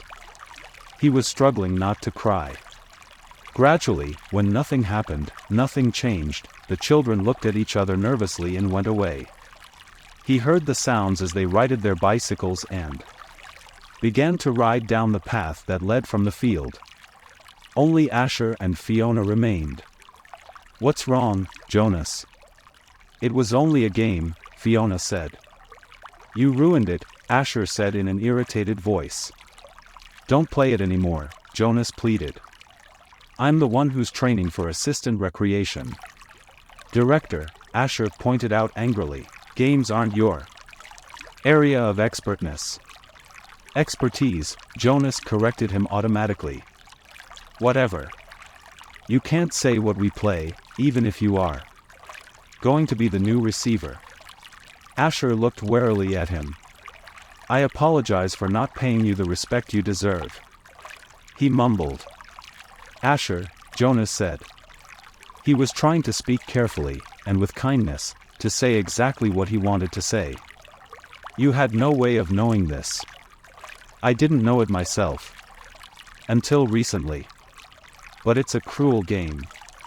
In the past, there have." "I said I apologize, Jonas." Jonas sighed. It was no use. Of course Asher couldn't understand. "I accept your apology, Asher," he said wearily. "Do you want to go for a ride along the river, Jonas?" Fiona asked, biting her lip with nervousness. Jonas looked at her. She was so lovely. For a fleeting instant he thought he would like nothing better than to ride peacefully along the river path, laughing and talking with his gentle female friend. But he knew that such times had been taken from him now. He shook his head. After a moment his two friends turned and went to their bikes. He watched as they rode away. Jonas trudged to the bench beside the storehouse and Saturday down, overwhelmed with feelings of loss. His childhood, his friendships, his carefree sense of security, all of these things seemed to be slipping away. With his new, heightened feelings, he was overwhelmed by sadness at the way the others had laughed and shouted, playing at war. But he knew that they could not understand why, without the memories. He felt such love for Asher and for Fiona. But they could not feel it back, without the memories. And he could not give them those. Jonas knew with certainty that he could change nothing. Back in their dwelling, that evening, Lily chattered merrily about the wonderful holiday she had had, playing with her friends, having her midday meal out of doors, and, she confessed, sneaking a very short try on her father's bicycle. "I can't wait till I get my very own bicycle next month. Father's is too big for me. I fell," she explained matter of factly. "Good thing Gabe wasn't in the child's seat." "A very good thing," Mother agreed, frowning at the idea of it. Gabriel waved his arms at the mention of himself. He had begun to walk just the week before. The first steps of a new child were always the occasion for celebration at the nurturing center, Father said, but also for the introduction of a discipline wand. Now Father brought the slender instrument home with him each night, in case Gabriel misbehaved. But he was a happy and easygoing toddler. Now he moved unsteadily across the room, laughing. "Gay," he chirped. "Gay." It was the way he said his own name. Jonas brightened. It had been a depressing day for him, after such a bright start. But he set his glum thoughts aside. He thought about starting to teach Lily to ride so that she could speed off proudly after her ceremony of 9, which would be coming soon. It was hard to believe that it was almost December again, that almost a year had passed since he had become a 12. He smiled as he watched the new child plant one small foot carefully before the other, grinning with glee at his own steps as he tried them out. "I want to get to sleep early tonight," Father said. "Tomorrow's a busy day for me." The twins are being born tomorrow, and the test results show that they're identical. One for here, one for elsewhere, Lily chanted. One for here, one for else. Do you actually take it elsewhere, Father? Jonas asked. No, I just have to make the selection. I weigh them, hand the larger over to a nurturer who's standing by, waiting, and then I get the smaller one all cleaned up and comfy. Then I perform a small ceremony of release and... He glanced down, grinning at Gabriel. Then I wave bye-bye, he said, in the special sweet voice he used when he spoke to the new child. He waved his hand in the familiar gesture. Gabriel giggled and waved bye-bye back to him. And somebody else comes to get him. Somebody from elsewhere? That's right, Jonas Bonus. Jonas rolled his eyes in embarrassment that his father had used the silly pet name. Lily was deep in thought. What if they give the little twin a name elsewhere, a name like, oh, maybe Jonathan? And here, in our community, at his naming, the twin that we kept here is given the name Jonathan, and then there would be two children with the same name, and they would look exactly the same, and someday, maybe when they were a six, one group of sixes would go to visit another community on a bus, and there in the other community, in the other group of sixes, would be a Jonathan who was exactly the same as the other Jonathan, and then maybe they would get mixed up and take the wrong Jonathan home, and maybe his parents wouldn't notice, and then she paused for breath. Lily, Mother said, I have a wonderful idea. Maybe when you become a 12, they'll give you the assignment of storyteller. I don't think we've had a storyteller in the community for a long time. But if I were on the committee, I would definitely choose you for that job. Lily grinned. I have a better idea for one more story, she announced. What if actually we were all twins and didn't know it, and so elsewhere there would be another Lily, and another Jonas, and another father, and another Asher, and another chief elder, and another. Father groaned. Lily, he said. It's bedtime. Giver, Jonas asked the next afternoon, do you ever think about release? Do you mean my own release, or just the general topic of release? Both, I guess. I mean I should have been more precise. But I don't know exactly what I meant. Sit back up. No need to lie down while we're talking. Jonas, who had already been stretched out on the bed when the question came to his mind, sat back up. I guess I do think about it occasionally, the giver said. I think about my own release when I'm in an awful lot of pain. I wish I could put in a request for it, sometimes. But I'm not permitted to do that until the new receiver is trained. Me, Jonas said in a dejected voice. He was not looking forward to the end of the training, when he would become the new receiver. It was clear to him what a terribly difficult and lonely life it was, despite the honor. I can't request release either, Jonas pointed out. It was in my rules. The giver laughed harshly. I know that. They hammered out those rules after the failure 10 years ago. Jonas had heard again and again now, reference to the previous failure. But he still did not know what had happened 10 years before.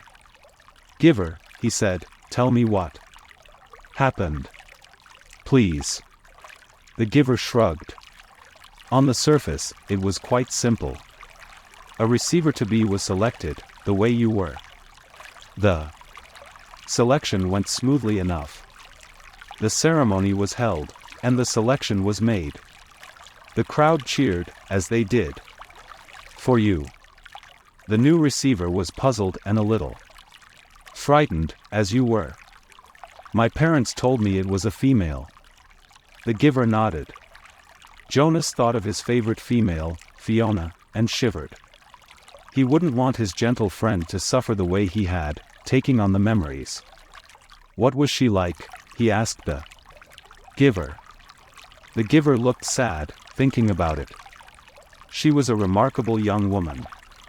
Very self-possessed and serene. Intelligent, eager to learn.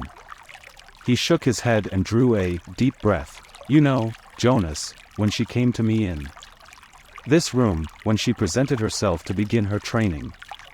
Jonas interrupted him with a question. Can you tell me her name? My parents said that it wasn't to be spoken again in the community. But couldn't you say it just to me? The giver hesitated painfully, as if saying the name aloud might be excruciating. Her name was Rosemary, he told Jonas, finally. Rosemary. I like that name. The giver went on. When she came to me for the first time, she sat there in the chair where you sat on your first day.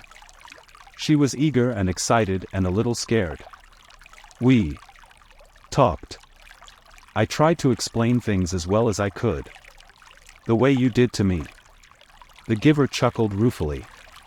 The explanations are difficult. The whole thing is so beyond one's experience. But I tried. And she listened carefully. Her eyes were very luminous, I remember. He looked up suddenly. Jonas, I gave you a memory. That I told you was my favorite. I still have a shred of it left. The room, with the family, and grandparents? Jonas nodded. Of course he remembered. Yes, he said, it had that wonderful feeling with it. You told me it was love. You can understand, then, that that's what I felt for Rosemary, the giver explained. I loved her. I feel it for you, too, he added. What happened to her? Jonas asked. Her training began. She received well, as you do. She was so enthusiastic. So delighted to experience new things. I remember her laughter. His voice faltered and trailed off. What happened? Jonas asked again, after a moment. Please tell me. The giver closed his eyes.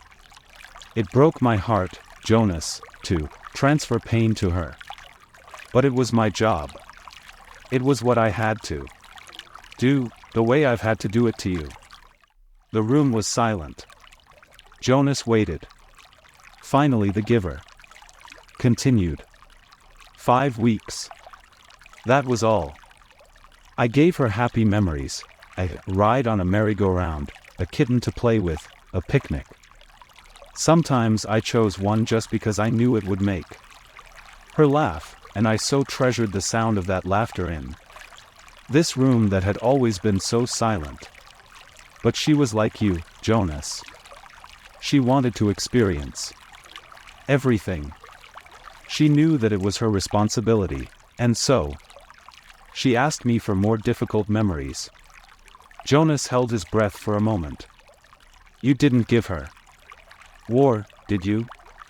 Not after just 5 weeks? The giver shook his head and sighed. No. And I didn't give her physical pain. But I gave her loneliness. And I gave her loss. I transferred a memory of a child taken from its parents. That was the first one. She appeared stunned at its end. Jonas swallowed. Rosemary, and her laughter, had begun to seem real to him, and he pictured her looking up from the bed of memories, shocked. The giver continued. I backed off, gave her more little delights. But everything changed, once she knew about pain. I could see it in her eyes. She wasn't brave enough? Jonas suggested. The giver didn't respond to the question. She insisted. That I continue, that I not spare her. She said it was her duty. And I knew, of course, that she was correct. I couldn't bring myself to inflict physical pain on her. But I gave her anguish of many kinds. Poverty, and hunger, and terror. I had to, Jonas. It was my job. And she had been chosen. The giver looked at him imploringly. Jonas stroked his hand. Finally one afternoon, we finished for the day. It had been a hard session. I tried to finish, as I do with you, by transferring something happy and cheerful. But the times of laughter were gone by then. She stood up very silently, frowning, as if she were making a decision. Then she came over to me and put her arms around me. She kissed my cheek. As Jonas watched, the giver stroked his own cheek, recalling the touch of Rosemary's lips 10 years before. She left here that day, left this room, and did not go back to her dwelling. I was notified by the speaker that she had gone directly to the chief elder and asked to be released. But it's against the rules. The receiver in training can't apply for rel. It's in your rules, Jonas. But it wasn't in hers. She asked for release, and they had to give it to her. I never saw her again. So that was the failure, Jonas thought.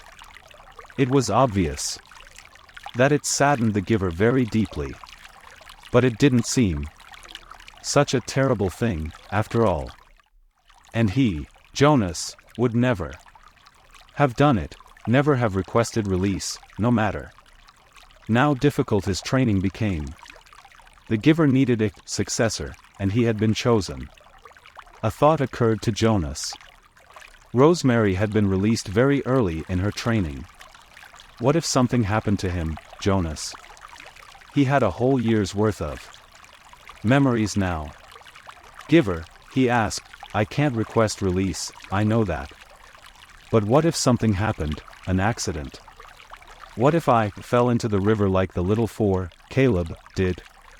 Well, that doesn't make sense because I'm a good swimmer, but what if I couldn't swim, and fell into the river and was lost?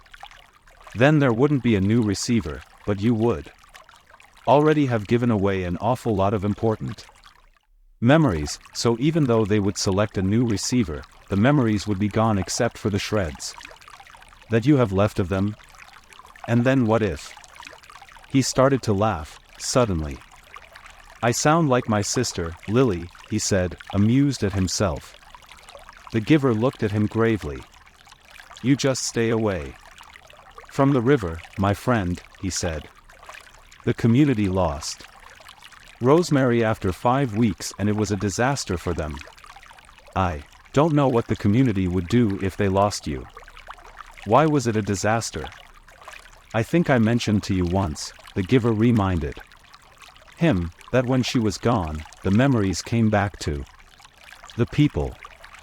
If you were to be lost in the river, Jonas, your memories would not be lost with you. Memories are forever. Rosemary had only those 5 weeks' worth, and most of them were good ones. But there were those few terrible memories, the ones that had overwhelmed her. For a while, they overwhelmed the community. All those feelings, they'd never experienced that before. I was so devastated by my own grief at her loss, and my own feeling of failure, that I didn't even try to help them through it. I was angry, too. The giver was quiet for a moment, obviously thinking. You know, he said, finally, if they lost you, with all the training you've had now, they'd have all those memories again themselves. Jonas made a face. They'd hate that. They certainly would. They wouldn't know how to deal with it at all. The only way I deal with it is by having you there to help me, Jonas pointed out with a sigh. The giver nodded. I suppose, he said slowly, that I could. You could what? The giver was still deep in thought. After a moment, he said, if you floated off in the river, I suppose I could help. The whole community the way I've helped you. It's an interesting concept. I need to think about it some more. Maybe we'll talk about it again sometime. But not now. I'm glad you're a good swimmer, Jonas. But stay away from the river. He laughed a little, but the laughter was not light-hearted. His thoughts seemed to be elsewhere, and his eyes were very troubled. Jonas glanced at the clock. There was so much work to be done, always, that he and the giver seldom simply sat and talked, the way they just had. I'm sorry that I wasted so much time with my questions, Jonas said. I was only asking about release because my father is releasing a new child today. A twin. He has to select one and release the other one. They do it by... Wait. Jonas glanced at the clock. Actually, I suppose he's already finished. I think it was this morning. The giver's face took on a solemn look. I wish they wouldn't do that, he said quietly, almost to himself. Well, they can't have two identical people around. Think how confusing it would be. Jonas chuckled. I wish I could watch, he added, as an afterthought. He liked the thought of seeing his father perform the ceremony, and making the little twin clean and comfy. His father was such a gentle man. You can watch, the giver said. No, Jonas told him. They never let children watch. It's very private. Jonas, the giver told him, I know that you read your training instructions very carefully. Don't you remember that you are allowed to ask anyone anything? Jonas nodded. Yes, but... Jonas, when you and I have finished our time together, you will be the new receiver. You can read the books, you'll have the memories. You have access to everything. It's part of your training. If you want to watch a release, you have simply to ask. Jonas shrugged. Well, maybe I will, then. But it's too late for this one. I'm sure it was this morning. The giver told him, then, something he had not known. All private ceremonies are recorded. They're in the hull of closed records. Do you want to see this morning's release? Jonas hesitated. He was afraid that his father wouldn't like it if he watched something so private. I think you should, the giver told him firmly. All right, then, Jonas said. Tell me how. The giver rose from his chair, went to the speaker on the wall, and clicked the switch from off to on. The voice spoke immediately. Yes, receiver. How may I help you? I would like to see this morning's release of the twin. One moment, receiver. Thank you for your instructions. Jonas watched the video screen above the row of switches. Its blank face began to flicker with zigzag lines, then some numbers appeared, followed by the date and time. He was astonished and delighted that this was available to him, and surprised that he had not known. Suddenly he could see a small windowless room, empty. Except for a bed, a table with some equipment on it. Jonas recognized a scale. He had seen them before, when he'd been doing volunteer hours at the nurturing center. And a cupboard. He could see pale carpeting on the floor. It's just an ordinary room, he commented. I thought maybe they'd have it in the auditorium, so that everybody could come. All the old go to ceremonies of release. But I suppose that when it's just a newborn, they don't. Shoo, the giver said, his eyes on the screen. Jonas's father, wearing his nurturing uniform, entered. the room, cradling a tiny new child wrapped in a soft blanket in his arms. A uniformed woman followed through the door, carrying a second new child wrapped in a similar blanket. "That's my father," Jonas found himself whispering, as if he might wake the little ones if he spoke aloud. "And the other nurturer is his assistant. She's still in training, but she'll be finished soon." The two nurturers unwrapped the blankets and laid the identical newborns on the bed. They were naked. Jonas could see that they were males. He watched, fascinated, as his father gently lifted one and then the other to the scale and weighed them. He heard his father laugh. "Good," his father said to the woman. "I thought for a moment that they might both be exactly the same. Then we'd have a problem. But this one," he handed one, after rewrapping it, to his assistant, "is 6 pounds even. So you can clean him up and dress him and take him over to the center." The woman took the new child and left through the door she had entered. Jonas watched as his father bent over the squirming new child on the bed. "And you, little guy, you're only 5 pounds 10 ounces. A shrimp." "That's the special voice he uses with Gabriel," Jonas remarked, smiling. "Watch," the giver said. "Now he cleans him up and makes him comfy," Jonas told him. "He told me." "Be quiet, Jonas," the giver commanded in a strange voice. "Watch."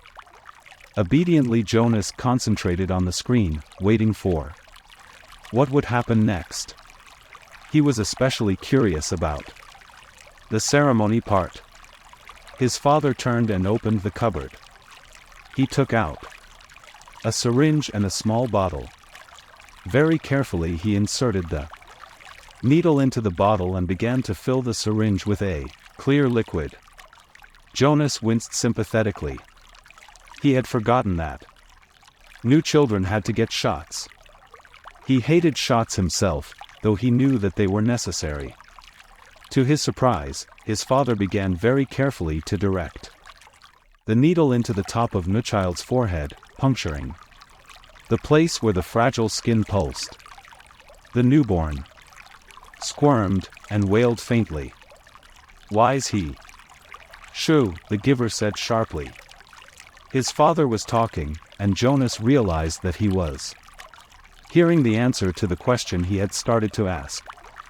Still in the special voice, his father was saying, I know. It hurts, little guy. But I have to use a vein, and the veins in your arms are still too teeny-weeny." He pushed the plunger very slowly, injecting the liquid into the scalp vein until the syringe was empty. "All done. That wasn't so hard, was it?" Jonas heard his father say cheerfully. He turned aside and dropped the syringe into a waste receptacle. "Now he cleans him up and makes him comfy," Jonas said to himself, aware that the giver didn't want to talk during the little ceremony. As he continued to watch, the new child, no longer crying, moved his arms and legs in a jerking motion. Then he went limp. His head fell to the side, his eyes half open. Then he was still. With an odd, shocked feeling, Jonas recognized the gestures and posture and expression. They were familiar. He had seen them before. But he couldn't remember where. Jonas stared at the screen, waiting for something to happen. But nothing did. The little twin lay motionless. His father was putting things away. Folding the blanket. Closing the cupboard. Once again, as he had on the playing field, he felt the choking sensation. Once again he saw the face of the light-haired, bloodied soldier as life left his eyes. The memory came back. He killed it. My father killed it, Jonas said to himself, stunned at what he was realizing.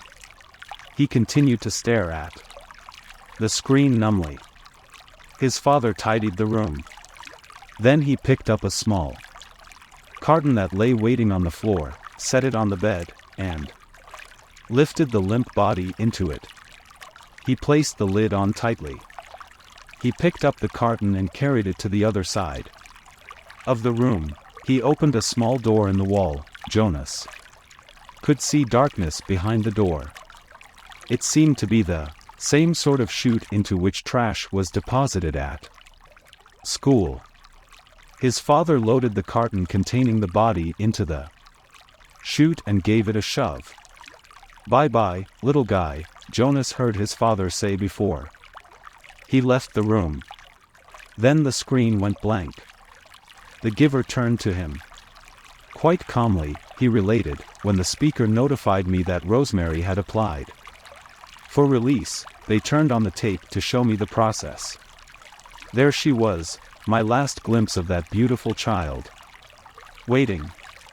They brought in the syringe and asked her to roll up her sleeve. You suggested, Jonas, that perhaps she wasn't brave enough? I don't know about bravery, what it is, what it means. I do know that I sat here numb with horror, wretched with helplessness. And I listened as Rosemary told them that she would prefer to inject herself. Then she did so. I didn't watch. I looked away." The giver turned to him. "Well, there you are, Jonas. You were wondering about release," he said in a bitter voice. Jonas felt a ripping sensation inside himself, the feeling of terrible pain clawing its way forward to emerge in a cry. I won't go home. You can't make me." Jonas sobbed and shouted and pounded the bed with his fists. "Sit up, Jonas," the giver told him firmly. Jonas obeyed him. Weeping, shuddering, he sat on the edge of the bed. He would not look at the giver. "You may stay here tonight.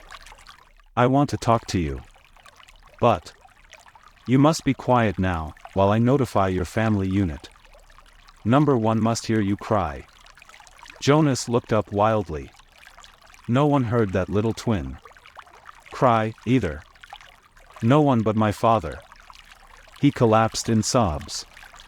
Again. The giver waited silently. Finally Jonas was able to quiet himself and he sat huddled, his shoulders shaking. The giver went to the wall speaker and clicked the switch to on. "Yes, receiver. How may I help you?" "Notify the new receiver's family unit that he will be staying with me tonight, for additional training." "I will take care of that, sir." "Thank you for your instructions," the voice said. "I will take care of that, sir." "I will take care of that, sir." Jonas mimicked in a cruel, sarcastic voice. "I will do what ever you like, sir. I will kill people, sir. Old people, small, newborn people. I'd be happy to kill them, sir. Thank you for your instructions, sir.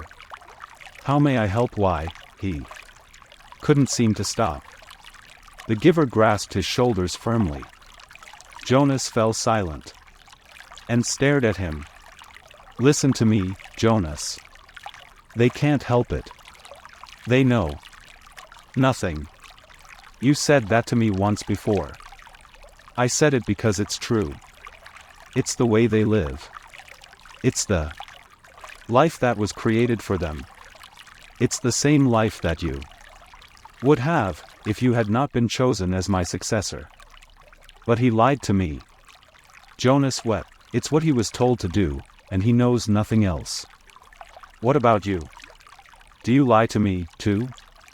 Jonas almost spat the question at the giver. "I am empowered to lie. But I have never lied to you." Jonas stared at him. "Release is always like that?" 4. People who break the rules 3 times. For the old? Do they kill the old, too? Yes, it's true. And what about Fiona? She loves the old. She's in training to care for them. Does she know yet? What will she do when she finds out? How will she feel? Jonas brushed wetness from his face with the back of one hand.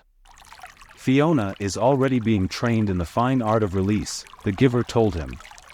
She's very efficient at her work, your red-haired friend. Feelings are not part of the life she's learned. Jonas wrapped his arms around himself and rocked his own body back and forth. What should I do? I can't go back. I can't. The giver stood up. First, I will order our evening meal. Then we will eat. Jonas found himself using the nasty, sarcastic voice. Again. Then we'll have a sharing of feelings. The giver gave a rueful, anguished, empty laugh. Jonas, you and I are the only ones who have feelings. We've been sharing them now for almost a year. I'm sorry, giver, Jonas said miserably. I don't mean to be so hateful. Not to you. The giver rubbed Jonas's hunched shoulders. And after we eat, he went on, we'll make a plan. Jonas looked up, puzzled. A plan for what? There's nothing. There's nothing we can do. It's always been this way. Before me, before you, before the ones who came before you, back and back and back. His voice trailed the familiar phrase. Jonas, the giver said, after a moment, it's true that it has been this way for what seems forever. But the memories tell us that it has not always been. People felt things once. You and I have been part of that, so we know. We know that they once felt things like pride, and sorrow, and love, Jonas added, remembering the family scene. That had so affected him. And pain. He thought again of the soldier. The worst part of holding the memories is not the pain, it's the loneliness of it. Memories need to be shared. I've started to share them with you, Jonas said, trying to cheer him. That's true. And having you here with me over the past year has made me realize that things must change. For years, I've felt that they should, but it seemed so hopeless. Now for the first time I think there might be a way. The giver said slowly. And you brought it to my attention, barely. He glanced at the clock, 2 hours ago. Jonas watched him, and listened. It was late at night, now. They had talked and talked. Jonas sat wrapped in a robe belonging to the giver, the long robe that only elders wore. It was possible, what they had planned. Barely possible. If it failed, he would very likely be killed. But what did that matter? If he stayed, his life was no longer worth living. Yes, he told the giver. I'll do it. I think I can do it. I'll try, anyway. But I want you to come with me. The giver shook his head. Jonas, he said, the community has depended, all these generations, back and back. And back, on a resident receiver to hold their memories for them. I've turned over many of them to you in the past year. And I can't take them back. There's no way for me to get them back if I have given them. So if you escape, once you are gone, and, Jonas, you know that you can never return. Jonas nodded solemnly. It was the terrifying part. Yes. He said, I know. But if you come with me. The giver shook his head and made a gesture to silence him. He continued. If you get away, if you get beyond, if You get to elsewhere, it will mean that the community has to bear the burden themselves of the memories you had been holding for them. I think that they can, and that they will acquire some wisdom. But it will be desperately hard for them. When we lost Rosemary 10 years ago, and her memories returned to the people, they panicked. And those were such few memories, compared to yours. When your memories return, they'll need help. Remember how I helped you in the beginning, when the receiving of memories was new to you? Jonas nodded. It was scary at first. And it hurt a lot. You needed me then. And now they will. It's no use. They'll find someone to take my place. They'll choose a new receiver. There's no one ready for training, not right away. Oh, they'll speed up the selection, of course. But I can't think of another child who has the right qualities. There's a little female with pale eyes. But she's only a 6. That's correct. I know the one you mean. Her name is Catherine. But she's too young. So they will be forced to bear those memories. I want you to come, Giver, Jonas pleaded. No. I have to stay here, the Giver said firmly. I want to, Jonas. If I go with you, and together we take away all their protection from the memories, Jonas, the community, will be left with no one to help them. They'll be thrown into chaos.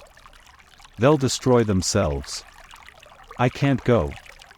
Giver, Jonas suggested, you and I don't need to care about the rest of them. The Giver looked at him with a questioning smile. Jonas hung his head. Of course they needed to care. It was the meaning of everything.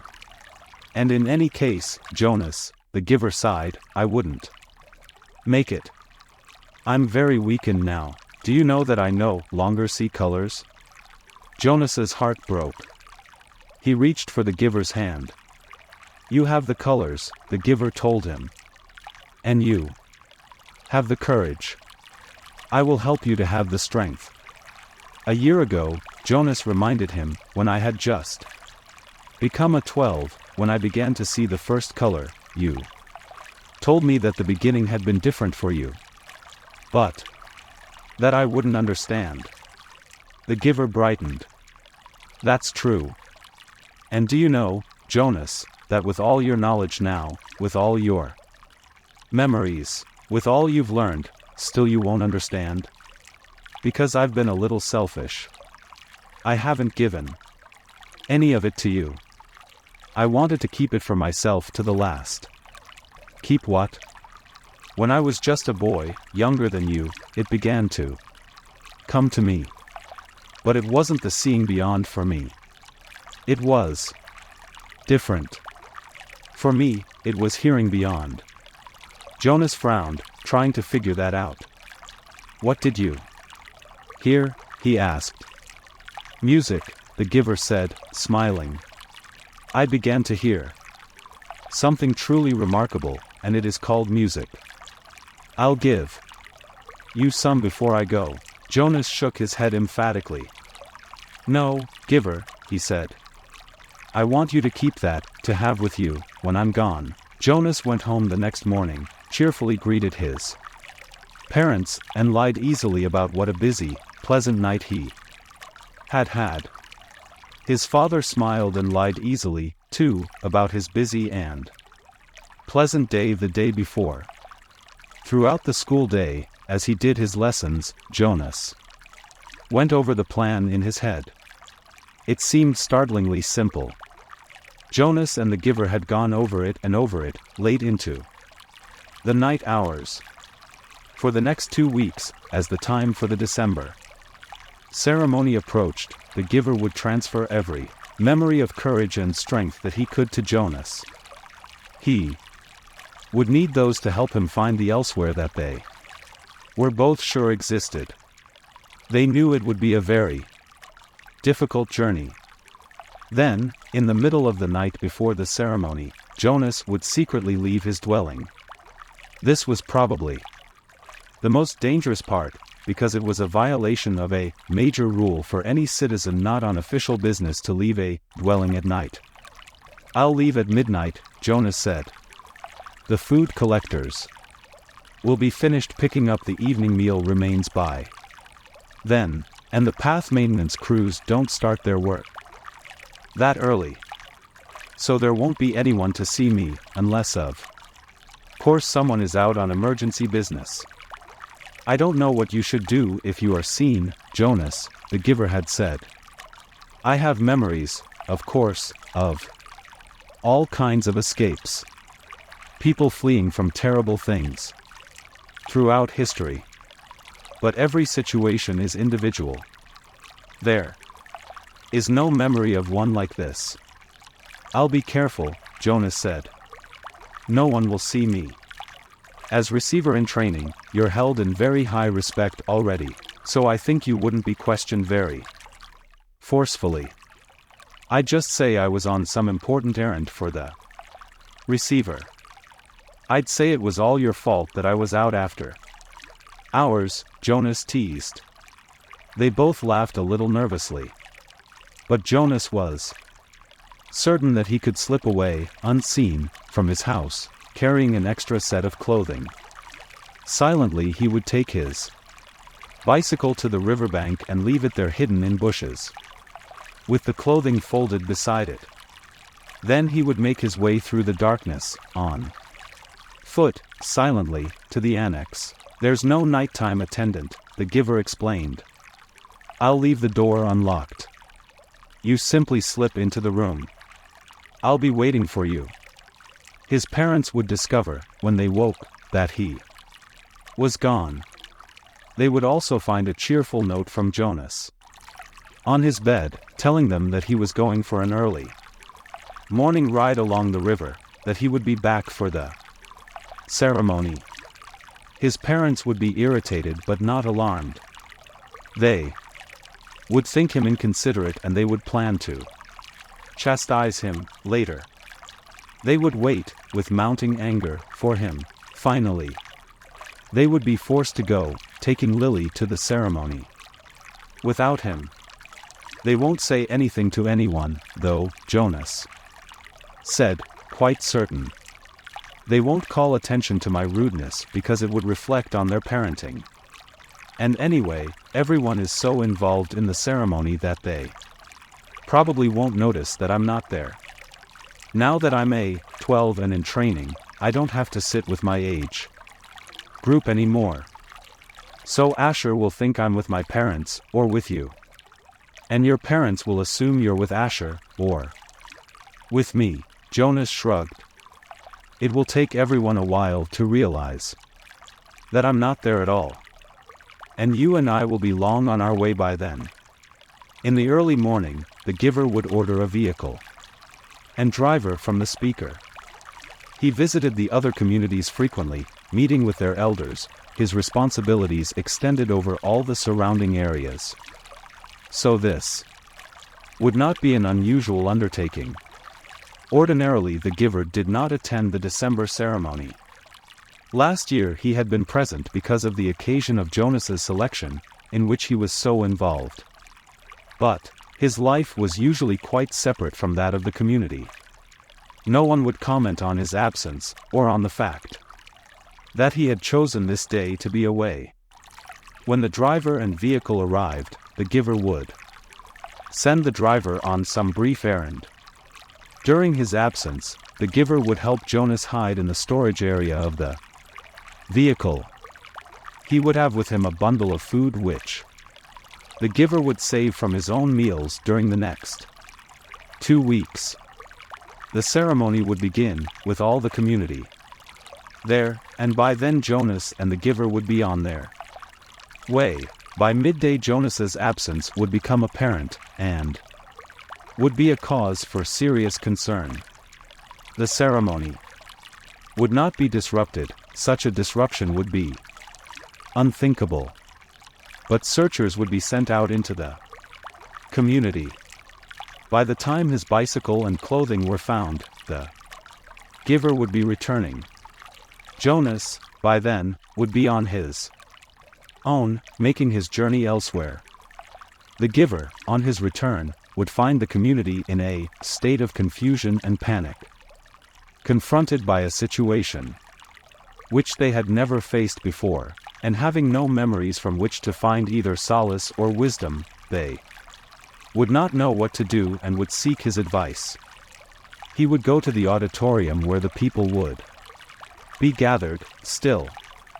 He would stride to the stage and command their attention.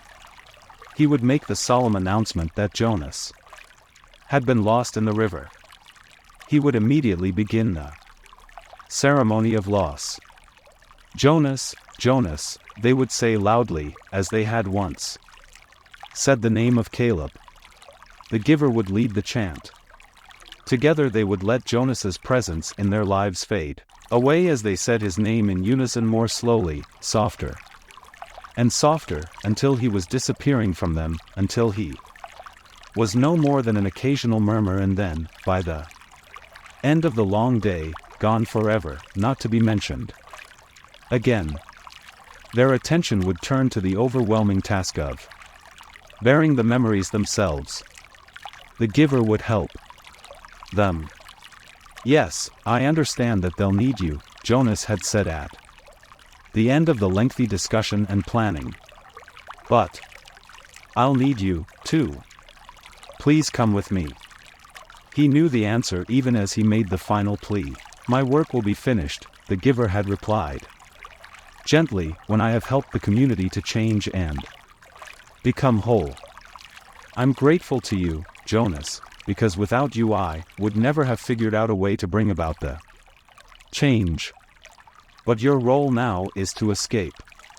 And my role is to stay. But don't you want to be with me, giver?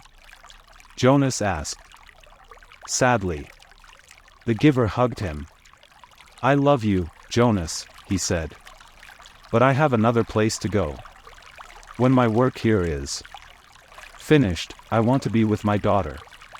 Jonas had been staring glumly at the floor. Now he looked up, startled. I didn't know you had a daughter, giver. You told me that you'd had a spouse. But I never knew about your daughter. The giver smiled, and nodded. For the first time in their long months together, Jonas saw him look truly happy. Her name was Rosemary, the giver said. It would work. They could make it work, Jonas told himself again and again throughout the day. But that evening everything changed. All of it, all the things they had thought through so meticulously, fell apart. That night, Jonas was forced to flee. He left the dwelling. Shortly after, the sky became dark and the community still. It was terribly dangerous because some of the work crews were still about, but he moved stealthily and silently, staying in the shadows, making his way past the darkened dwellings and the empty central plaza, toward the river. Beyond the plaza he could see the house of the old, with the annex behind it, outlined against the night sky. But he could not stop there. There was no time. Every minute counted now, and every minute must take him farther from the community. Now he was on the bridge, hunched over on the bicycle, pedaling steadily. He could see the dark, churning water far below. He felt, surprisingly, no fear, nor any regret at leaving the community behind. But he felt a very deep sadness that he had left his closest friend behind. He knew that in the danger of his escape he must be absolutely silent, but with his heart and mind, he called back and hoped that with his capacity for hearing beyond, the giver would know that Jonas had said goodbye. It had happened at the evening meal. The family unit was eating together as always, Lily chattering away, mother and father making their customary comments, and lies, Jonas knew about the day. Nearby, Gabriel played happily on the floor, babbling his baby talk, looking with glee now and then toward Jonas, obviously delighted to have him back. After the unexpected night away from the dwelling, Father glanced down toward the toddler.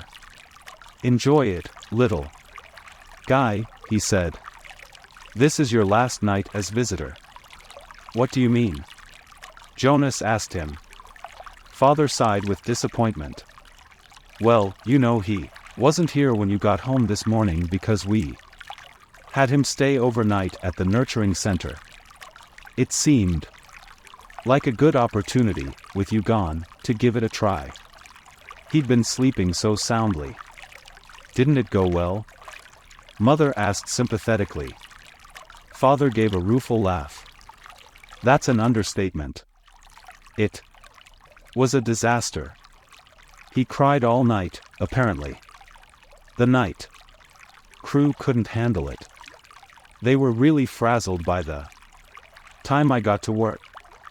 "Gabe, you naughty thing," Lily said, with a scolding little cluck toward the grinning toddler on the floor. "So," Father went on, "we obviously had to make the decision. Even I voted for Gabriel's release when we had the meeting this afternoon." Jonas put down his fork and stared at his father. "Release?" he asked. Father nodded. "We certainly gave it our best try, didn't we?" "Yes, we did," Mother agreed emphatically. Lily nodded in agreement, too. Jonas worked at keeping his voice absolutely calm. "When?" he asked. "When will he be released?" "First thing tomorrow morning. We have to start our preparations for the naming ceremony, so we thought we'd get this taken care of right away. It's bye-bye to you, Gabe, in the morning," Father had said, in his sweet, sing-song voice. Jonas reached the opposite side of the river, stopped briefly, and looked back. The community where his entire life had been lived lay behind him now, sleeping. At dawn, the orderly, disciplined life he had always known would continue again, without him. The life where nothing was ever unexpected, or inconvenient, or unusual. The life without color, pain, or past.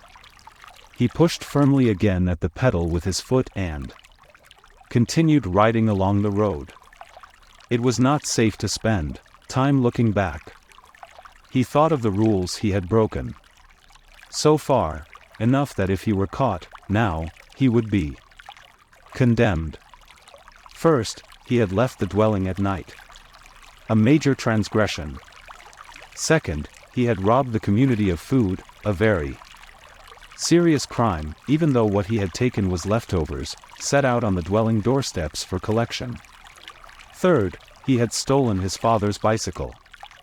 He had hesitated for a moment, standing beside the bike port in the darkness, not wanting anything of his father's and uncertain, as well, whether he could comfortably ride the larger bike when he was so accustomed to his own.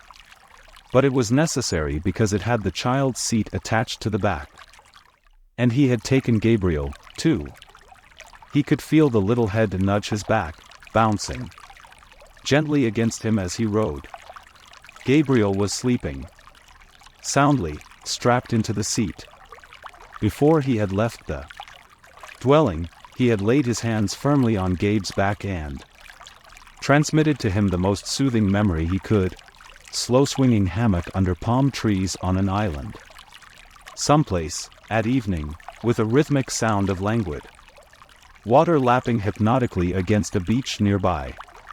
As the memory seeped from him into the new child, he could feel Gabe's sleep ease and deepen. There had been no stir at all. When Jonas lifted him from the crib and placed him gently into the molded seat, he knew that he had the remaining hours of night before they would be aware of his escape. So he rode hard, steadily, willing himself not to tire as the minutes and miles passed. There had been no time to receive the memories he and the giver had counted on, of strength and courage. So he relied on what he had, and hoped it would be enough. He circled the outlying communities, their dwellings. Dark. Gradually the distances between communities widened, with longer stretches of empty road. His legs ached. At first, then, as time passed, they became numb. At dawn Gabriel began to stir. They were in an isolated place. Fields on either side of the road were dotted with thickets of trees here and there.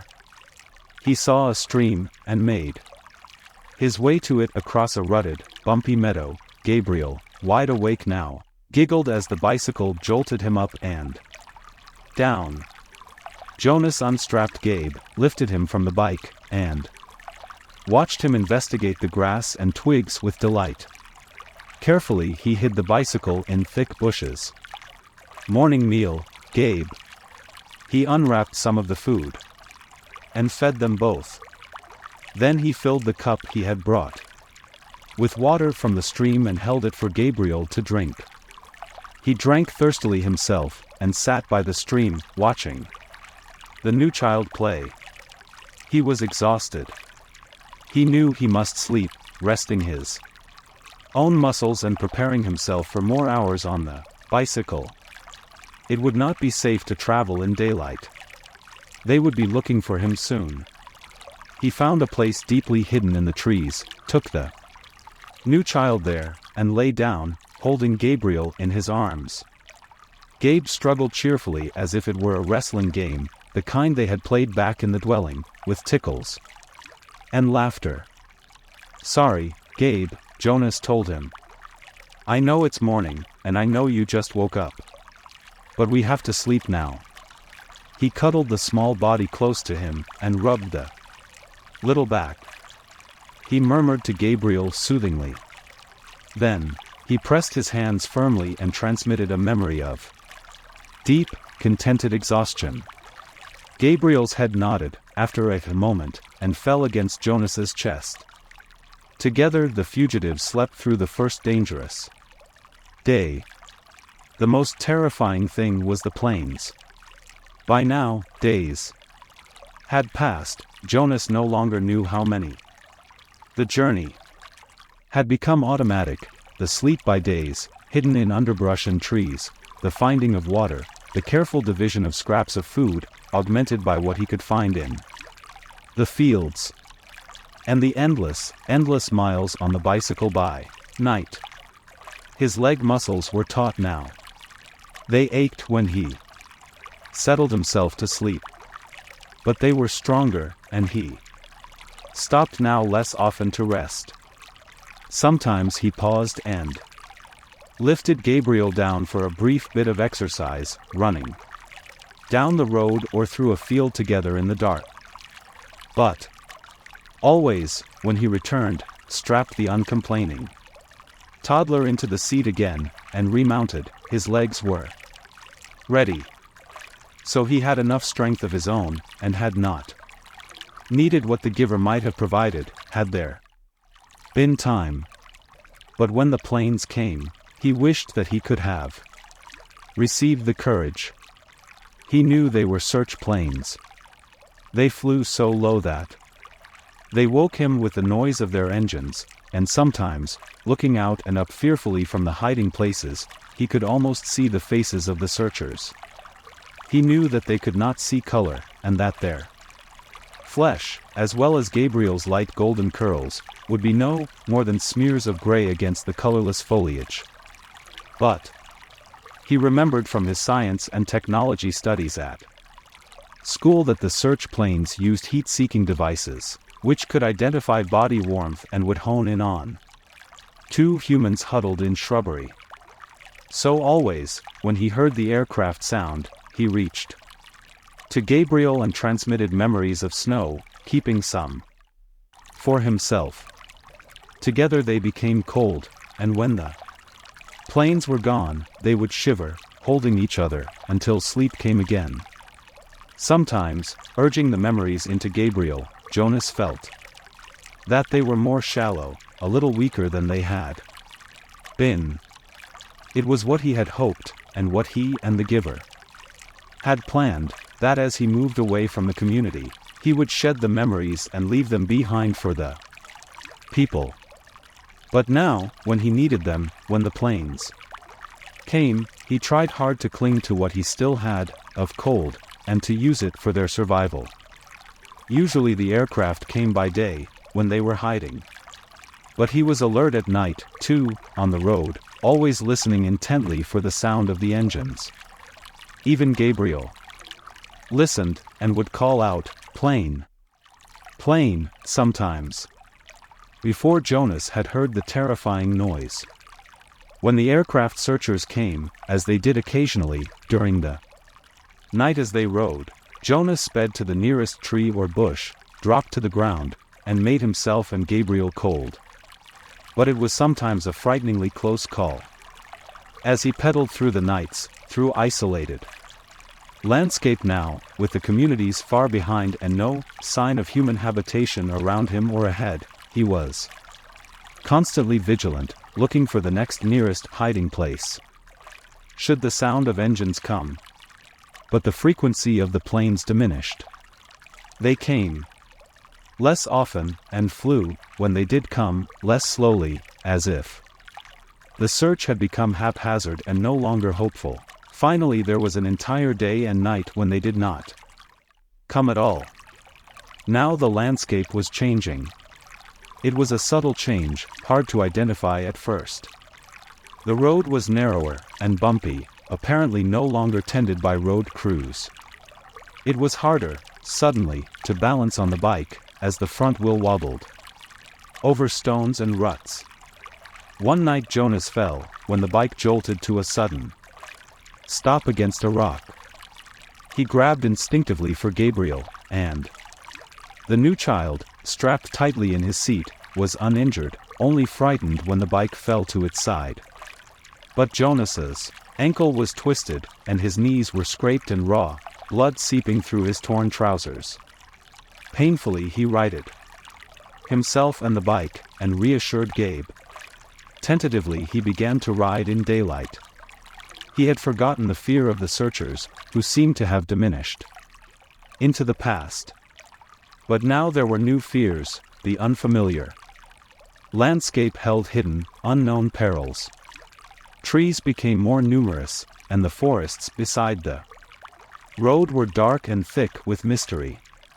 They saw streams more frequently now and stopped often to drink. Jonas carefully washed his injured knees, wincing as he rubbed at the raw flesh. The constant ache of his swollen ankle was eased when he soaked it occasionally in the cold water that rushed through roadside gullies. He was newly aware that Gabriel's safety depended entirely upon his own continued strength. They saw their first waterfall, and for the first time, wildlife. "Plane! Plane!" Gabriel called, and Jonas turned swiftly into the trees, though he had not seen planes in days, and he did not hear an aircraft engine now. When he stopped the bicycle in the shrubbery and turned to grab Gabe, he saw the small chubby arm pointing toward the sky. Terrified, he looked up, but it was not a plane at all. Though he had never seen one before, he identified it from his fading memories, for the giver had given them to him often. It was a bird. Soon there were many birds along the way, soaring overhead, calling. They saw deer, and once, beside the road, looking at them curious and unafraid, a small reddish-brown creature with a thick tail, whose name Jonas did not know.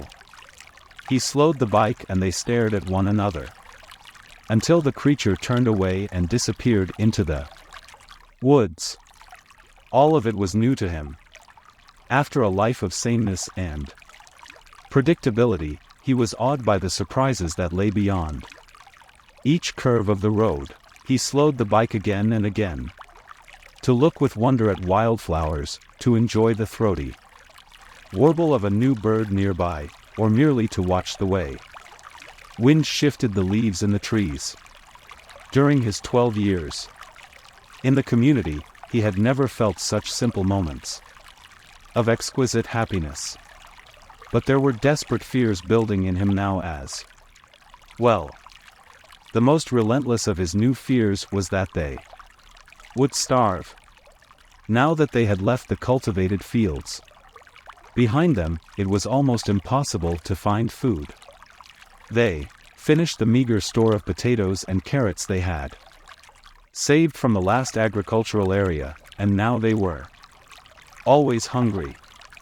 Jonas knelt by a stream and tried without success to catch a fish with his hands. Frustrated, he threw rocks into the water, knowing even as he did so that it was useless. Finally, in desperation, he fashioned a makeshift net, looping the strands of Gabriel's blanket around a curved stick. After countless tries, the net yielded 2 flopping silvery fish. Methodically, Jonas hacked them to pieces with a sharp rock and fed the raw shreds to himself and to Gabriel. They ate some berries, and tried without success to catch a bird. At night, while Gabriel slept beside him, Jonas lay awake, tortured by hunger, and remembered his life in the community where meals were delivered to each dwelling every day. He tried to use the flagging power of his memory to recreate meals, and managed brief, tantalizing fragments. Banquets with huge roasted meats, birthday parties with thick frosted cakes, and lush fruits picked and eaten, sun-warmed and dripping, from trees. But when the memory glimpses subsided, he was left with the gnawing, painful emptiness. Jonas remembered, suddenly and grimly, the time in his childhood when he had been chastised for misusing a word.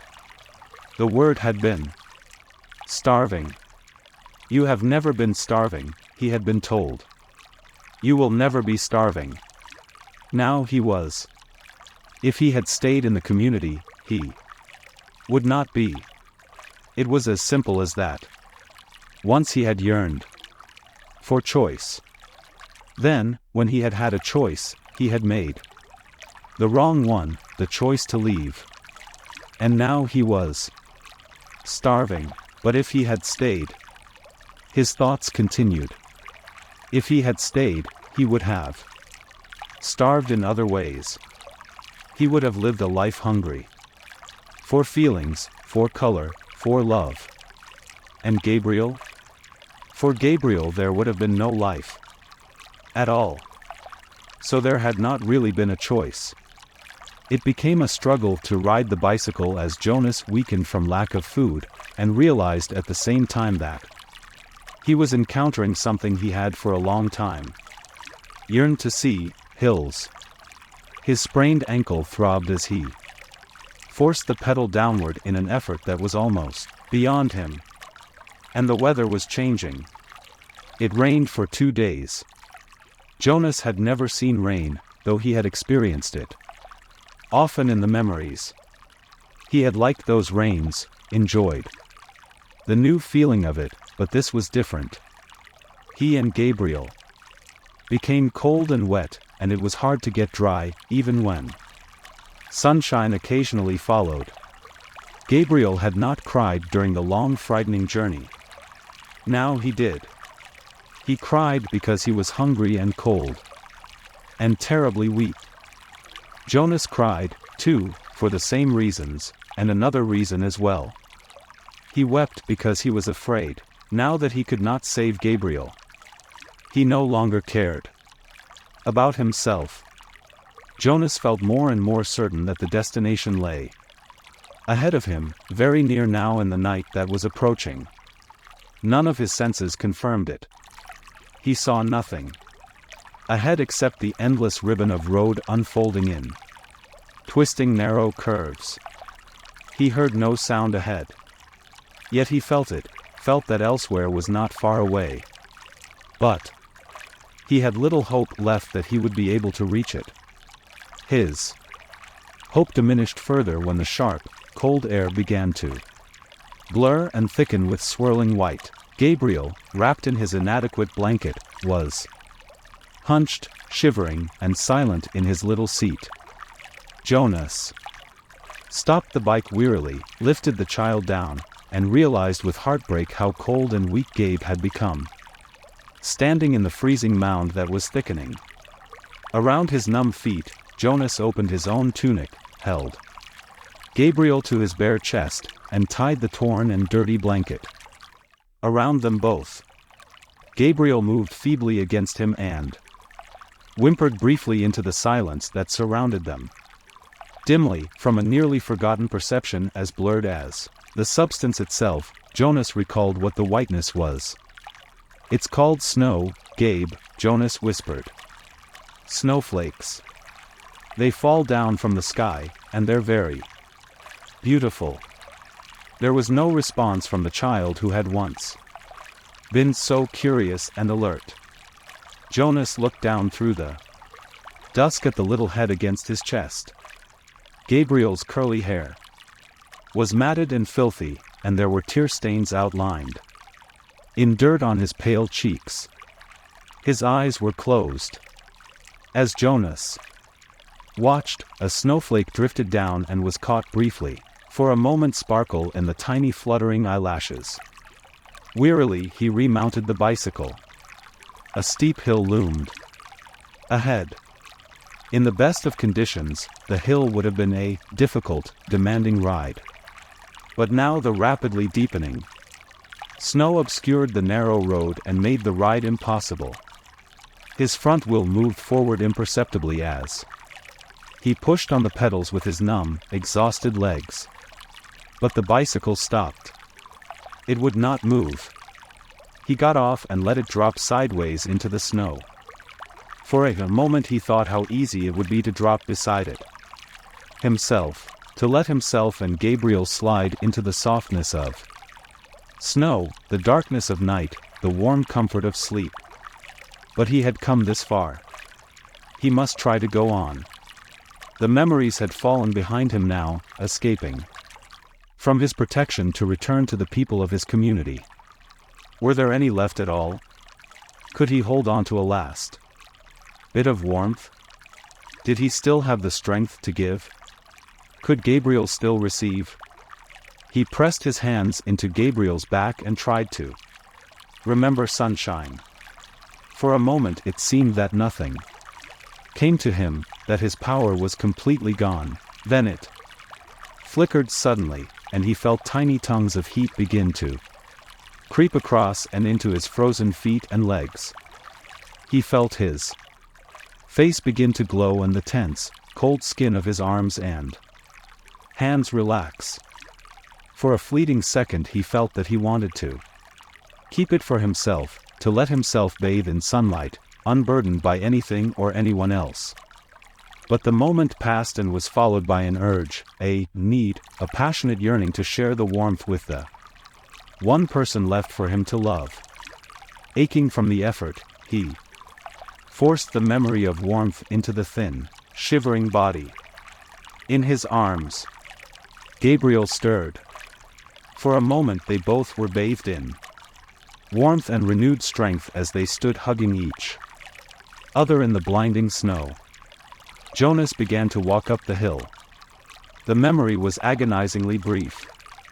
He had trudged no more than a few yards through the night when it was gone. And they were cold again. But his mind was alert now. Warming himself ever so briefly had shaken away the lethargy and resignation and restored his will to survive. He began to walk faster on feet that he could no longer feel. But the hill was treacherously steep. He was impeded by the snow and his own lack of strength. He didn't make it very far before he stumbled and fell forward. On his knees, unable to rise, Jonas tried a second time. His consciousness grasped at a wisp of another warm memory, and tried desperately to hold it there, to enlarge it, and pass it into Gabriel. His spirits and strength lifted with the momentary warmth, and he stood. Again, Gabriel stirred against him as he began to climb. 6,410, but the memory faded, leaving him colder than before. If only he had had time to receive more warmth from the giver before he escaped. Maybe there would be more left for him now. But there was no purpose in if-onlys. His entire concentration now had to be on moving his feet, warming Gabriel and himself, and going forward. He climbed, stopped, and warmed them both briefly.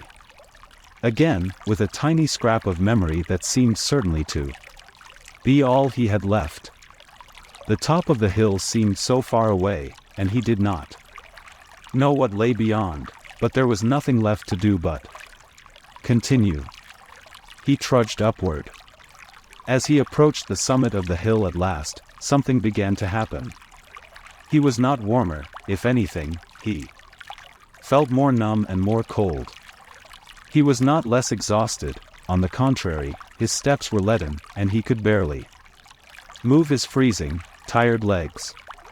But he began, suddenly, to feel happy. He began to recall happy times. He remembered his parents and his sister. He remembered his friends, Asher and Fiona. He remembered the giver. Memories of joy flooded through him suddenly. He reached the place where the hill crested and he could feel the ground under his snow-covered feet become level. It would not be uphill anymore. "We're almost there, Gabriel," he whispered, feeling quite certain without knowing why. "I remember this place, Gabe." And it was true. But it was not a grasping of a thin and burdensome recollection. This was different. This was something that he could keep. It was a memory of his own. He hugged Gabriel and rubbed him briskly, warming him, to keep him alive. The wind was bitterly cold. The snow swirled, blurring his vision. But somewhere ahead, through the blinding storm, he knew there was warmth and light. Using his final strength, and a special knowledge that was deep inside him, Jonas found the sled that was waiting for them at the top of the hill. Numbly his hands fumbled for the rope. He settled himself on the sled and hugged Gabe close. The hill was steep but the snow was powdery and soft, and he knew that this time there would be no ice, no fall, no pain. Inside his freezing body, his heart surged with hope. They started down. Jonas felt himself losing consciousness and with his whole being willed himself to stay upright atop the sled, clutching Gabriel, keeping him safe. The runners sliced through the snow and the wind whipped at his face as they sped in a straight line through an incision that seemed to lead to the final destination, the place that he had always felt was waiting, the elsewhere that held their future and their past. He forced his eyes open as they went downward, sliding, and all at once he could see lights, and he recognized them now. He knew they were shining through the windows of rooms, that they were the red, blue, and yellow lights that twinkled from trees in places where families created and kept memories, where they celebrated love. Downward, faster and faster. Suddenly he was aware with certainty and joy that below, ahead, they were waiting for him, and that they were waiting, too, for the baby. For the first time, he heard something that he knew to be music. He heard people singing. Behind him, across vast distances of space and time, from the place he had left, he thought he heard music too. But perhaps it was only an echo.